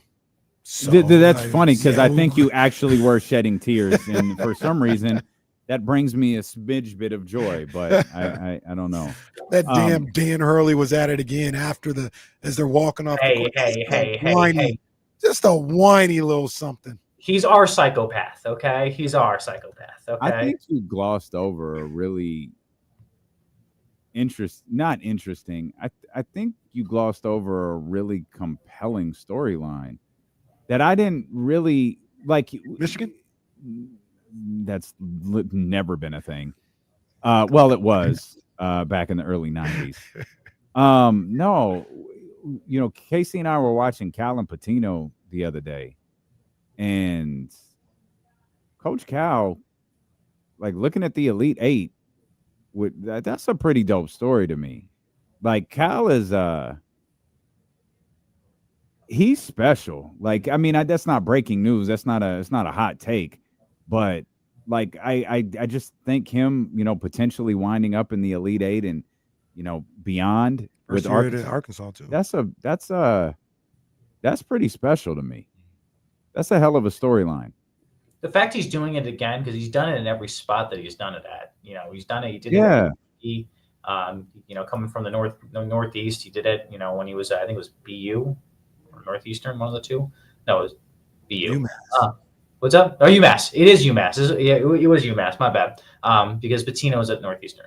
And then you have and Calhoun was up there as well. But no, he's an interesting character. Like, and the way he's been changed his philosophy. Like, if you remember in the early, early 2000s, even late 2000s, he was always known for getting the 5-star guys, putting 4 freshmen on the court, 3 freshmen on the court. Like, look at the amount of guys he put in the league 1 year at Kentucky and then move on. And that you kind of can't do that now in the current NCAA just because of how the transfer portal works right now. But he's still doing it. Like, still has freshmen on the team, but he's also built it up with some veteran guys and realized like that you got to be able to have some 21, 22-year-olds on your roster to compete with some of these older rosters like a BYU that have an older team that are probably more seasoned and more physical compared to just throwing 18-year-olds out there and letting them hoop. Again, he's done it in multiple different ways, and the fact that he's brought Arkansas out of all places, Fayetteville, to a basketball heaven, like, that's interesting as well, because Fayetteville is not known for its basketball; it's known for its football over there. And the fact that he's doing it now in Arkansas is pretty impressive. And it's not going to stop here. I can tell you that much. I think he's going to be competitive in the SEC moving forward, year in and year out. I agree. I have Duke playing in the national championship game, losing to Florida. Same. They're going to win tonight, but I think Arizona is going to give them everything they can handle. Caleb Love, he is familiar with going up against Duke. Caleb Love is a feast or famine type guy, so he could have a bad game. Like, he could look wild out there, but he could look like he did against Oregon, where he was the best player on the floor. I just got my eye out for Arizona tonight. Got my eye out for him to make it a competitive game. I don't think it's going to be that competitive. I think Duke's going to roll over Arizona tonight. Roll. I have no confidence in the Wildcats. Zero whatsoever. They always fumble the bag, guys. Always fumble the bag. It's either a first-round exit or an Elite Eight exit. They have it's just like, well, when's the last time they were in the Final Four? I don't even know off the top of my head. I can tell you it wasn't. Jefferson. Yeah, that's what I'm saying. It's been a minute.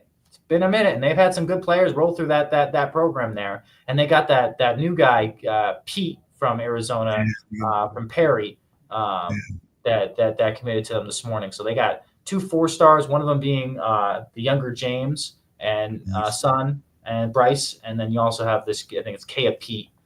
Like, they're good. Don't get me wrong. They've never been able to bring it all together. Who's with you tonight?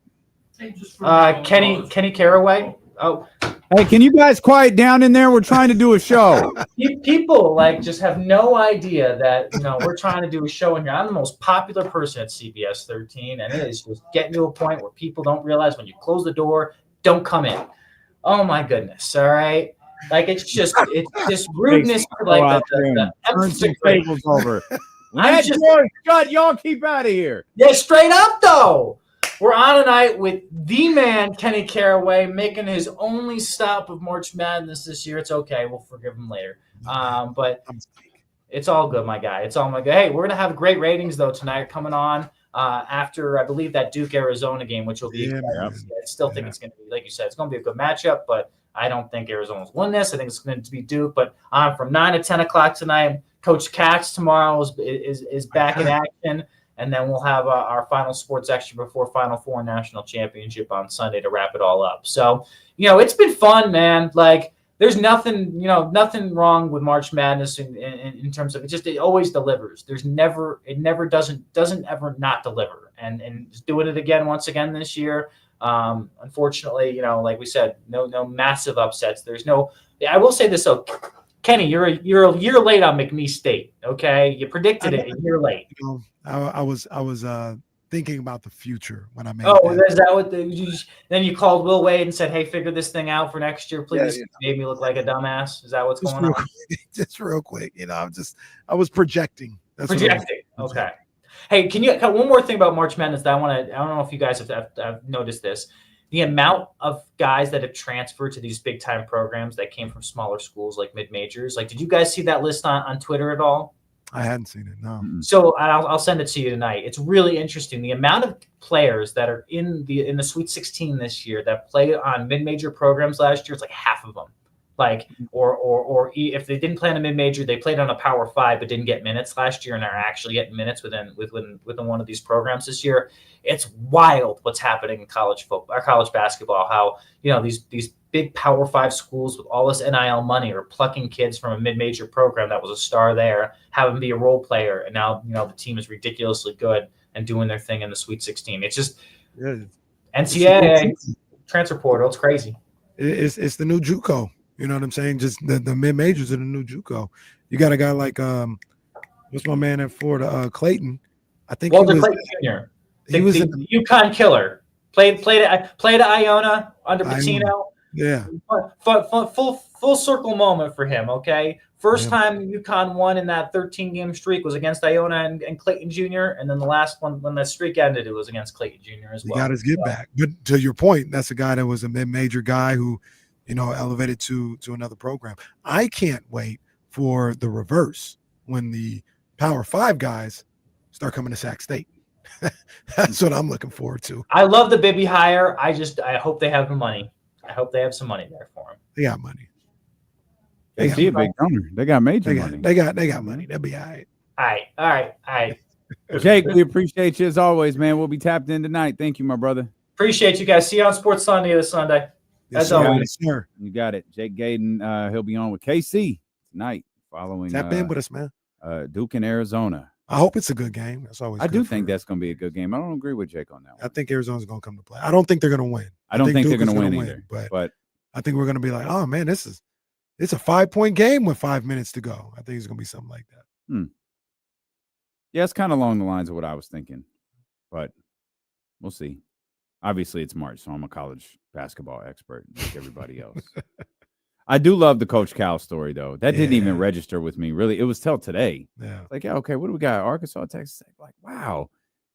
He's got another shot at an Elite Eight. Like, I mean, once you get into the names, you get out of the round of 32. Right. Like, that's pretty dope.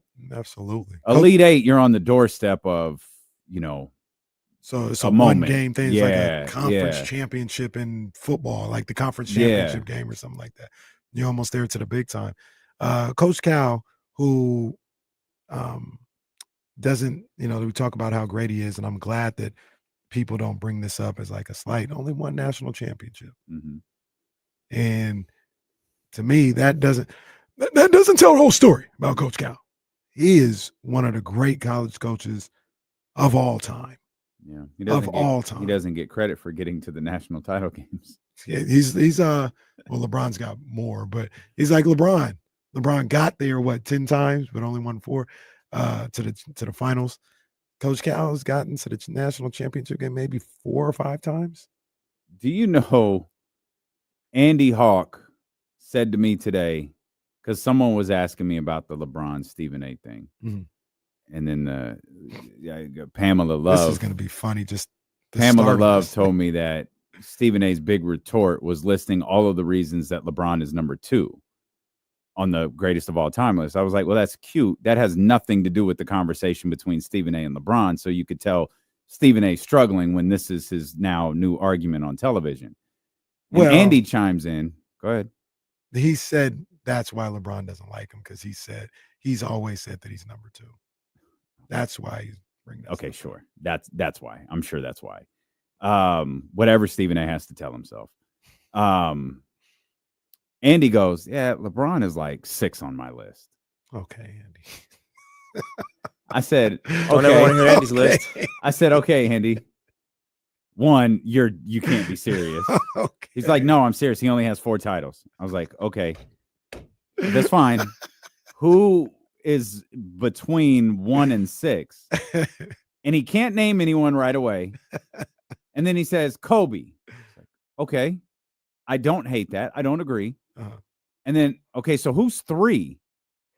And he's quiet. And then he goes, well, Tim Duncan's got 5 titles. I said, bye, Andy. I can't talk to you. Tim Duncan is not better than LeBron James, but he does get forgot about in these conversations, even by me. I don't think he gets forgot. Well, you forgot about him. No, I don't think he's in anybody's top 10. until they actually think about it.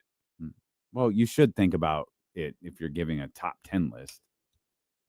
Yours is He's not 4 my years top in the 10 though. making. He's not my top 10. And that's okay. Yeah. Like, that's fine. But I don't think I it's say that to egregious. even say I'm like, I don't think Tim Duncan's a top 5 player of all time. I would agree. I'd have Steph over Tim. Me too. Me too. Would you have Larry Bird over Tim Duncan? Yeah. You're going to move Larry Bird out of the league. You can put Larry Bird at like 75. I got Larry Bird 10. I said, but at some point, you're going to have him at like 75. We'll come back. Still on KC on ESPN 1320.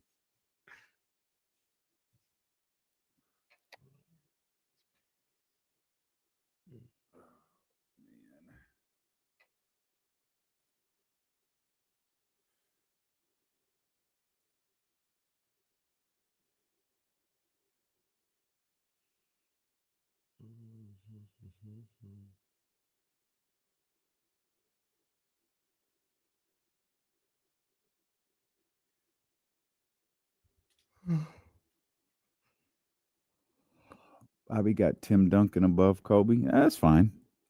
I don't agree, but that's fine.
Oh, Hunter Green is Dylan. I'm glad to see him being Hunter Green because he was very, very hyped. He was like Bryce Harper. He was the one. I think he was the SI cover guy at a high school. And I think he had Tommy John. He was a great pitcher and position player, and he chose to be a pitcher. And I always wonder about that. I guess they get the most money and stuff like that, but damn.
All right, Sammy, relax. Settle down.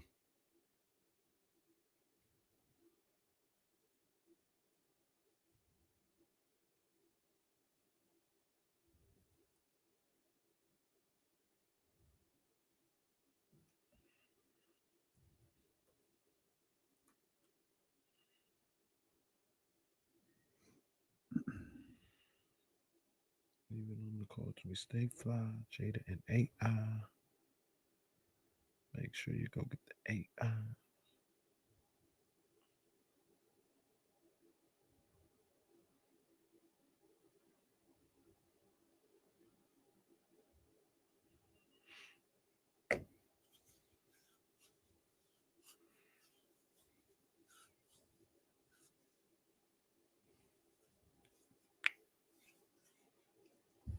I'll just talk about LeBron James today and forgot to mention that putback he had last night. That was pretty cool. That was a hell of a game. That was really cool. I thought one thing that really caught my attention when watching one of the replays is, and maybe it was instinct, maybe everybody would have done this. There was no one around him.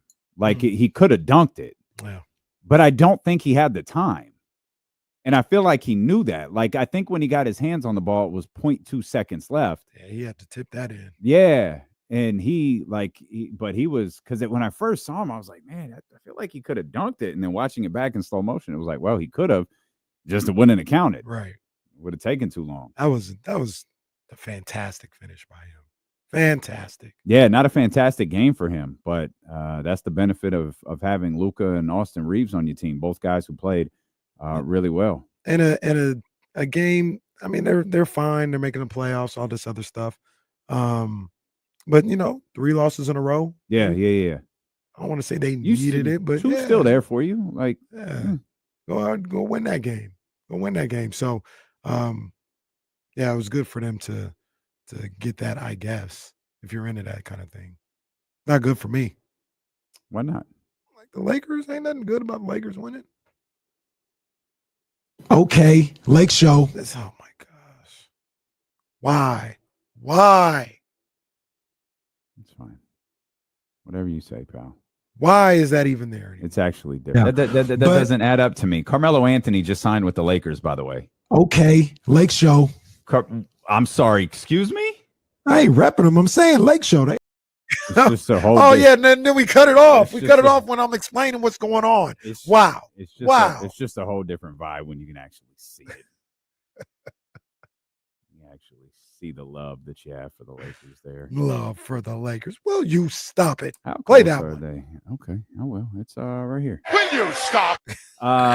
Lakers a game back from third. 2's probably not a thing. Houston's actually 2 is a thing because I think the Lakers got 2 against Houston. Problem is, I also think they got 2 against Oklahoma City. So if they're a true title contender, they might have to show it here in these last 10 games of the season. Damn, man, Houston at 2. Yep. Houston at 2 is yep. That's pretty good for them, man. Yeah, they got a game Pretty and a good half. for them. They got a game and a half on Denver and 2.5 on Los Angeles and Memphis. Then you got the Clippers there at the 6th seed with the Warriors right there and the Timberwolves right there. Yeah. And then it's broken down into tiers, man. There's the Oklahoma City Thunder tier. There's the Rockets, Nuggets, Lakers, Grizzlies tier. There's the Clippers, Warriors, Timberwolves tier. And then there's the Kings, the Suns, and the Dallas Mavericks. Yeah. Just 25 games behind Oklahoma City. That's not that far away. Yeah. Just a little win streak away. Just a crazy quarter-ish plus of the season away, and they'll be right there. Of course, there's only 10 games left. Are you following this NBA Europe League thing? It's got my attention. I mean, there's been some rumblings before, but it's starting to creep back up again about them starting in NBA Europe. And like an actual pro league in Europe. Yeah, and I think run by the NBA. Yep. Run by the NBA, getting prospective owners, to potentially invest or get involved in being owners in this new league. I think it's going to happen. I think we saw kind of the blueprint laid out for what they're doing with NBA Africa. And I think they can do that on a bigger scale, potentially, in Europe. Well, Europe has a pro league. The Euro League. Yeah, this is you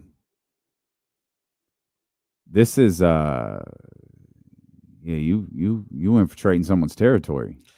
Yeah, I think they've talked about part of it would be.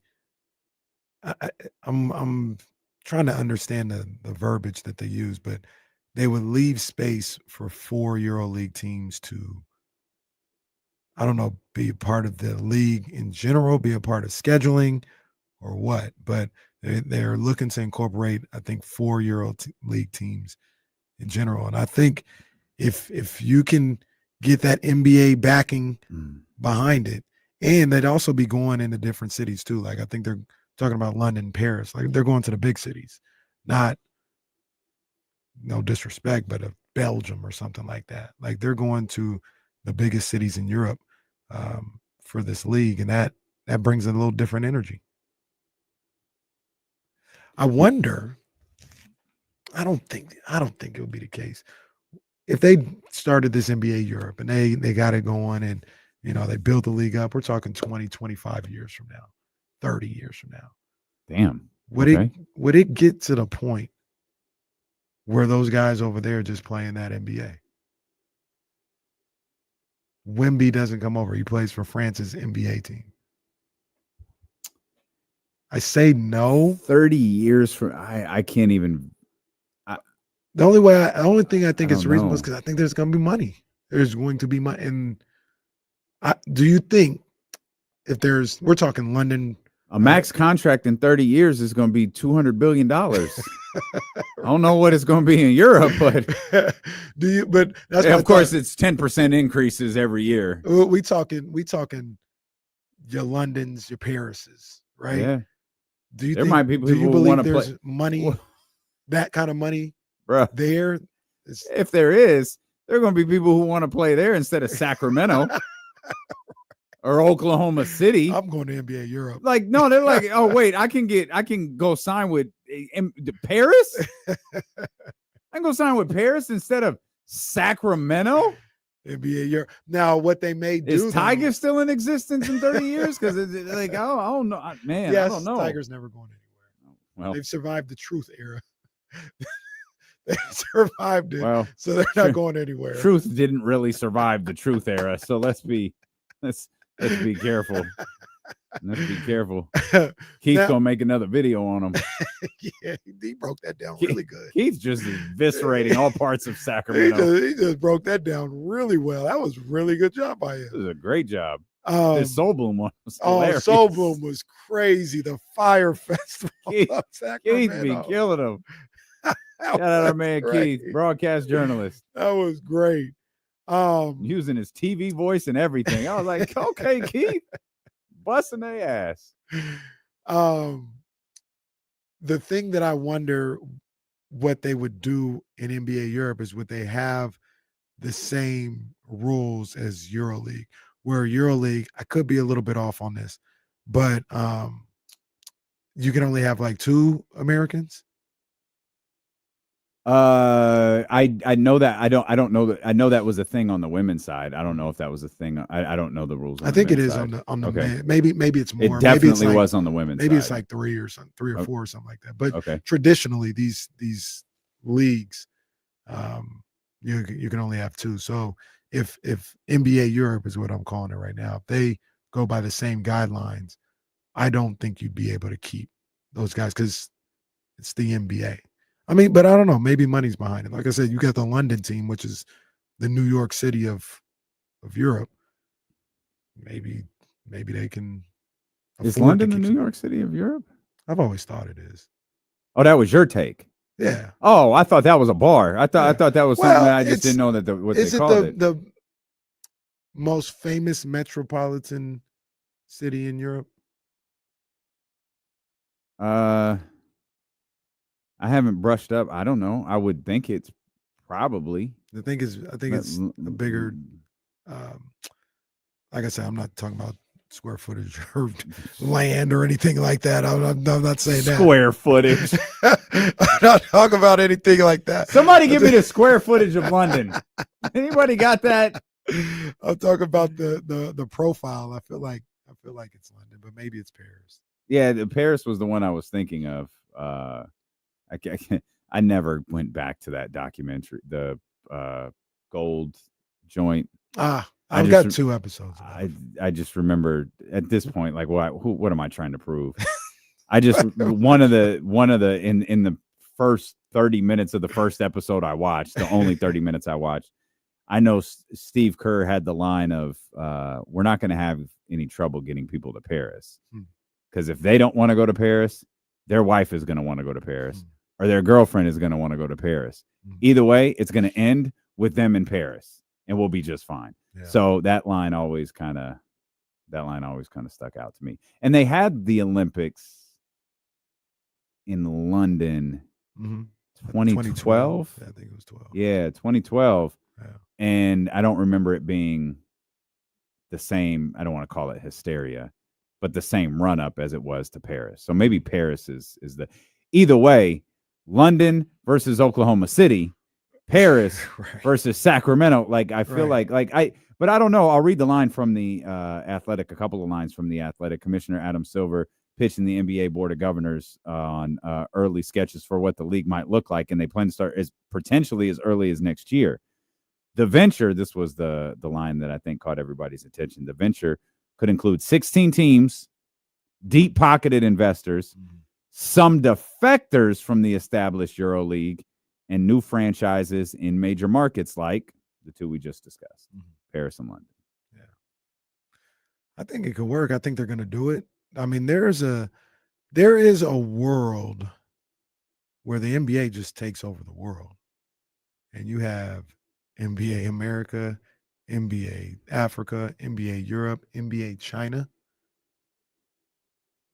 I don't know if we'll be alive to see all this, but I don't think it's far-fetched because the game of basketball and the NBA in general is so popular across the world. So the question that you asked earlier about Wemby-like players staying in Europe, is that like it's like life is better when you equate it to wrestling. It's like the Raw SmackDown split. When you split the shows, everybody knew Raw was still the main show. So when things went bad on Raw, you would take that talent from SmackDown and send them over to Raw.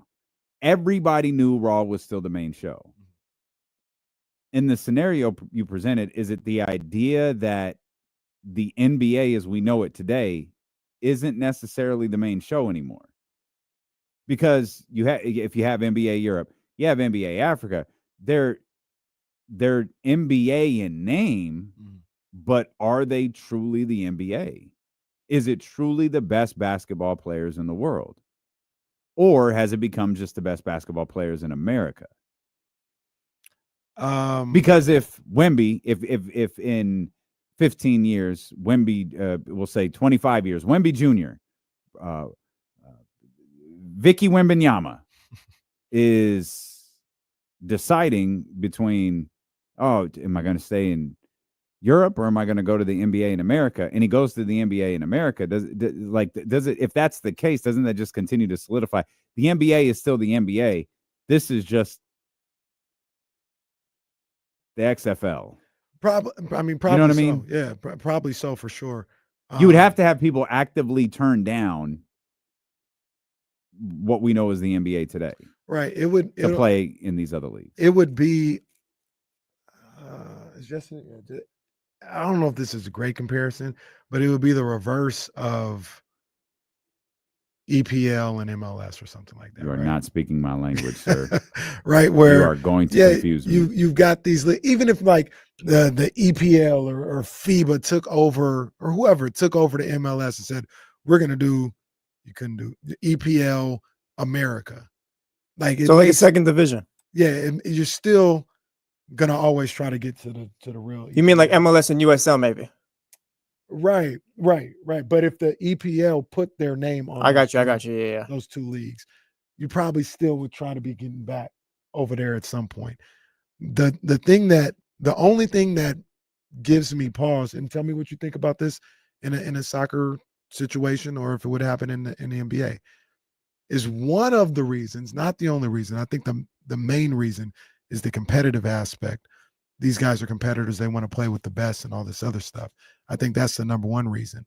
But if Wemby was able to make 80% of the money for the London team that he makes here in America, maybe that might make those guys think a little bit.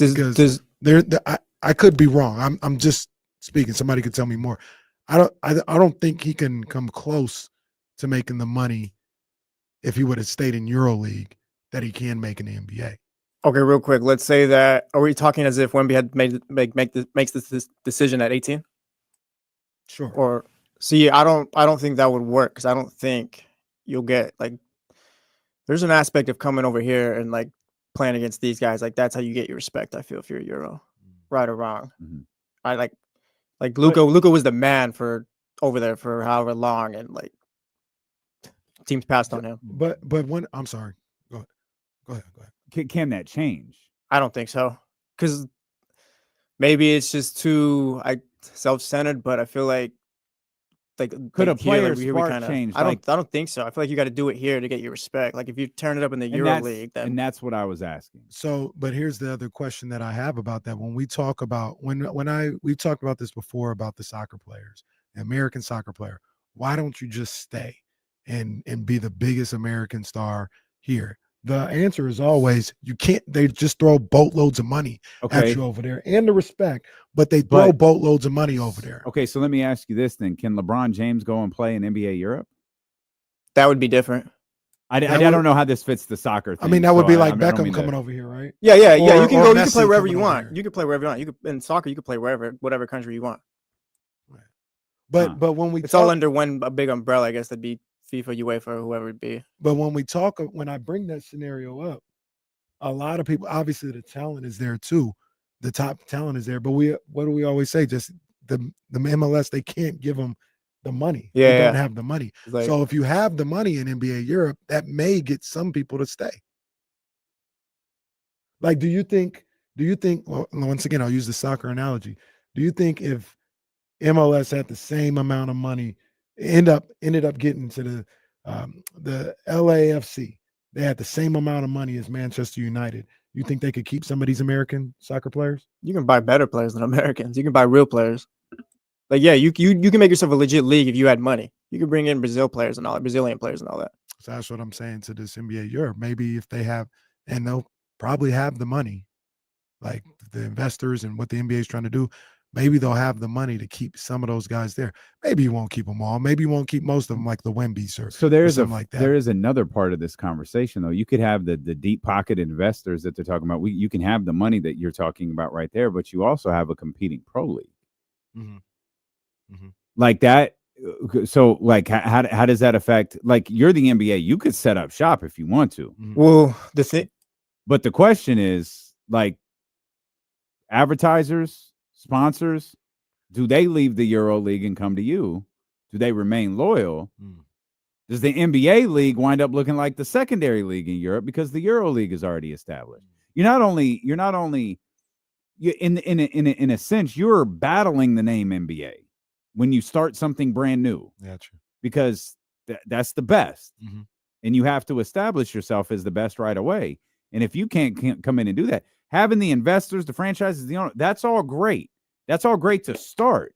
But what about year 2 and 3 and 4?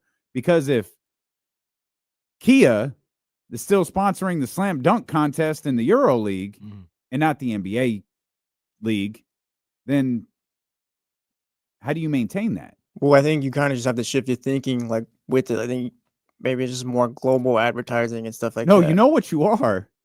And this is what you're the W. You're battling the early years of the W, where you can have the WNBA had the investors. They had the blueprint. They had everything. They didn't have the sponsors. They didn't have the fans. They got the best players in the world. Took a couple of years. They eventually got them. But they didn't have the money to build through year 1, 2, 3, 4. That's money we're starting to see. What are we, year 20-something? 1997? Yeah, so we're approaching we're nearing year 30, and we're just now getting there. Do you think there's an... You said 30 years from now a second ago. Yeah. Now I realize working through that, and the answer is no. Do you think... Well, 30 years is about the time, right? Because now the WNBA players are starting to stay but home. You would have... Right, so... Man. So that's what I said. 30 years from now, do you think they stay? And I didn't even think about the WNBA analogy. But 30 years from now, do you think they get them to stay home? I don't think they do it anytime soon. Yeah. They can't get a Wemby or a Luka to not come to the NBA anytime soon. I think the only way you'd get NBA Europe to work and be sustainable, I guess, and be like this legit league is if you had to get the Americans to go that way. That's that, and that's what I was asking earlier. Is like, does someone it's go the vice versa with soccer? It's not keeping the Americans in Jay Crowder MLS. goes to the NBA Europe. Well, not even that. Well, it's like, hey, what about instead of, and I don't, work with me, instead of Cooper Flag going to Duke, it's like, no, I'm going to Paris. No, because then you're just a development league. You got to little stay brother. there. You're just all right, minor league, Europe. Because then Cooper Flag's gonna Flag? come- yeah, because then he's going to come Cooper back. Flag couldn't have been in the NBA this year. Well, I'm he's saying not if gonna Cooper Flag stay. goes to Europe for a couple years and then come to the real I'm league not when you're talking ready. about for a couple of years. You're saying to you stay? might go there. I'm saying he goes there to play. Yeah, that's different. Then that would help. Yeah, I thought you meant for a couple years. No, I'm saying he goes there to play. Oh yeah, that would help. Yeah. Yeah, absolutely. But it's interesting as we talk through this. It is almost like the MLS to the EPL thing, where Whatever you say. What happens is you got the Messis and the what's the name, Zoltan, and the Beckhams. They come when they're done over there. They come over here and it's a big thing, and they make some, they get paid all these crazy money, but you would never get a 17-year-old American soccer phenom to stay here. And that's kind of what it feels like with the NBA Europe. They would never get Wemby to stay there right now. The difference is I think they'd have wealthier ownership than MLS. And the sponsorship, maybe, and I don't know how this works, maybe when they use it as a, people do this often. If you want to be a sponsor here in NBA America, you have to buy NBA Europe stuff. Well, no, it's just you have the companies in Europe advertising. No difference in soccer stuff now. I get the joke though. I get the joke. Now I get the joke. No, that's a deep cut. Now I get the joke now. That's a deep cut. That doesn't work, Casey. Well, yeah, we tried that. Does the NBA America champion play the NBA? I would actually love to see that. You could do that. Do the leagues happen at the same time?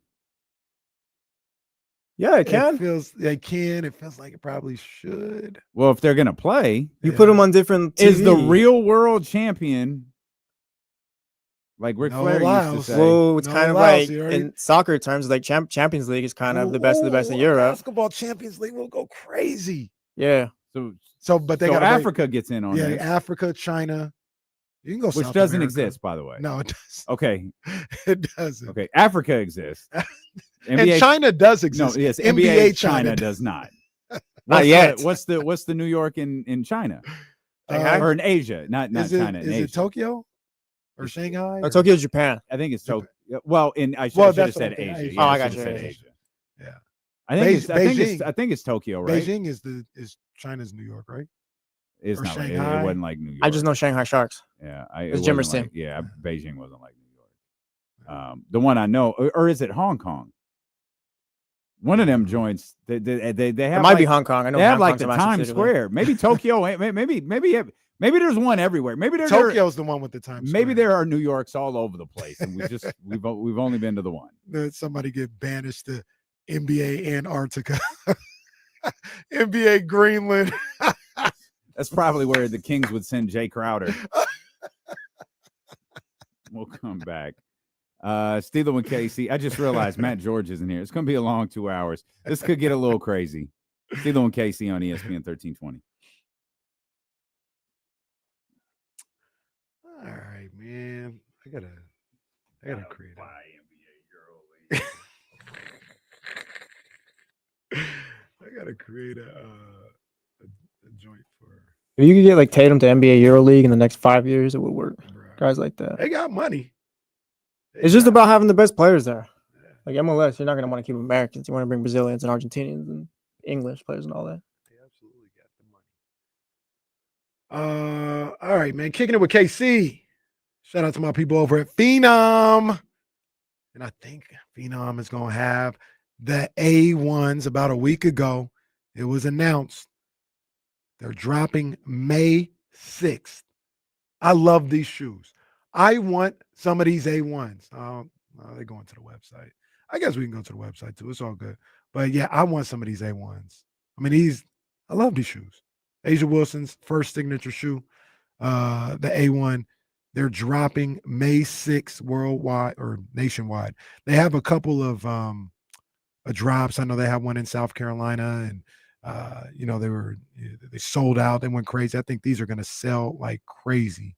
But I can't wait for these Asia Wilson A1s to drop. As you see right there, 7 a.m. Pacific time on May 6th. The A1s. Let me know what you think about them, man. I think they're dope. I've seen a different colorway, the black colorway. I think that's fire, black and pink. But I love the shoe. I love that she's getting the shoe. And the Sabrinas have done unbelievably well since they've come out. I think the A1 is going to equal, if not do more than the Sabrina 1s and 2s, because they're going crazy for the shoe. Like you said, they had the shock drop or, a drop at a Foot Locker in South Carolina or something like that. And you see, what everybody is. Nobody even saw that. They've been on this the whole time. But, yeah, people were going crazy. The line was crazy for those Asia Wilson joints. And I think when they release nationwide, it's going to be just as crazy. So I can't wait. I need a pair. And I think I got word Phenom will have them. So go to my people over at Phenom on May 6th to get you some of them Asia Wilson A1s. Skating with KC. I was all on the other page. Y'all couldn't even see it because I wasn't sharing it. My bad. Well, I don't think the Kings would ever get relegated. They just stick around like Tottenham, I guess. Or like Everton. Shout out Tottenham. Everton always stays up somehow. Those are my boys, I think, even though I haven't. No, Tottenham sucks. I don't have an EPL team anymore. But Tottenham is they're in the city though. They're in the city.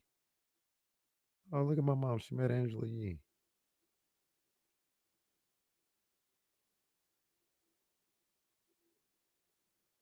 I tried running with an EPL team for like 7 years. Couldn't do it. I've just tapped out of the league. It's been 2 years now. I tried to get hyped up. Like I said, it's bad timing here in America because it's college football, man. And that's like the fun time of college football. You get like the interconference matchups, outer conference matchups, excuse me. And you get all these special games. So, yeah. It's bad timing. They should do it in the middle of the summer.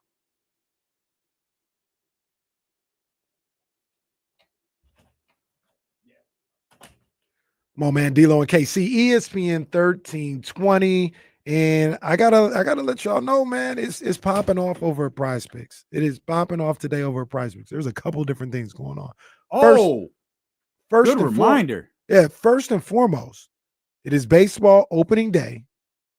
And they've got a $20 MLB protected play going on.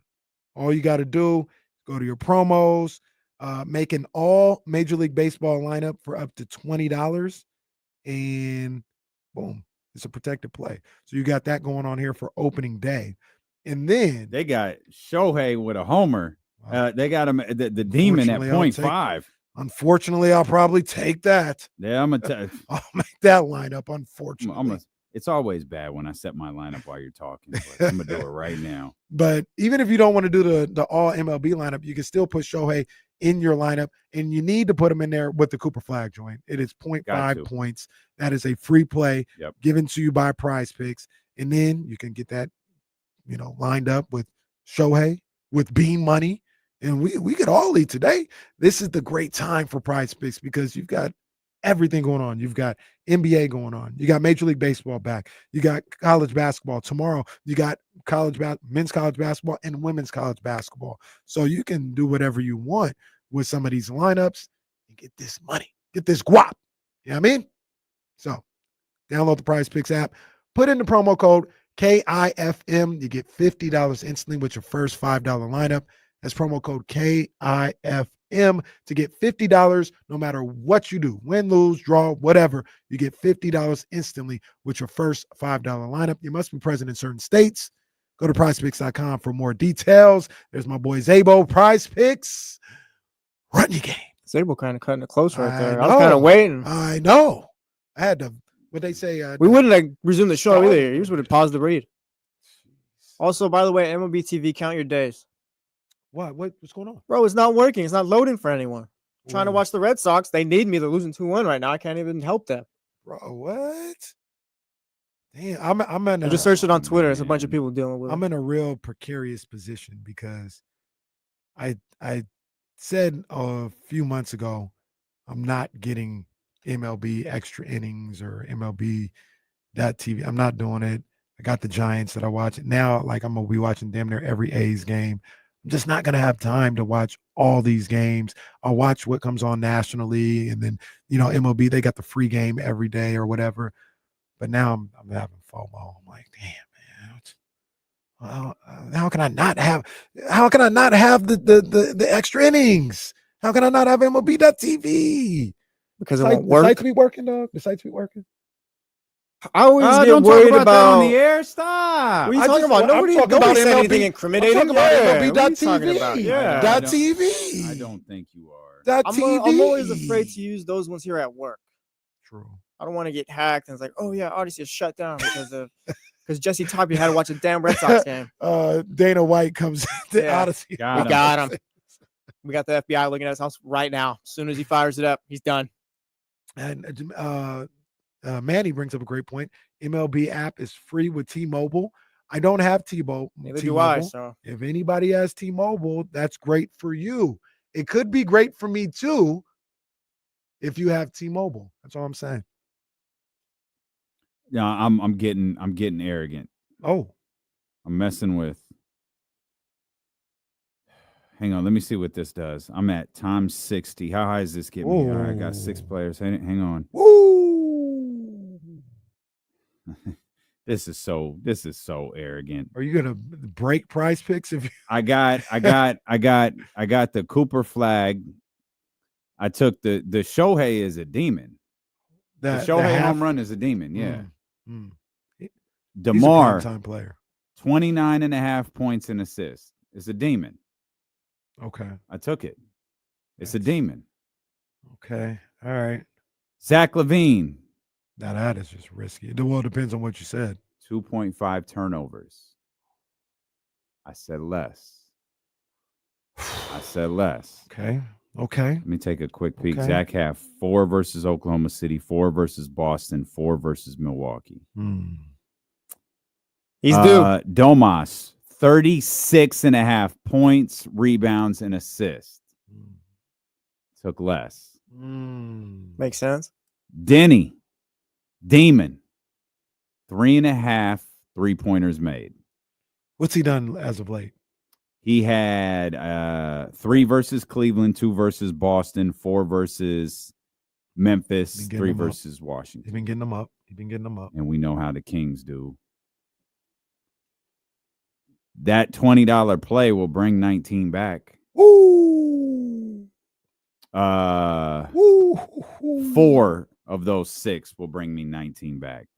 What would 6? That's not even the whole 6? 6? No, 4 of the 6 because there's demons in there. Otherwise, I'm just throwing away $20. 6 of 6 gives me 6,000. Damn. Oh yeah, we cooking. I might have. I know. I got the Cooper flag one. Can I get 3 more out of that? I think Zach LaVine ain't gonna turn the ball over 3 times. Come on, fellas, show some pride. The ones that I'm worried about is Shohei. I don't like my level of confidence in the Domas one that's either. the one that I was like, he might go off tonight. He's hurt though. You think so? I don't think that's what I'm with Jesse. Go ahead and leave that one. You sure about that Zach LaVine one though? Should I go more? He's at 4. I'm not saying he's gonna get to 4, but 3 maybe. It's 3. It's 2.5 though, it's ain't 2.5. Yeah, that's what I'm saying. You don't think you get to 3? What's more due to the money? Just trying to help you win money here. More. Oh man, more. This is more ups the money. You know what? Hey, more ups the money. So just do what you want. Is he gonna have 3 turnovers? That is the question. I don't think he's going to, man. My gut says he's not. Follow your gut. What did we look at his turnover? He had 4. 3 would be an improvement. He only had 2 versus Chicago, only had 2 versus Memphis. Chatty House, let's do this together. What are we doing? More or less 2.5 turnovers for Zach LaVine. Troy says go with your gut. Aaron Mick says he's got the over. Casey Tucker says more is the better bet. He's averaged 3 turnovers over his last 5. Don't listen to anything. Jerem says over. All right. Andrew says more. I'll take. You want to listen to them though? It's a Chatty House. You never know. Chatty House wouldn't steer me wrong. Well, Manny says don't bet it. There's that. They've never. Well, there's the one you I've need. never been Chatty Housed. I hate my confidence level in the Domas less. Zach LaVine, 3 turnovers. I would, and I don't want to stay away because Domas hasn't been taking a lot of shots in a while. I'm sending it with the more. Woo! I'm sending it with the more. Woo! Sent. Throw away. Let's $20. get this money. No, let's get this money. We're not talking like that. Let's get this money. Let's get this money. Let's get this guap. We're not talking like that. We win it. We win it. All right. What did I just see? Says being Chatty House sounds a lot like falling for NBA Centel. That's exactly what it is. The same thing. It's exactly what it is. Sometimes it comes from NBA Centel. Yeah. Oh man, opening day. Yeah, people Major are League hyped. Everybody Baseball. got their baseball jerseys on. Yeah, man. Well, that's what the boss said to do. Oh, you say you can wear anything. Yeah, he wearing a Florida Gators shirt. Mm-hmm. I had the 1320 jersey out there today. So that's what I like. I broke it out the originally, bag for the first time. Originally, I was gonna just rock a D'Lo and Casey joint. I was like, oh, maybe that's not really in the spirit of what he wants. So I have 2 Kings hoodies. I gave one to Katie, and I wore this one. And then I get here, and Kevin's got on a end baseball jersey. Jesse's got on. Yeah, James has got it on. participated. And I'm like, I could have just worn the D'Lo and Casey joint. Could have. I don't even remember where mine is at. I think it's in my baseball my summer jersey. clothes. Yeah, I think it's in my summer clothes. I know where it is. It's in the same drawer that the Not Like Us KSFM shirt is in. It's in the same drawer that those itchy ass ESPN 1320 shirts in. I just put them in a drawer and put them away. I gave my mom one of those shirts. I had 2 of them. One of the Not Like Us joints.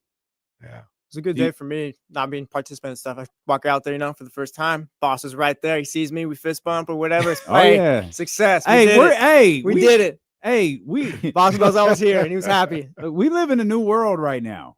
Like it's facts. It's Aaron, different. like our boy Miller's all all it. Yes. Like he is a people's champion. He's not a corporate champion. He's a people's champion. He is. And you got to talk to him about something. You walk in, you shut the door, say, I need to talk to you for a minute. And he listens to everything you say. That's my guy. He's a good guy. He's a good. He was recording something. It's like he had his phone up as I was walking back to the studio. He's like, you going on? I was like, yeah. He's like, all right. And he keeps his phone up. He's maybe making one of his Instagram videos. I'm not sure. Shout out to D Mac, who recognized what was going on Prize Picks. D-Lo trying to win that solar payment. That's the shoot. Let's get him there. True up. I'm just going to be placing $20 bets till I win one so I can make the true up payment. We actually do have a guest too. With it being opening day. Who are we talking to? Farhan Zaidi. Go ahead and talk to us about opening day. Well, Jesse, thank you. Thank you for having me on. I tried to get in touch with KC and he came back green. So I guess I'm blocked. But look, Giants, they're in Cincinnati. And one of the things that we always talked about when we were in Cincinnati was making sure that the Vzorp didn't mess up with a Grajag. And a Grajag is something that when you go to Ohio, it's something you have to deal with because of the wind pattern at Great American Ballpark. One of the things is you may lose the Grajag all the time, but that usually means if you lose the Grajag, then you will lose the game by 7.3 points. And I say points because I know they make runs, but points is what we judge ourselves on. And last year, Last year, we had 17 points, even though we didn't have any wins in those points. And that's just one of the great moments about the new baseball, the new spreadsheet. All right, Farhan, beat it.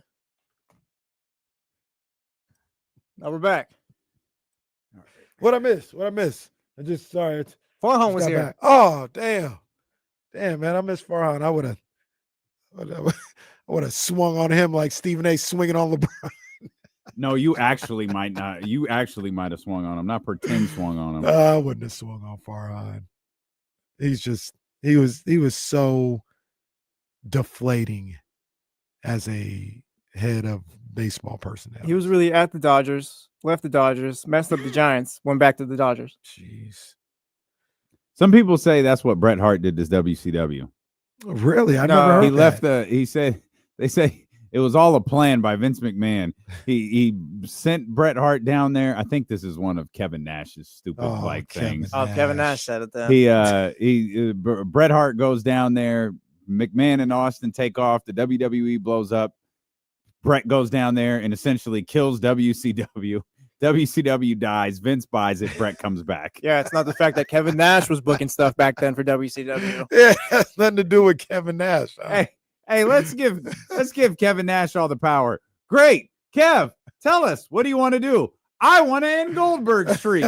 Kevin Nash will tell you anything you want to hear too if the bag is right. Oh, that's for sure. Oh, from if you hear him talk. That is for sure. Hearing him talk. Yeah.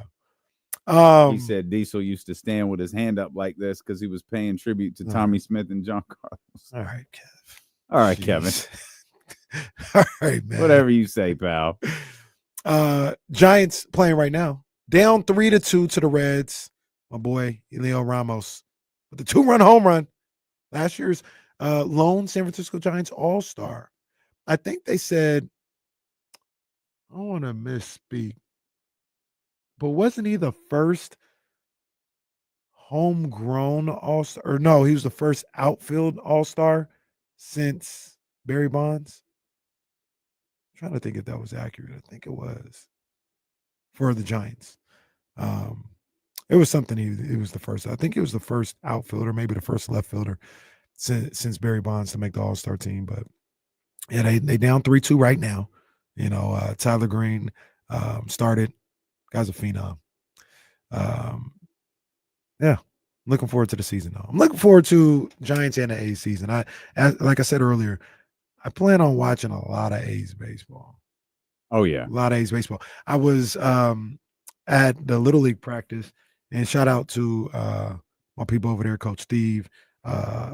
Shout out to my people, Andrew and Michelle. They own Flatland Brewing Company. Big ups to them. I've been there a couple of times. They have this great, it's obviously a brewing company, but they make this pizza that has like barbecue on it.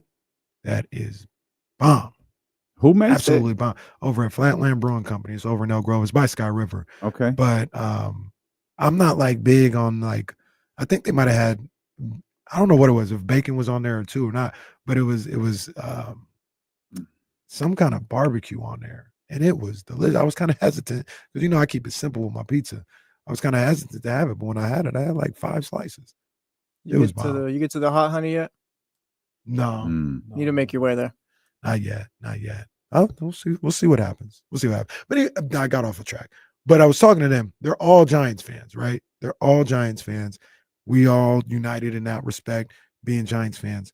But we all kind of agree, like, look, yeah, the A's are here. We got love for the A's. As long we don't know how long they're gonna be here. If they're gonna stay, and it's not that, but if they in Sacramento, they'll wear a A's shirt or an A's hat, go to the game and root for the A's or something like that. As long as they in Sacramento, like we rocking with them. So that's I'm tapped into the A's, man. I won't be an A's fan, but I did find myself looking at tickets yesterday. Like, maybe end of the month in April, Wednesday night against the Texas Rangers don't look too bad. Look at this. Look at this guy. So I guess I'll just be the lone member of the fan police around here, because now this guy. I said I won't be a fan of the A's. I literally started saying I won't be a fan of the A's. They're in the same league. At least the Yankees and Giants are in different leagues. I can't go watch baseball. I'm just going to watch baseball. I literally said, yeah, I'm not a fan of the A's. I won't be rooting for them. You going to the Red Sox game? Yeah, I'll be out there. Did you I haven't been able. Have it You already got tickets, or like No, but we'll get tickets. Okay. Because usually I go with my dad and my brother, but I've missed that the last few years. Just given Oakland's far from here, from work. I see people talking about the price of these A's tickets a lot. Like what? Excuse me. What is like a regular ticket price for a baseball game? I don't know. I was looking yesterday on the A's website. They had them for $30 against the Texas Rangers at the end of the month. Yeah. The A's here? Yeah. The A's, Oh, and that's wow. one of the things we Okay. talked about too, though. And that's the other thing. Like people be like, people always. I'm not saying like it's not an expensive ticket sometimes, but the A's tickets are going for $1,800 down the first baseline. Oh, see, it was a bad idea to go to Sacramento. Fam, that's the resale price, bro. You gotta go. Like, what are you talking about, man? Like you just said, you could go on Ticketmaster, find a reasonable one. They talked about the A's, I think, holding $250 tickets for game day. Mm-hmm. And I think a lot of them will be on the lawn or something like that.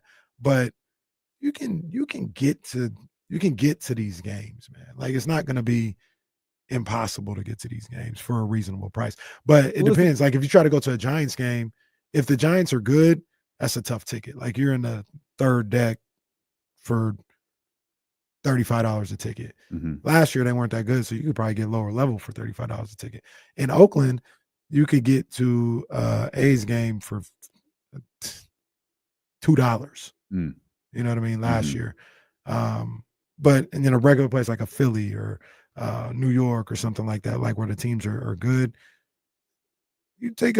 they always say a family of four. You take a family of four to a baseball game, you might be looking at $200. If you're trying to see the top teams too, then that's going to cost a little bit. Yeah. I mean, if you want to go see the A's, you can go see the A's. Right. Yeah, it's going to be $1,500 a ticket down the first baseline when the Yankees are here. Yes. Yes. Yes. Who knew? But when the Guardians are here, you could probably find something. Yeah, like a I little said, the different. Rangers ones weren't even that bad. Those were seat tickets. I'm going. I'm looking forward to being at A's games this year. Unfortunately, my family now, even Reese's pledged his alliance, are Yankees fans. So it's going to be. Yeah, Reese is a Yankees fan too?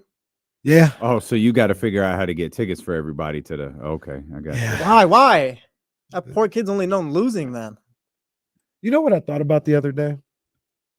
And this reminds me of, well, the Dodgers have won the World Series now, but it was always a situation where I would talk crazy about the Dodgers, but their recent history mirrored that of the 49ers, right?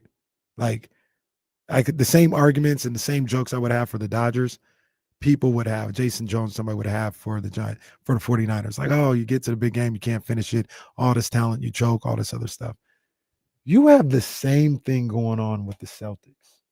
All right, let's go through. I've kind of acknowledged this before, but now they've already won a title. Everything that you say about the Yankees. No, I've acknowledged this. I was going to say I've acknowledged this before. They won a title last year, so it's good. They're going to win another one this year too, so it's kind of more recent and all that and more frequent. But no, yeah. Well, no, that's not true. The Yankees only have won in 2009 since like what, 96 or 2000 or whenever the last one was. What did this up before last year? Oh, wait. You're right. Before last year. The Celtics had what, 1 in 25 years?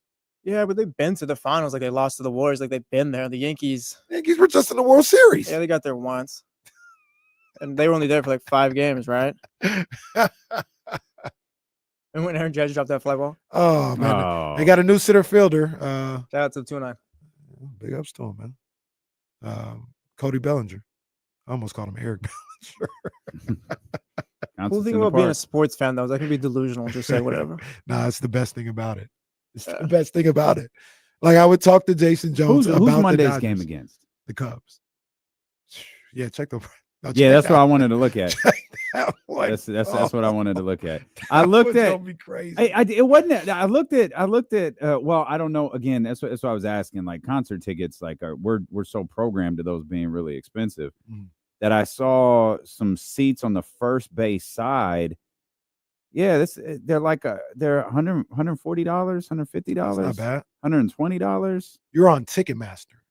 I am not. These are all resale prices. This is StubHub. There is not a regular ticket available for Monday's game. I looked for the first couple of games. You're going to resale sites too. You got to start finding the better ones. StubHub not to move anymore. I don't think StubHub is. They got to go. I don't even want to say. I don't think Ticketmaster is that bad of a resale price. They had what was the one? I bet that joint's gone. It sure is. They as a shoot had a row 1, maybe section 104 on the first base side. That was like 140 or 50. That's the price of most of the tickets I'm looking at. I mean, like just $140, $50. Yeah. That's no different than anywhere else. I got one. Yeah, I don't feel like that's bad. I got one 10 rows from home plate. Tough part is they're all for part 220. That's not crazy. Yeah, 10 rows from home plate for 220. Everything else is. There's a row 1, 103. Why are these ones $400? That's 171. That's probably someone trying to get over. Well, no, I'm asking the question because they're like the farthest away from the field. That guy doesn't know how the game is played there. One.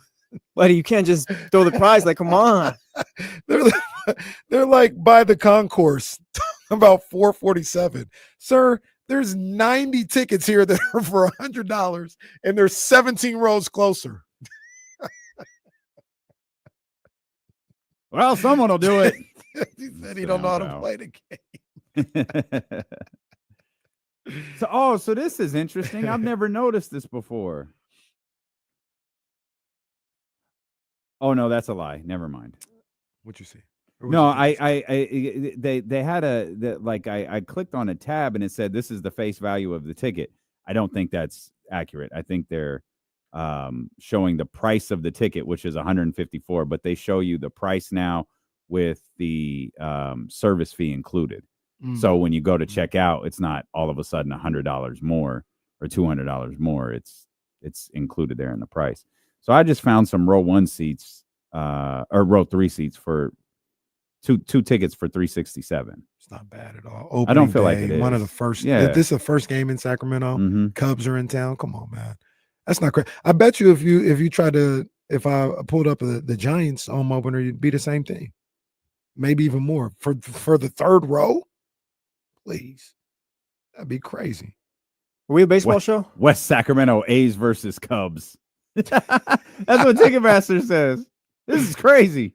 If you want to sit, if you want to go to the Giants game, so they do have a bunch of lawn seats out. They're resale joints though. If you want to sit in row C at the Giants game, you want to guess how much it is? I'm on Game Time, by the way. I like Game Time. $80. No, this is resale. Oh, $120. $713. $7.13. $713 for what? To sit. That's not what's the regular price? I mean, not the regular price. Like, what are the prices of the other tickets? What do you mean? Like other tickets around it? Yeah, they're all $700. I'm on the resale site. There's $700. If you go to the next section, it's $628. Oh, stop it! $1375. I'm sorry, y'all winning the World Series? What are you talking about? Shohei there? So, and it's against the Mariners. So, like, people talking crazy about like what's going on in Sacramento. This is at the Giants. $1375. Opening day, 3 rows back. And you just said 3 rows back is $300. Yeah, for 2 tickets. Yeah, this is for 1 ticket, I think. Yeah, 2 tickets. 3 rows back.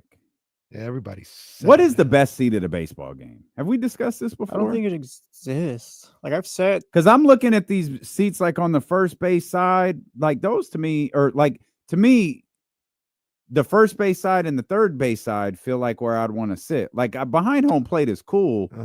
I've sat behind home. I don't think I like it as much as the other one. I like behind. I just realized it's gonna rain. Oh, yeah. Come on, man. I've said third base, first base side of the Giants, and then like real close at the A's. I don't know, like bleachers. It just depends on the vibe, I guess. Is it raining right now? Oracle's a great place. Oracle Park is like feels like there's no bad seat in that place. That is just the best ballpark in baseball. Mount Davis is the worst spot. I'd never go up to Mount Davis. I sat in Mount Davis for the wild card game against the Rays. Oh hell no! I was scared for my life. Hell no! I'd never. It's like walking outside in D'Lo's backyard. Well, see the whole city. Yeah. What? And no, that's a good point. It's a good point. Oh, we got to go to break. We're late. Oh, we are. Oh, that's good. That's funny. I had no idea.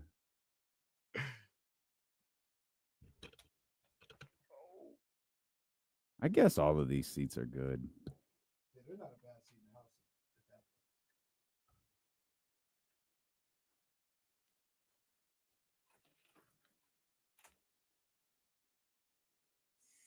Yeah, I bet the lawn seats would be fun. That'd be cool.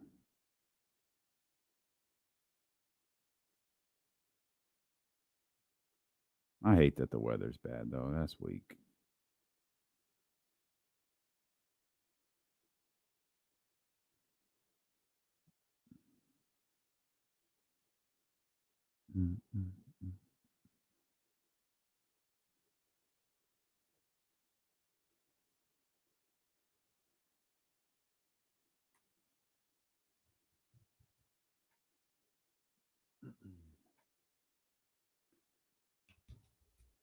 Russ, I have no idea what you are asking me, bro. All I can do is suggest you take your dog to the vet. Pretty straightforward process. Don't need a lot. You got a fix guy? Yeah. Don't need a lot of recommendations for that. Just go to the vet, pal. You'll be fine. You will be just fine.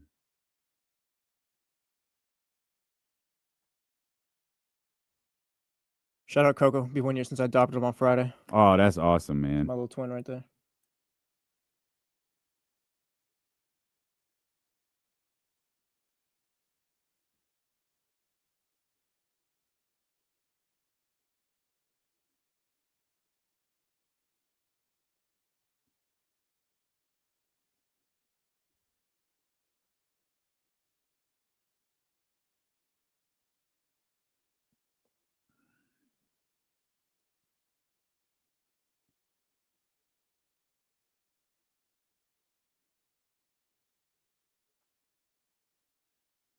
I'm banking on this one not making me as sad as the first one, Chris. So I'll watch it.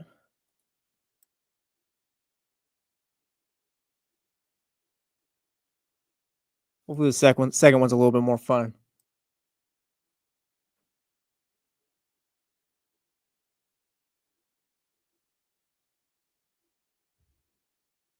I gotta catch up on Daredevil twice. No, you've been watching that one, Chris, I think.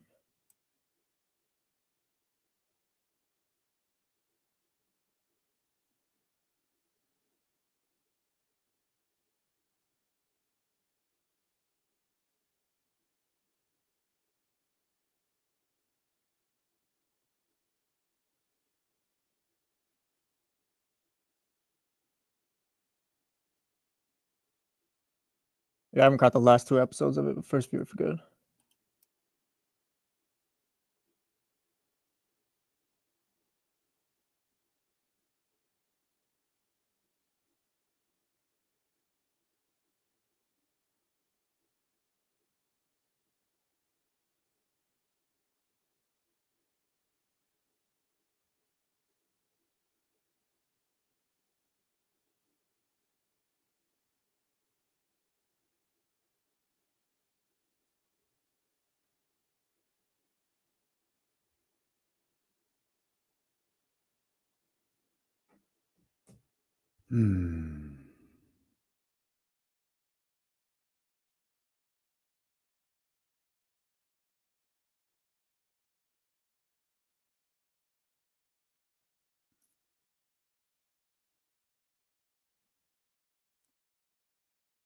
I really might have hit purchase on them tickets if I didn't realize it was going to rain.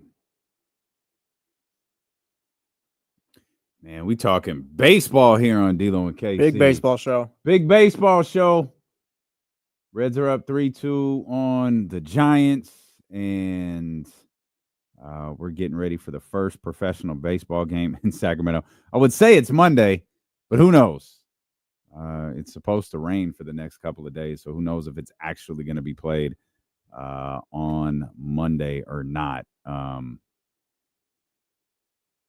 Yeah, I guess we'll just wait and see. But lots of excitement about baseball returning, man. That's always dope. Today's one of the great days in sports, too, with opening day, the NCAA tournament, Sweet 16 jumping off. Some great games tonight. Duke, Arizona tonight.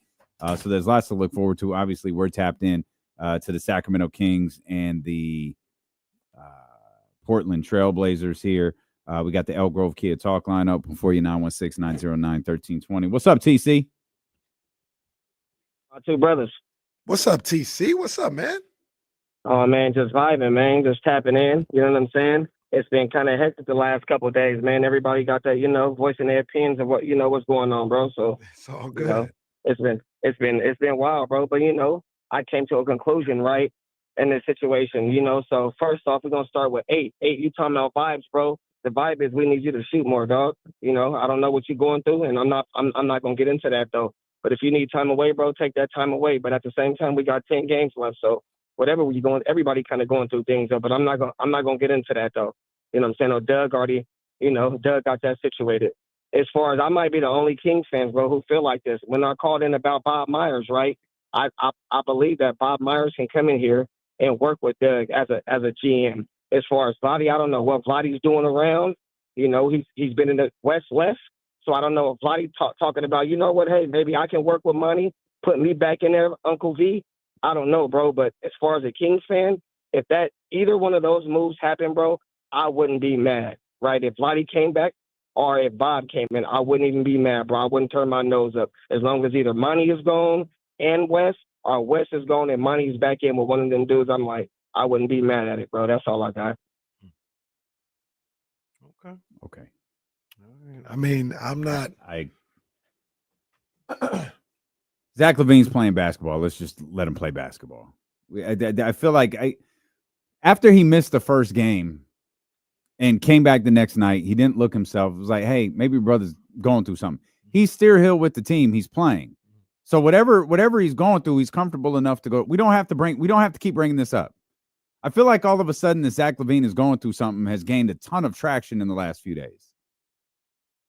Like, if you weren't sympathetic the day after he missed the game, what are we doing right now? Yeah, look, I hope my brother's good. He's here. He's whatever. If he's going through anything, he's comfortable enough to be with the team. Mm-hmm. All right, let my man go out there and play basketball. He'll be fine. Yeah, he'll be just fine. He ain't the only one who needs to shoot more either. Yeah. I don't know. I guess thoughts and prayers for Zach LaVine and whatever he's going through, which no one even knows. But Domas, no, it's fine. Shoot the ball 4 times. Oh no, his basketball IQ is so goddamn high, it's fine. All right, man. God, pick a lane. Pick what your frustration is, because y'all just can't make up your mind. And it's and then when Zach LaVine got here, didn't he shoot too much? Wasn't he a ball hog? Yeah. Oh man, he's a ball dominant guy. Now he doesn't shoot enough. Some of y'all hoes show that you don't actually watch basketball. And I'm talking about some of you that get paid to talk. Show that you don't watch basketball when you didn't know what Zach LaVine's season was when he got here. We were on this early. You were on this Zach LaVine thing opening night. Yeah. You were on this Zach LaVine thing in the preseason. You said, hey, did you see what Zach LaVine said last night? We played damn near the whole thing on this show when he was a Chicago Bull. Mm-hmm. We watched the way that dude played all year. Everybody said the same tired-ass line about him every time his name came up. Now they're stunned that he's looking for the perfect shot. Well, look, even that aspect, we were on that damn near as soon as he got here. I remember we talked about it, and what was one of the things I said? I said, after like really watching him like on your team for about 4 or 5 games or whatever, he's just never going to take a bad shot. Mm-hmm. Like, he's never going to do it. He's never going to force it. I don't know now if that's how it was in the past, but now this Zach LaVine, he don't take no bad shots. And sometimes I want him to take a bad shot. Not everybody, not even a bad shot. Just what Malik say the other night, because I'm pretty sure this is what sparked everything. It's not that Kenny Caraway said it. It's not that it was on D'Lo and KC. It's that Malik said it. What Malik say? Not every shot's going to be perfect. Mm-hmm. Clearly, they're aware of this. Yeah, not every shot's going to be perfect. So it's just wild to me that this is the Zach LaVine conversation.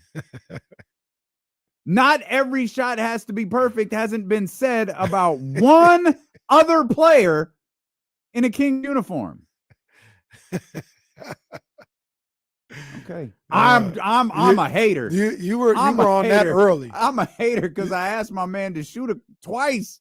I literally said, just shoot 2 more times. It came. Oh, D'Lo trying to get rid of D'Lo trying to throw Domas out of here. You weren't even here that day. You come back. Jesse tells you what happened, and you start yelling at me. You were on that early, though. That was like a year ago. You was on that early. This show is such a work, man. But, I mean, look, man, like you say, he's going to do what he does, man, and that's for better or for worse sometimes. Both of those players are so good at what they do. And maybe, I don't know, man.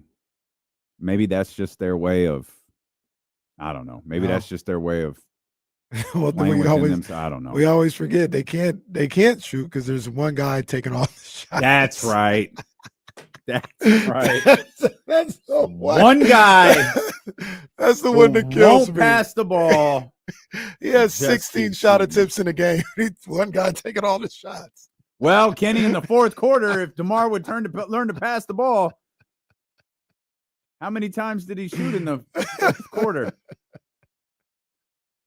Oh, look at that. What's that? Look at that picture that just came in. Is that the wake-up call? Where are we at? Is that look like right there? BS. That gigantic picture right there. Hey, turn it this way. Jesus Christ. Oh my God. That's fire too. Hey, bring that man in here. Bring him in here. Y'all got to see this. This is crazy. Yo, we can't? Oh, because okay. All right. Yeah. Okay. It is 2 members of the Wake Up Call's birthday tomorrow, and I guess one of their presents just showed up. No one watches the show, right? Well, one of them does. Is that the one I can't see? What did Jonathan just say? Yeah. That she can't see it yet. Yeah. Oh, yeah, hopefully she's not watching right now. That was crazy. Well, that was fire. Nope, she's not watching nope, we're fine. That is crazy. Yeah. That is really absolutely crazy. So this picture, all right, I'll just shut the hell up. You'll see it tomorrow. The guy walked in. I'm sorry, the guy walked in, and all I thought was, is that Katie? What is that? So you're looking over there. I'm like, wake up call. What? Oh man, that's crazy. That was fire. That was fire. Yeah. I got to see an art fine class. in that picture too. God damn. You guys ever do good in art class? No. Nah. Yeah, it wasn't my sport either. Nah, I'm not an artist. Well, actually, now I am. now I'm an artist. Well, I remember one time I'm at Sac State. He is. Kenny is dope over here. The graphic designer. Graphic design is my passion. Kenny is dope. We got the series graphics and all that. Hey, my laptop almost blew up last night. Oh, God. Trying to make that because there was one thing that you're supposed to do. Because all The baseball one? Yeah, all I do is follow directions. Like if you people teach you how to do this stuff. And there was one thing I had to do. I had to click on this thing for this category.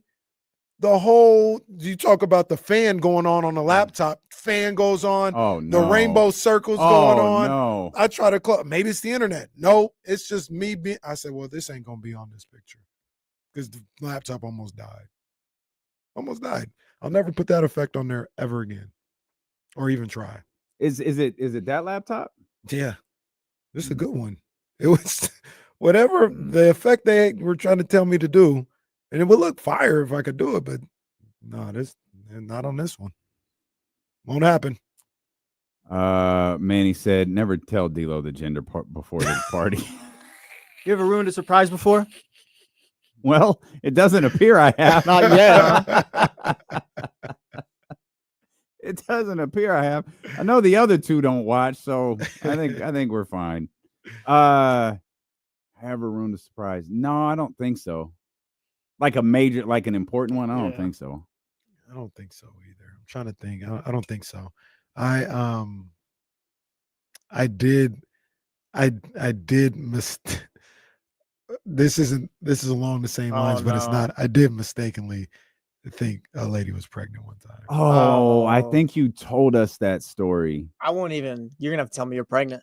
Yeah. Well, that's when you said the thing about Malia a couple weeks ago or whatever it was. I was like, oh no, I don't think Malia's pregnant. This is terrible. Well, now Malia's very pregnant. Yeah, and even when she told me, she's like, yeah, eating for two now. I still didn't want to say. I was like, oh, I don't know. What? Well, no. I didn't, because I was like, that girl is not pregnant. I don't know what she's saying. And then like the next week she showed up and she was wearing something. She was kind of like doing the pregnant rub of her belly. I was like, oh, hey. Yeah, that's the close. I guess that's not a ruined surprise, but that's not anything I'm gonna do again. Yeah, I don't think She I've said, ever. I'm not pregnant. Oh, I'm not standing here anymore. That is so tough. My bad. That is. And it wasn't even like she was like. Is this adult Casey or kid Casey? Oh, good question. Adult. I was probably like 19, 20. And she was around the same age. And she didn't look like big or anything else like that. But the way she was standing and sticking her stomach out, it looked like it was a possibility. And it wasn't. Sorry. At least you learned that lesson, though. Yeah. Had to learn it the hard way. Yeah, some of us learn it the easy way. Have you ever blown a surprise? No, I don't think so. I'm quiet, bro. No, that's true. You don't say anything. Point. Where did you have? So, how did you propose? What did we went over this? It was Disneyland. No, Universal Studios. Universal. We like going to there or whatever, and I kind of hid that around my birthday because my birthday's the 31st. So, were you on Indiana Jones when this happened? What happened? No, we went to. There's like this. That's the it's ride. Disneyland. Or no, it's I'm thinking of the Mummy. That's what I'm thinking of. That ride. I don't think Indiana Jones is. Nah, the Mummy's fire. Nah, there's this spot in Universal Studios where it's kind of tucked, but you can oversee like the city and stuff like that. The little park, all the golf courses. Before the buildings. escalators, like by the escalators. Yeah, above the escalators. Yeah, you don't go down the escalators. Yeah, and like the fires can be out there and all that. So. That's a nice little spot. Yeah, I was scoping. I kept, nice yeah. spot. I kept saying, hey, find a spot. My birthday wish for you to find a spot for us to blah blah blah for New Year's or whatever. It worked. She didn't know till then. But you guys had talked about this. Like, has anyone ever proposed where they didn't know the answer? Brother, I am 12 years in. She's been waiting for a little while. Yeah. Yeah, I'm sure there's I think I did people it. who We were were 10 years in. At 10 years in, Like you guys I'm waited. sure there's people who took a leap of faith. You guys waited 25 years, but like she wasn't surprised when you did it, right? No, she wasn't surprised. I mean, not that I'm not trying to say that she wasn't that like No, I know they're what not you mean. happy, Crystal, but like we all like everyone knew what the answer was going to be. Yeah. That's a crazy leap of faith to take, man. People do it too. That is a leap of faith. People do it. I'll be like, bro, y'all stronger than me. 'Cause that's tough. And then the people who do it like publicly or at games and stuff, that's crazy. That is crazy. There's no way. I waited. Oh, no chance. There's no way. No chance. I waited how long just because we met sophomore year, so I needed to get some money. Yeah. Once that's we made some fine. things work here, like 2 months after we made some things happen here, I got it. We joke. How old are you again? 28, I think. I ain't getting up there, No, bro. 29 at the end of this year. Oh, damn, 29 bro. at the end of this 20's year, yeah. gone. Okay, no, okay, wait a second. It's March. It's March. Your birthday's December 31st. Yeah, You're boy, not that's- doing that. You're 28 years old. That's what I said. I said I'm 29 at the end of the year. I'm 28 now. No, I can glean I can figure out what your next birthday is, your next year by how old you are. Boy, Jesse, almost ready for Social Security. Boy, Jesse. I'm with you guys, huh? Boy, Jesse. Unc, what up, Unc? Jesse hitting them. Thickness. Unc Jesse, huh? They have the actual breakdown for the ages. I think Jesse is in big bro territory. Makes sense. I'm at the point where my 18-year-old cousin talks about stuff and I have no idea what the hell he's saying. Yeah, I think you're big bro. I actually don't think Unc. I might be OG. I don't know which is first, OG or Unc. But yeah, I'm about 3 years. That's a like great question. What's first, OG or Unc? I think it's Unc. And OG is. So I just skipped Marcus Thompson, who I found out is older than me, calling me OG. No, OG's the oldest. That's what I thought. Yeah. Yeah. Okay. That's OG what I is said. the oldest. Unc is Okay, first. yeah. And then you get the OG, and it's man, OG. What are we, KC? Gen X or millennials? We're millennials, huh? Yeah, millennial. Yeah. Okay. Me. Don't do. Okay. Okay. D'Lo, the great generation. What was that? The greatest. He's D-Generation X, I think. No. What am I again? Gen X, right? Hey, Gen X, yeah. The greatest It wasn't generation the name, was like it was the generation years. before. It was like, wait a minute. Yeah, me and Dr. King. Me, Dr. King, Malcolm X, the JFK assassination. Oh man, that was one of the biggest surprises I've ever seen. That don't even add up. But It was by a year, right? It was because it ended. Barely missed the cut. I barely made the 80. cut. Yeah. Yeah, it ended in 80 and the new one was 81. Well, just thought about some poor Jesse's kids. Well, yep. Yeah, shout out to all the Jim Betas out there. Oh, yeah. I would make a movement to change that name if I was. That just an American I'd be a thing? baby. Who even But by the decided time I that? get older, Is that just an American thing? Like if I go have, like if Martin, like if Crystal gives birth in Germany, is he still Gen Beta? Is it, like how does the generation? It might just work? be an American thing because I don't think they were talking about baby boomers in London. That's what I'm saying. Maybe I can international this thing. Well, that's the loophole right there. yeah. I think we solved it.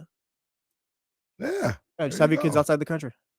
I mean, well, that could solve a lot of your problems. I don't know. Might make things difficult depending on how you look at it. That's either going to solve a lot of problems or create a lot of problems. One or the other. One or the other. To your point, and like TC was talking about earlier as well, there's a lot of people have been talking about Vladdy. Mm-hmm. Vladdy coming back, possibly being the GM. That well, there's he ain't no coming back. He here, Vladdy here. I don't know what he's here. doing, well, but just he's here as taking over as GM. There's a couple things going on. I don't think that would be the case. I think if he came back with a title in an official capacity, it might be like your president of basketball ops type guy. That's what he was before. Yeah, that does not make me feel any better. Well, Casey. Wasn't that his title before? I thought it was just general manager, but it might have been. It might have been. Okay. But you have that, but you bring a GM in. There's that. But I also or special advisor. Like I don't think he comes back with Man, you can't have a special advisor. That's what Vlade he was Divac should not have a before. title. Vlade Divac should not have a title whatsoever going into next season. There does should not need to be a shadowy figure lurking over the front office. If he wants to kick it with a there doesn't need to be a Joe Dumars. There doesn't need to be a Vlade Divac. There doesn't need to be any of that. Unless you are creating vibes and your name is Alvin Gentry, you don't need to be around. Yeah, if Vivek put the title on Vlade, then just go ahead. That tells me, oh yeah, he didn't learn. Yeah, anything. if you put a title on Vlade, just let him run the damn team. I don't look. I don't disagree, and I'm not. Look, I ain't even gonna say it because it's not even a comparison. I'll say just for the show context, but trust me when I say this is not. I'm nowhere near calling this guy this, but Jerry West was a special advisor, right? Like with Golden, you don't want me to respond. But no, when Golden State, he was a special advisor. Bob Myers was the GM, and okay, Jerry West was a special Who advisor. had final say?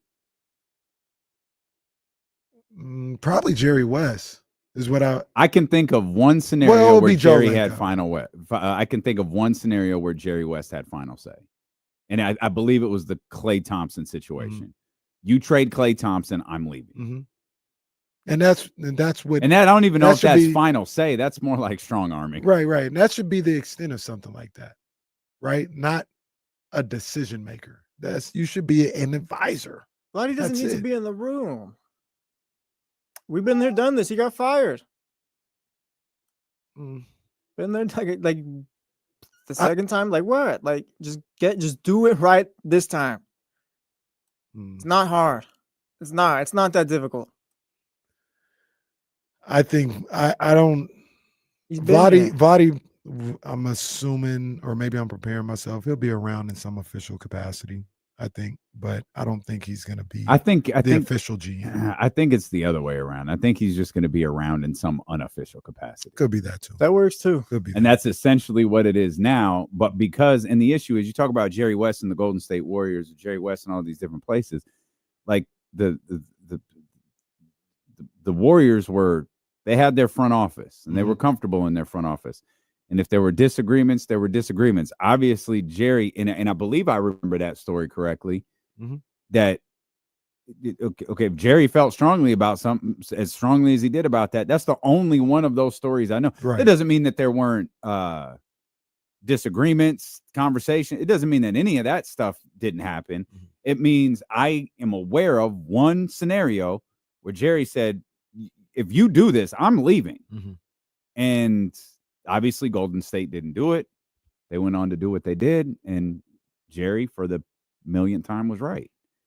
The next time Vlade is right, it'll be the first. It's just, it's one of those things where it's almost like the coaching discussion that we had yesterday. Unless you're getting Bob Myers, like everybody's just a guess. Like, unless you're getting Bob Myers, somebody either has not been in this position before or they got fired. Like, I don't think you're stealing a successful GM from somebody right now. You know about Vlade, No, though. you're not doing that. But I could say that about he was here, though. He was here. But what I'm saying is, like, say David Griffin. He got fired in Cleveland or let go, whatever happened there, went to New Orleans. Like, he still got fired somewhere. Somebody looked at him and said, "You're not the answer." Yeah, that's fine, but maybe he could be here. I already know you're not the answer here. I know. I already been through this. It's true, but that's all I'm press the Doc Rivers button. Like, well, I wish it to the whole story. Didn't want to pay him. He was like, "Look, I helped build this team. Like, you got to pay me." Dan Gilbert said, "No, I'm leaving then," and New Orleans paid him. And hey, salute, Kobe Altman's done a fantastic job. I believe Kobe Altman was the next general manager. I believe it went Griff, Kobe Altman. Kobe Altman's done a great job. Yeah. Now I think Kobe Altman's title is different. I think there's a different general manager there. But again, it's just like there's a different structure within Cleveland. And that's the weird, I guess it's weird with the NBA. The structure of every front office isn't the same. Be it general managers, president of basketball operations. I mean, I think Pop's title was player personnel. R.C. Buford is the general manager, but who had final say? Yeah, I assume Greg Popovich it always did. Felt like Pop. I assume Greg Popovich did, and R.C. Buford dealt with, what you have to deal with. Like, we look at the San Francisco 49ers. John Lynch is the general manager. I think we're all of the belief that Kyle Shanahan has final say. Yeah. So it's obviously that's football, but like all of the structures of front offices aren't the same. And, the Joe Dumars line was Joe Dumars wanted final say over everybody. And Vivek said no. And this is Monty and Wes. Vivek said no. And Joe quit. Went to work at the league. I understand what Jesse and everybody else says. I just don't, those things don't bother me the way they bother. What things? Like the whole Vlade might come back. Like Will Z's very upset about it. Jesse thinks it's ridiculous. Like there's also an element that just like any other job, somebody can learn from their mistakes. Because they failed and were wrong the first time doesn't necessarily mean though they don't learn from the mistakes. You willing to be wrong a second time? Bruh. I could be wrong with anybody. Like, yeah, that's all I'm saying. No, that's the thing. Yeah, I'll be wrong with the other GM the first time. Does it make it any better? Yes, it makes it way Absolutely. better. You've been there already. You've been there. Like you walked in front of the rake twice. Sorry, your team sucks. The team sucks. It don't matter if it's a new guy or the old guy. Like yes, it does, because the old guy was part of the reason why the team sucks. The old guy's part of the reason why you didn't take Luka Doncic. Hire a new guy, and they suck. I'm not going to be any happier. Well, then just fold up the I'm team. not. Then it's all about if they can win or not. Yeah, so I'm gonna get the guy that may be able to do something. I already had a guy here who couldn't. What I'm telling you is, if no one makes a Donald Trump reference in the next 10 seconds, I'm gonna burst. I try not to mention him. At all. Like, not my come guy. on, man. Like, what are we doing right now? We don't say that word in this house. I never mention it. Man, if I can help it. All Jesse's saying, well, you screwed up the first time. How you get to do it again? And all I'm thinking, like, no one's going to say it, huh? No one's going to say it. I try not to think about that man ever. But, I mean, he's the exception. I don't think he can get anything right the second time around. But I'm just, like, I'm not, and my whole point is I'm not happy if they're not winning. So it's not like, well, at least you tried somebody new this time. Who cares? You're not winning. Yeah, it didn't work. Still, there's a process to it. Like, you got to, like, yeah, but you can't just say whatever, and you can't just whatever this thing. We're experiencing that right now. You guys, everybody wanted Vadi out so bad. Go get a basketball guy. Go. Everybody was talking about how smart Monty is, and now it don't work. I don't feel any better. Yeah, because you got 2 basketball guys. That's why. Like, there's context. You got 2 basketball guys. You got 2 guys from the same interview process. We're asking you to do it normal. I'm asking them to win. We're asking the same thing, but the other way hasn't worked, clearly. But the Vex way has not worked, whether it be Vladi, whoever was before Vladi, or after Vladi. The whole thing is, and not you, but people are saying this is what you do as if that guarantees results. And maybe they're not saying this is what you do. Maybe they're saying this is what you don't do. That's fine too. But there's examples of doing it a certain way and you were successful. Okay, give me one. The Kings. They grabbed themselves by the bootstraps, got to the playoffs, had a winning season, did all this other stuff. It collapsed, but it's the same structure, right? It's the same structure that won a couple years ago. Now you could say that's just hyperbole or just lightning striking or something When like you say that. structure, you mean front office structure. Yeah, the organization is structured the same way. But it's not. Mike is gone. But the front office. Okay. The front office is structured the same way today. Someone went to Utah. 2 days ago. Yeah. That it was structured the same way when they went to the playoffs. Yeah. So, and like I said, maybe that could be lightning in a bottle. I mean, you weren't this bum team last year. You were 10 games over 500 last year with the same organizational structure. 48 to 46. Yeah. So that structure could suck, but you won, so nobody really cares. But you won the first year. Mm-hmm. Okay. You were a above 500 team last year. You didn't get into the playoffs last year, and that's your ultimate goal. But my whole thing is, like I said, so at what point do you stop getting credit for the playoffs? Like a singular playoff appearance. Because let's go back. Like if the Kings make the playoffs, sorry, Will, we'll get to this damn question at some point. If the Kings make the playoffs this year, I feel nothing about this franchise. Nothing. I don't feel anything. If you run it back, and I'll like center that on like the main guys. If you run it back, like whatever, like I don't feel anything. I don't feel excitement. I don't feel a future. I don't feel a tear down. I don't feel a rebuild. I just, all right, cross my fingers and hope it works. 2 years ago, you couldn't have told me we weren't on the right track. 48 wins. I mean, these national media people could bitch and complain about the 3rd seed and whether it was legit. It could have been the 5th seed. 48 wins. They look like a good basketball team. A few tweaks here. Oh, they need a little bit here. They need a little bit there. Jesse went old school. The core. Now, we were confident. We knew what we had. We knew who the tradable assets were. We knew who the core was. And that structure, that front office, they felt like we could chill. We're gonna make one strong push for OG Anunoby, or at least a push. And everything we've heard is that it was a push for OG Anunoby. Fall short. All right, got to get Harrison in here. We'll get Harrison Barnes. We'll structure the contract in a way that we think he'll sign, he'll be happy with, but it will be easily tradable down the line if we have to. That was a good move by the front office, and they were able to utilize that later. Now, what they did from there, you can complain about, you can be frustrated with, you could talk about, because obviously it hasn't netted the results. When it happened, though, few people, particularly in this market, had anything to say in July about DeMar DeRozan being a Sacramento King.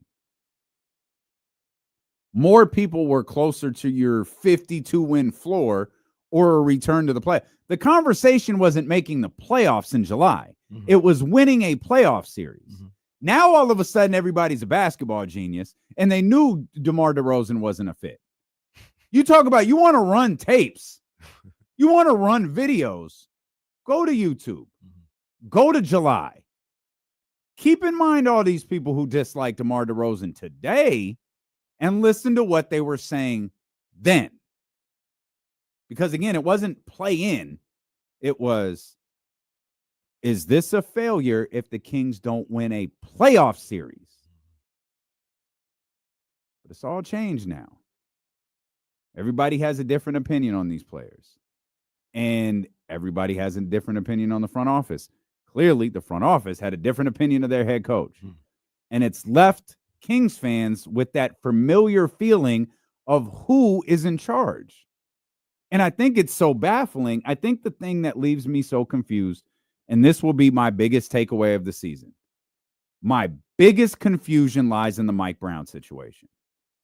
You hired him 2 years ago, 48 wins, 46 wins.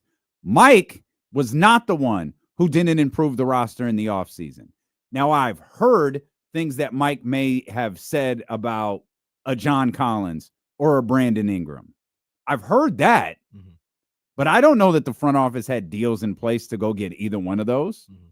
I've heard they were a lot closer to John Collins than Brandon Ingram, but that's just stuff that you hear. Right. He wasn't in charge.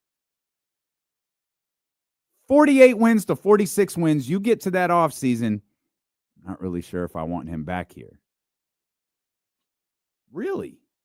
Why? After 2 years of success, why? That's where my question lies. Because after 2 years, you're willing to walk away from him. Why the hell did you hire him 2 years ago? It's not like it was 48 wins and 38 wins. It was 48 wins and it was 46 wins. 46 wins wasn't good enough. I get that. Making the play-in, losing to New Orleans for the sixth time wasn't good enough. I understand that. But that sent you to the determination we need to find a new head coach? And who the hell did you think that head coach was going to be? And the second De'Aaron Fox says to you, if I have another head coach, I'm leaving. Or if I have another head coach, trade me too, or whatever his line was. You in that moment started thinking about trading De'Aaron Fox. That second you thought about it. So in my head, you had a gun to your head. And you made the decision to bring back Mike Brown, knowing one slip up and he's fired. And he slipped bad. You and I, we thought he was going to be fired after the Indiana game. He's fired 4 days later or 5 days later, whatever it was. He was fired a few games later. Do you think this front office ever had a plan beyond step one? And I mean in the sense like you hired Mike Brown, but clearly your team building philosophies were different. I mean, it was after the first season. Bench Kevin Huerter and all that. Like you traded for Domas, like you never added wings or anything. Like you never just took the second step, I feel. And like how did you not know that Mike Brown wouldn't work, I guess, is my thing too. Like I feel like if you hire the guy, you're like, oh yeah, this is how we'll build a team, like just lockstep every time. But after 1 year, it was like completely different. Like what? How does that change after 1 year? I feel like at that point you kind of know. I mean, I don't know. I know maybe they were working together because we always talk about trying to bench Huerter for Duarte. They made a move to go get Duarte, right? Like it seems like I'm just reading tea leaves. That seems like a collaborative effort. Duarte seems like a guy that maybe Mike Brown was willing to take an opportunity on, and they went and got him. So that was a collaborative effort. I hate it if that's true. What's that? What you just said. That's not because if that's so now I have questions because and you're saying it seems like not that it and I get why and I 100% get why you would say that, but if if Mike is like, Chris Duarte, let's try that out. We know he saw something because of the way last year started. Mm-hmm. But he's like, nah, I'm good on John Collins. And he's not smart enough. Low basketball. I'm good on Brandon Ingram. Doesn't play the right way. Mm-hmm. Oh, but give me Chris Duarte? And that's the one the front office is like, okay. Well, that's the one they agreed on. Maybe the so the front office's job. Okay, you're right. I'm saying, maybe they had a list of guys. Like, we can go get Chris Duarte. What you think about that, Mike? I like Chris Duarte. All right, let's move on that one. And they move together on that one. They come together around the trade deadline or in the offseason. Oh, we got another list of guys, man. We can go get John Collins. What you think about that? I don't like John Collins. Little basketball IQ. All right, well, hold on. Like, what are we talking about? Now, here's where I think. Oh, yeah. I'm trying to be a professional here, but not me. The boys are doing what they do. Not me. Season's starting off the right way. I told you what's happening tomorrow, so you can go ahead, get your stuff off. Your Season's starting off the right. 3-run home run. Lower floor. Hey, let's go. Hey. Let's go. Best win of the year right here. Best win of the year right here. Remember that? Giants were down 3-2 with 2 outs. Yep. Go ahead. My boy. Yep. Handle business. What's my your boy? My boy. What's his name? No, well, I know What's this his is name? Wilmer Flores, but my boy Patrick Bailey. I was about to call him Connor Bailey for whatever reason. Big time base hit. Tied the game up at 3, and then a 3-run homer from my boy Wilmer. 6-3 Giants. They need a pitching change in Cincinnati. Let's go. Let's go. Hold your thought on the Kings. Okay. And we'll come back. Okay. Steeler with KC here on Sacramento Sports Leader, ESPN 1320.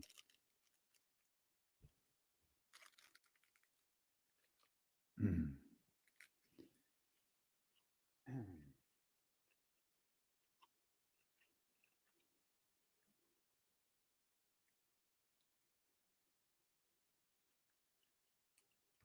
quarters right now. What are we doing? It's round sound playing.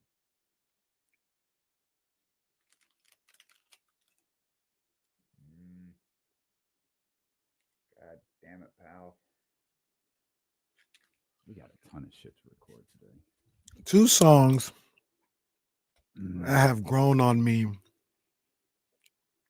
in the last 2 weeks or so. Mm-hmm. Peekaboo.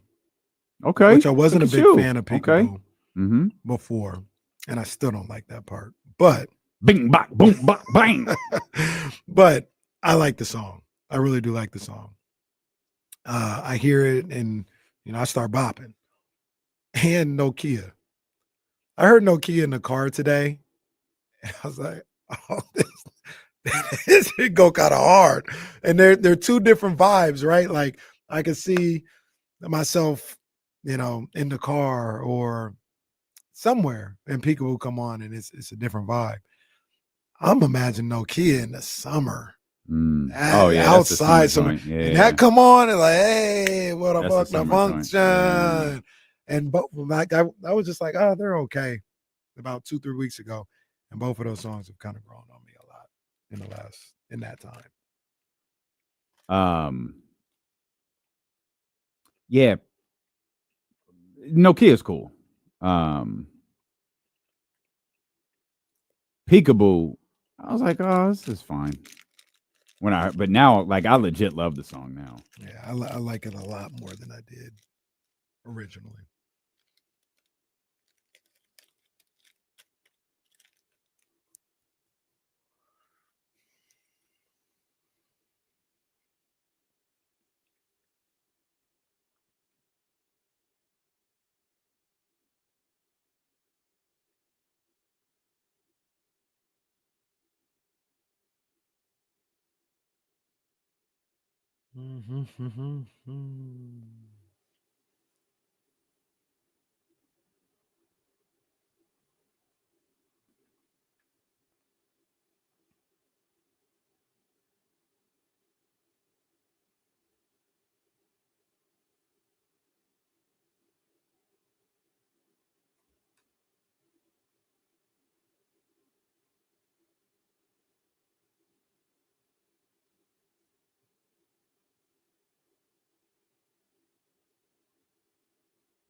Bing,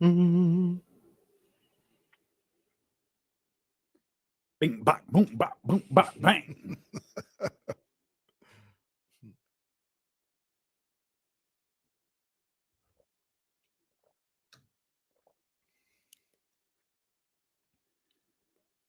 Oh man, appreciate y'all being here. Hit the thumbs up.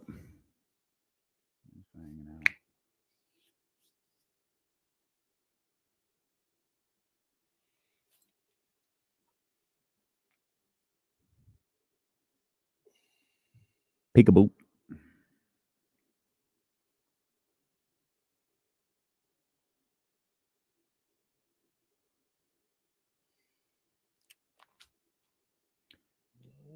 Sweet 16 immediately following the show.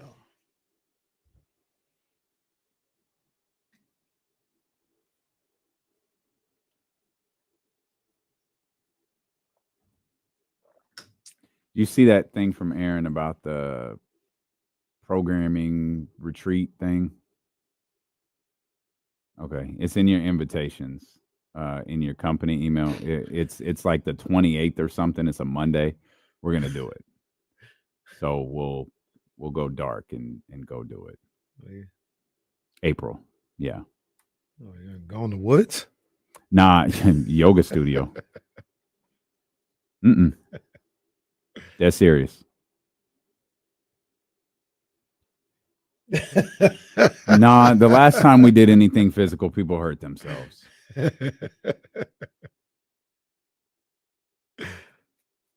We are not doing anything where someone could hurt themselves. I don't think I got invited to that, by the way. I don't think I got one either. Sorry, Dame. Looks like it's just you. I don't think I got one either. No, I'm being dead serious. SAC Programming Summit. Okay, so we got sent at fired. 11 o'clock this morning. It's the last day for Yeah, your not boys. to Casey or Jesse. That was the last day for your boys.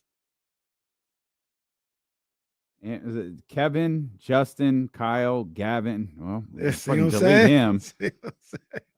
Oh my gosh, we made the left side of the list and not the right. What does the list mean? Hold on. God damn it. Mickey, Andy. Huh. Fuck it. Oh, that's. All right, have fun, bro. Oh, come on, man. Wait a sec. Casey, we really might be getting fired. No, Get y'all outta are, here, man. y'all really are the only two not on Get here. outta here, dog. Mickey, Andy, Megan, Charlie made it. Paul, Ken, Hammer. Charlie's Katie, gonna be there. Me, Complex, Abe, Vince, who's in Dallas, Gavin, who doesn't need to be there, Kyle, Justin, Kevin, and Aaron. All right, I'm gonna send it to you guys. Whoa, whoa, whoa. Hey, no, hey. we might not actually need to be there. There might be a reason for that. Might be bad too. Let me check this part of the list. Join the chatty house like the rest of you guys. Man, I think Aaron just okay, I don't know what happened, but you guys are going.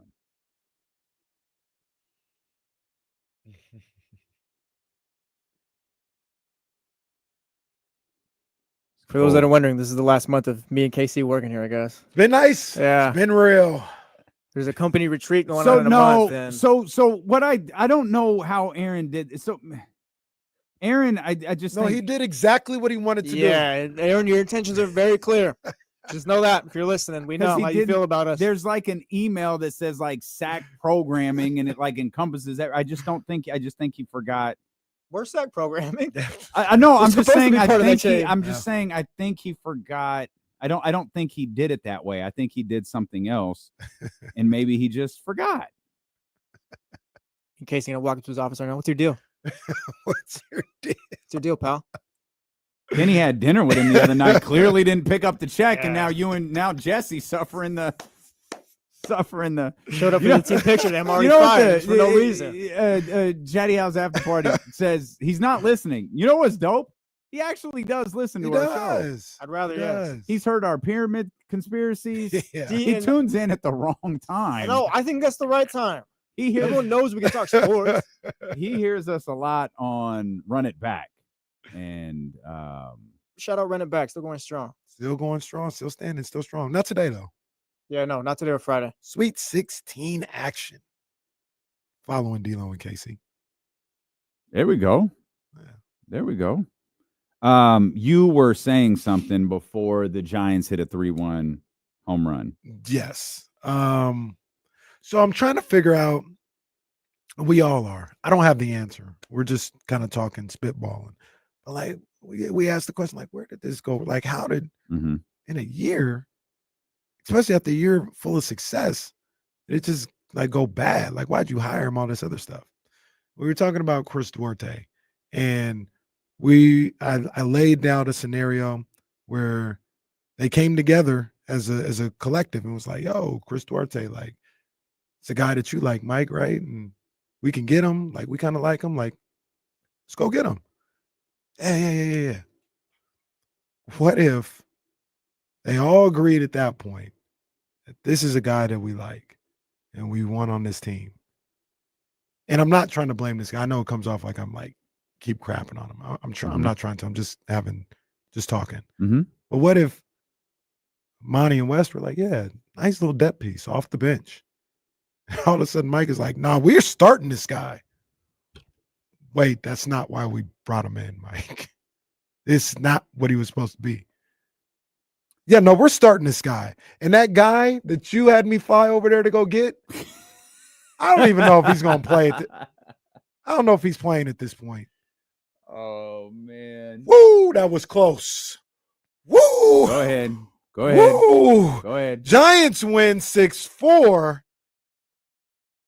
Runner on second base. Yeah. Guy hits one to the wall for Cincinnati. Caught at the wall. Giants win. That was close. Woo. First Giants ninth inning comeback win on opening day in Giants history. Bro, that's like 4 caveats. Baseball's That's crazy. baseball, yo. Baseball's crazy for that. Baseball. It was the first ninth inning come from behind victory on Oh. opening day on the road in Giants history. Yeah. In the season now. Best win of the year. Buddy Hield is the fucking all-time leader in three-pointers made behind Steph Curry. Oh, sorry, Russ. In Dog. January. Yeah. Said he was taping the Giants game. First of all, What do you tape? what do you still got a VCR for? Yeah. Russ takes over his parents' wedding. Russ setting his timer on his VCR to go off. Russ, take a lap for taking something. He doesn't have the extra 30 minutes, so he loses. Oh man. Hey, Russ gonna come in next week. Yeah, I got a TiVo, guys. That's tough. I got a TiVo. Oh man, That is tough. but yeah, back to the Kings. What if though? Is it? Am I doing too much to think that might have been the situation? Like, yo, get Duarte. Like, yeah, we depth piece. We're cool. And the Mike's like, yeah, I'm starting this guy. Wow. Oh, we got Sasha. You know what I'm saying? Like, we think he's gonna. Sorry, guys, he's not playing for me. And it's like, yo, what's The crazy thing going about on here? Mike, like, said that the first day. Yeah. The first day. It's like he saw him in person with the NBA for the first time. I was like, I don't know if this guy's gonna play. I'm gonna keep it real. I think Mike was right about that one, though. Yeah, and I'm not saying How would we know? He had good moments. He had Bro, good moments, did and then he he got should- hurt. Did he get a real chance to play? Not really. No. And I'm he not got, saying Mike was wrong. I'm saying and he got hurt, too. Like, are we confident in saying, no, man, that kid couldn't play? Yeah. That ain't a kid. That was a grown ass man. and he got hurt. The too. dude can't He play? looks slow and unathletic. There's a lot of slow and unathletic. Like, give him an opportunity to adjust to the league and adjust to finding his role in the league. I'm with Damien. Mike could be right. You could be right. Like, maybe he couldn't play, but he never got an opportunity. It felt like between Mike and injuries, because it feels like when he was about to get a real shot at consistent playing time, he got hurt. So that also plays a factor into it. But then you got those two situations, and then you look. I didn't talk directly to the guy, so I can't say that I got this straight from him. But there are a lot of people there are a good number of people who have told me they were not happy that Mike wouldn't play Keon Ellis. Yeah. Right. Like they were livid about that actually. Yeah. And that, so along the way, like the first year was all good. And then you start to make moves together. And maybe they just started going bad. Now, here's the interesting thing about this, and it kind of goes back to some of the things that we say and how it, like, Vivek's always on the wrong side of history, right? Every time.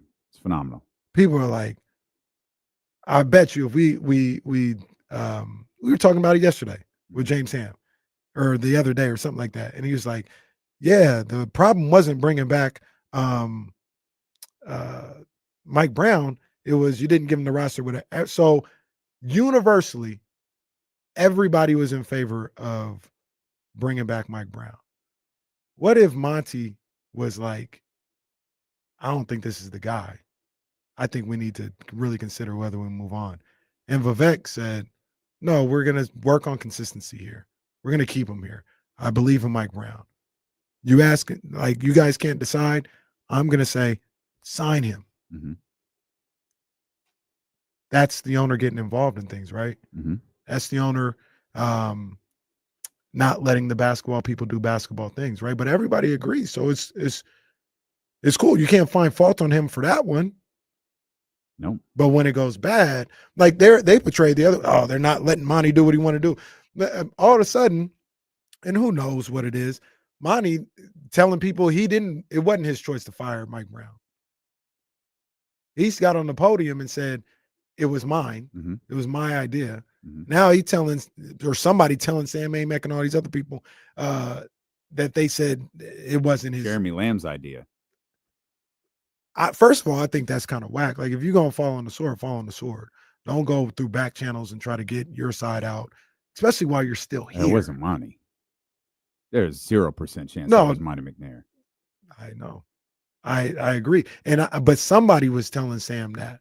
Somebody was telling Sam that Monty didn't want to fire him. Mm-hmm. And that's also so vague. I mean, and once again, because I talked to Sam, I'm not trying to.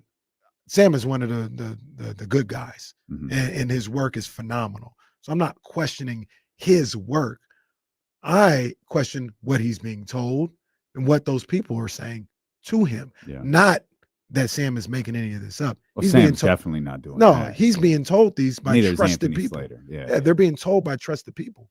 But like I said, there's also a vagueness to Monty McNair didn't want to fire Mike Brown. All right. He didn't want to. Does that mean he said, no, I'm not firing, and somebody told him to fire him?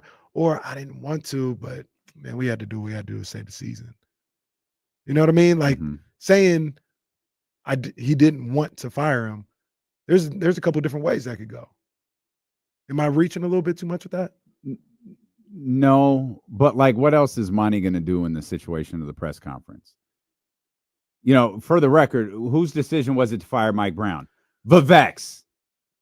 Whose decision was it to fire Mike Brown? Domas, DeMar, and the other guy that doesn't like him. Oh, no, he's going to say it was mine. No, and he should. And the way I feel is it should stay that way. And I'm not saying Monty is the one who said these things to Sam and Anthony, mm-hmm. but it should stay that way. Mm-hmm. It should not come out in some article that it wasn't his choice, especially while he's still here. Mm-hmm. Like, that shouldn't have happened. It should have just stayed a uniform across the board that this was his decision. Well, one of the people in the front office who talks too much is known to be full of crap. It's not Monty McNair, though. Monty McNair doesn't talk to people. There are players that'll tell you Monty McNair don't talk to him. Mm-hmm. They hired Monty McNair because he's smart. And it's like, I feel like, you know, look, Beam Team 1 worked. The Kevin Herter acquisition worked. The trade was ass, but the acquisition for the year worked. I feel like it worked because Kevin didn't know his head coach hated him. talk about Domas all the time, and we'll all get our clarity here at some point. We talk about, like, it's obvious Domas didn't like Mike. Like, they didn't vibe well. Yeah. Mike felt the exact same way about Domas. Mike didn't think Domas was a suitable guy for De'Aaron Fox. Okay. It plays into something that we talked about. I don't remember when, but it was a conversation we had where none of these people were on the same page. Mike, Monty, maybe Monty and Wes, maybe Mike and the player. No one was on the same page. Everyone was living their existence and not working for a common goal. And until you can get guys bought in, and this is like, I don't know how you wash this Sacramento stink off of you, because it happens so often and we always associate it with players. But it feels like coaches, George Karl is one of them. And now it appears, executives come in here and they work for themselves. And then they go on, and Monty appears to be the equivalent of an offensive coordinator, a defensive coordinator. He's great in that role, but he's not the guy. Yeah. As much as it makes me sick to say this out loud, he needs a Daryl Morey. Oh my gosh. He needs a guy above him. No, you're right. No, I get your point. And this is one of the Daryl Morey, a 20-win general manager right now. Where expensive 23-win general manager. I don't want to make it like I'm putting on a cape for Vivek or anything else like that. But to me, just reading the tea leaves, hearing what you say and believing the things that you say, like the scenario you laid out, it really feels like, because there's he's meddling. It felt like Vivek probably wasn't meddling enough. He was letting these people do all this stuff and they couldn't figure it out. He was hey, Monty, Wes, you guys handle that. Figure it out with Mike. Players feeling this. Y'all figure it out. I'm going to be on the beach with Jay Lamb and my daughter. And number one, he created some of that by having a Monty West situation. Mm-hmm. But number two, probably called for a little more meddling. To be honest with you, that's what I'm hearing. He was letting these people do whatever, and they couldn't figure this out. They couldn't get along. They couldn't get on the same page. It sounds like it's a mess, right? And he probably called for somebody saying, hey, y'all need to get this together, or this is what we're doing. Or maybe after everything hit the fan, that's when it did happen. You know what? The hell with what you're talking about. Go get me Zach LaVine. For 2 years, y'all told me no, and I listened to you. And look what it got us. You guys are running around crazy. Go get me Zach LaVine like I wanted 2 years ago. I absolutely feel like that's what happened. That presents its own problems. Because that will correct themselves in a couple of weeks. And it sucks because it sucks for Kings fans. It sucks for the people who show up at the Golden One Center and just beg for their team to have some life. Yeah, it sucks for them. But the fact is, if the scenario you just laid out is reality, and I do believe it is, one's already gone, the other one's right behind him. Then what are you going to do? You're going to hire. At this point, you said this. Well, how do we know hiring the Vlade is the wrong move? I don't even care. You going to hire Vlade? Fine. That's kind of where I am. That's where I'm not arguing about, like, I don't really care. I just want whatever you do to be right. And it's not indifference. It's just clear that over the next, like, whatever they do this offseason, you could be as excited as you want to about it. But now the curve has changed. Hey, Kings make the playoffs next year. It worked. Awesome. You don't remember what just happened? Let's see what happens year number 2. And now you can't even be too excited. Now you got to wait. Well, hey, can we have a good week? Can we have a good month? Can we have a good season? Now we got to wonder, can we have a good 2 or 3 years? Because this thing, I mean, the Kings aren't going to match the 46 win total. So we're going to go from 48, so 46 to what? I didn't even realize this. We're asking them to finish under 500 to make the play-in. 5 more wins is 40-42.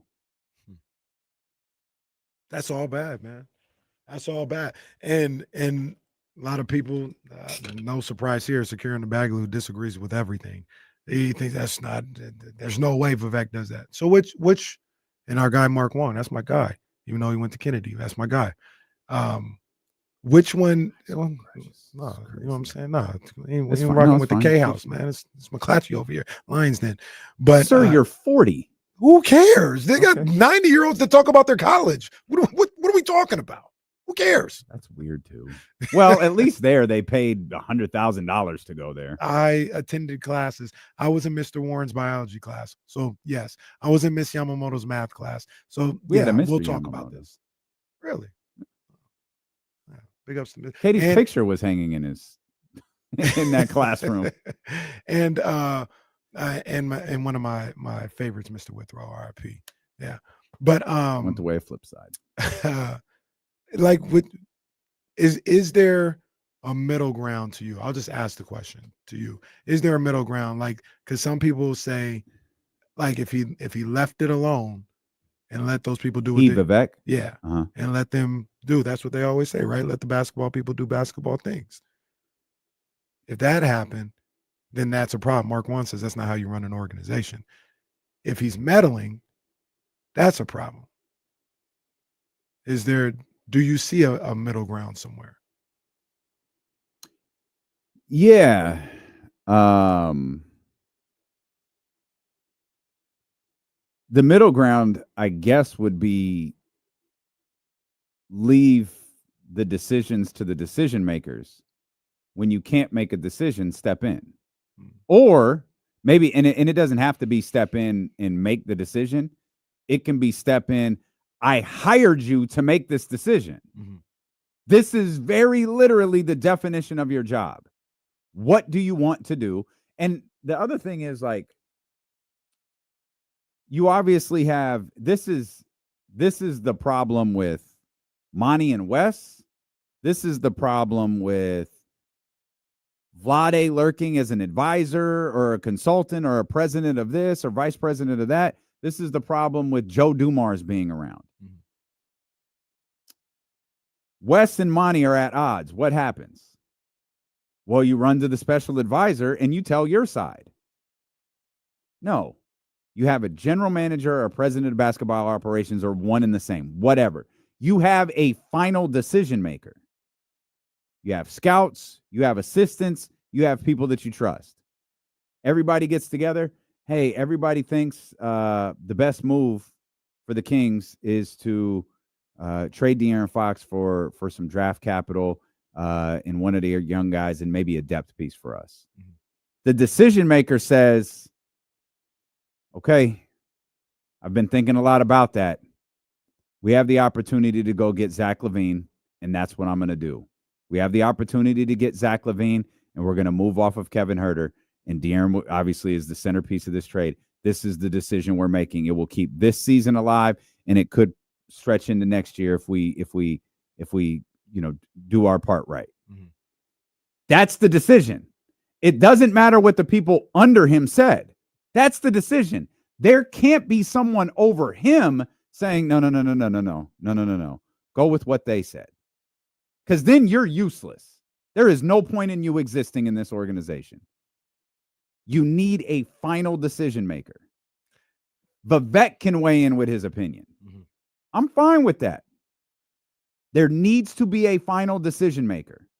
Because if Vivek is the final decision maker, again, the guy you gave that position to is useless. From everything that I've heard, I just kind of talk to people. Monty is that and has always been that. I've heard from three different people. I think that is true until the Zach LaVine trade. And that's just my opinion. Yeah. I think that is true until the Zach LaVine trade. It might not even be true with DeMar DeRozan. I think the show is over. We got college basketball coming up next. We'll see you tomorrow here on Sacramento Sports Leader, ESPN 1320. Vamos Gigantes, vamos Kings like the beam. Oh, we're out of here, pal. Oh.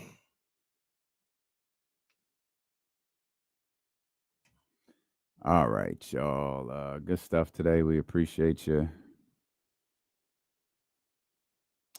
Yeah, Kyle, you might be on to something with the Doug Christie thing.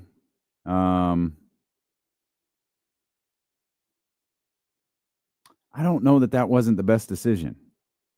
Yeah, you know what I mean? Like I think when they brought up Doug's name with the Alvin Luke stuff, that was a negotiating ploy. That they wanted Alvin to be the coach. He wanted something more than they were willing to offer, and they just went public and said, if he doesn't do it, we have someone else. Yeah. In this situation, they weren't going to hire one of Mike's guys. Mm-hmm. Doug, not that him and Mike weren't fun. Doug wasn't a Mike guy. Like if Mike left for Toronto, mm-hmm. Doug wouldn't have followed him. He wasn't brought in by Mike Brown. Yeah, Jay and Luke would have. Right. And so they also weren't going to give it to one of the guys that they just told Mike to fire. Mm-hmm. So Doug fit. I don't know that was a Vlade push. Excuse me, a Vivek push, as much as it was the move that made the most sense. Mm-hmm. And I think it's worked out for everybody. I hope it's worked out for DC. And I'm not here to make it as if Vivek is just always hands off and never has any say so, but I think you guys would be surprised how many times he doesn't get his way, quote unquote. Mm-hmm. I think securing, like, I know you complain and you think he's the root of all evil, but you'd be surprised how many times Vivek doesn't get his way and hasn't gotten his way in recent years, just from the people I'm talking to. Maybe they could be working me like people work other writers or media members, but Dave Meltzer over here, Kenny Meltzer getting worked. I guess we got to wait till 4 to hit the. Oh, there's no multi-view. Are there there's 2 games on at once, right? Eventually, I think they stagger the starts. Okay. All right, guys, we got to run. Let's all be back here tomorrow. Nick V, everybody. So I'll be back tomorrow. Nick V. And -5 stars for Kenny. We'll see you guys tomorrow.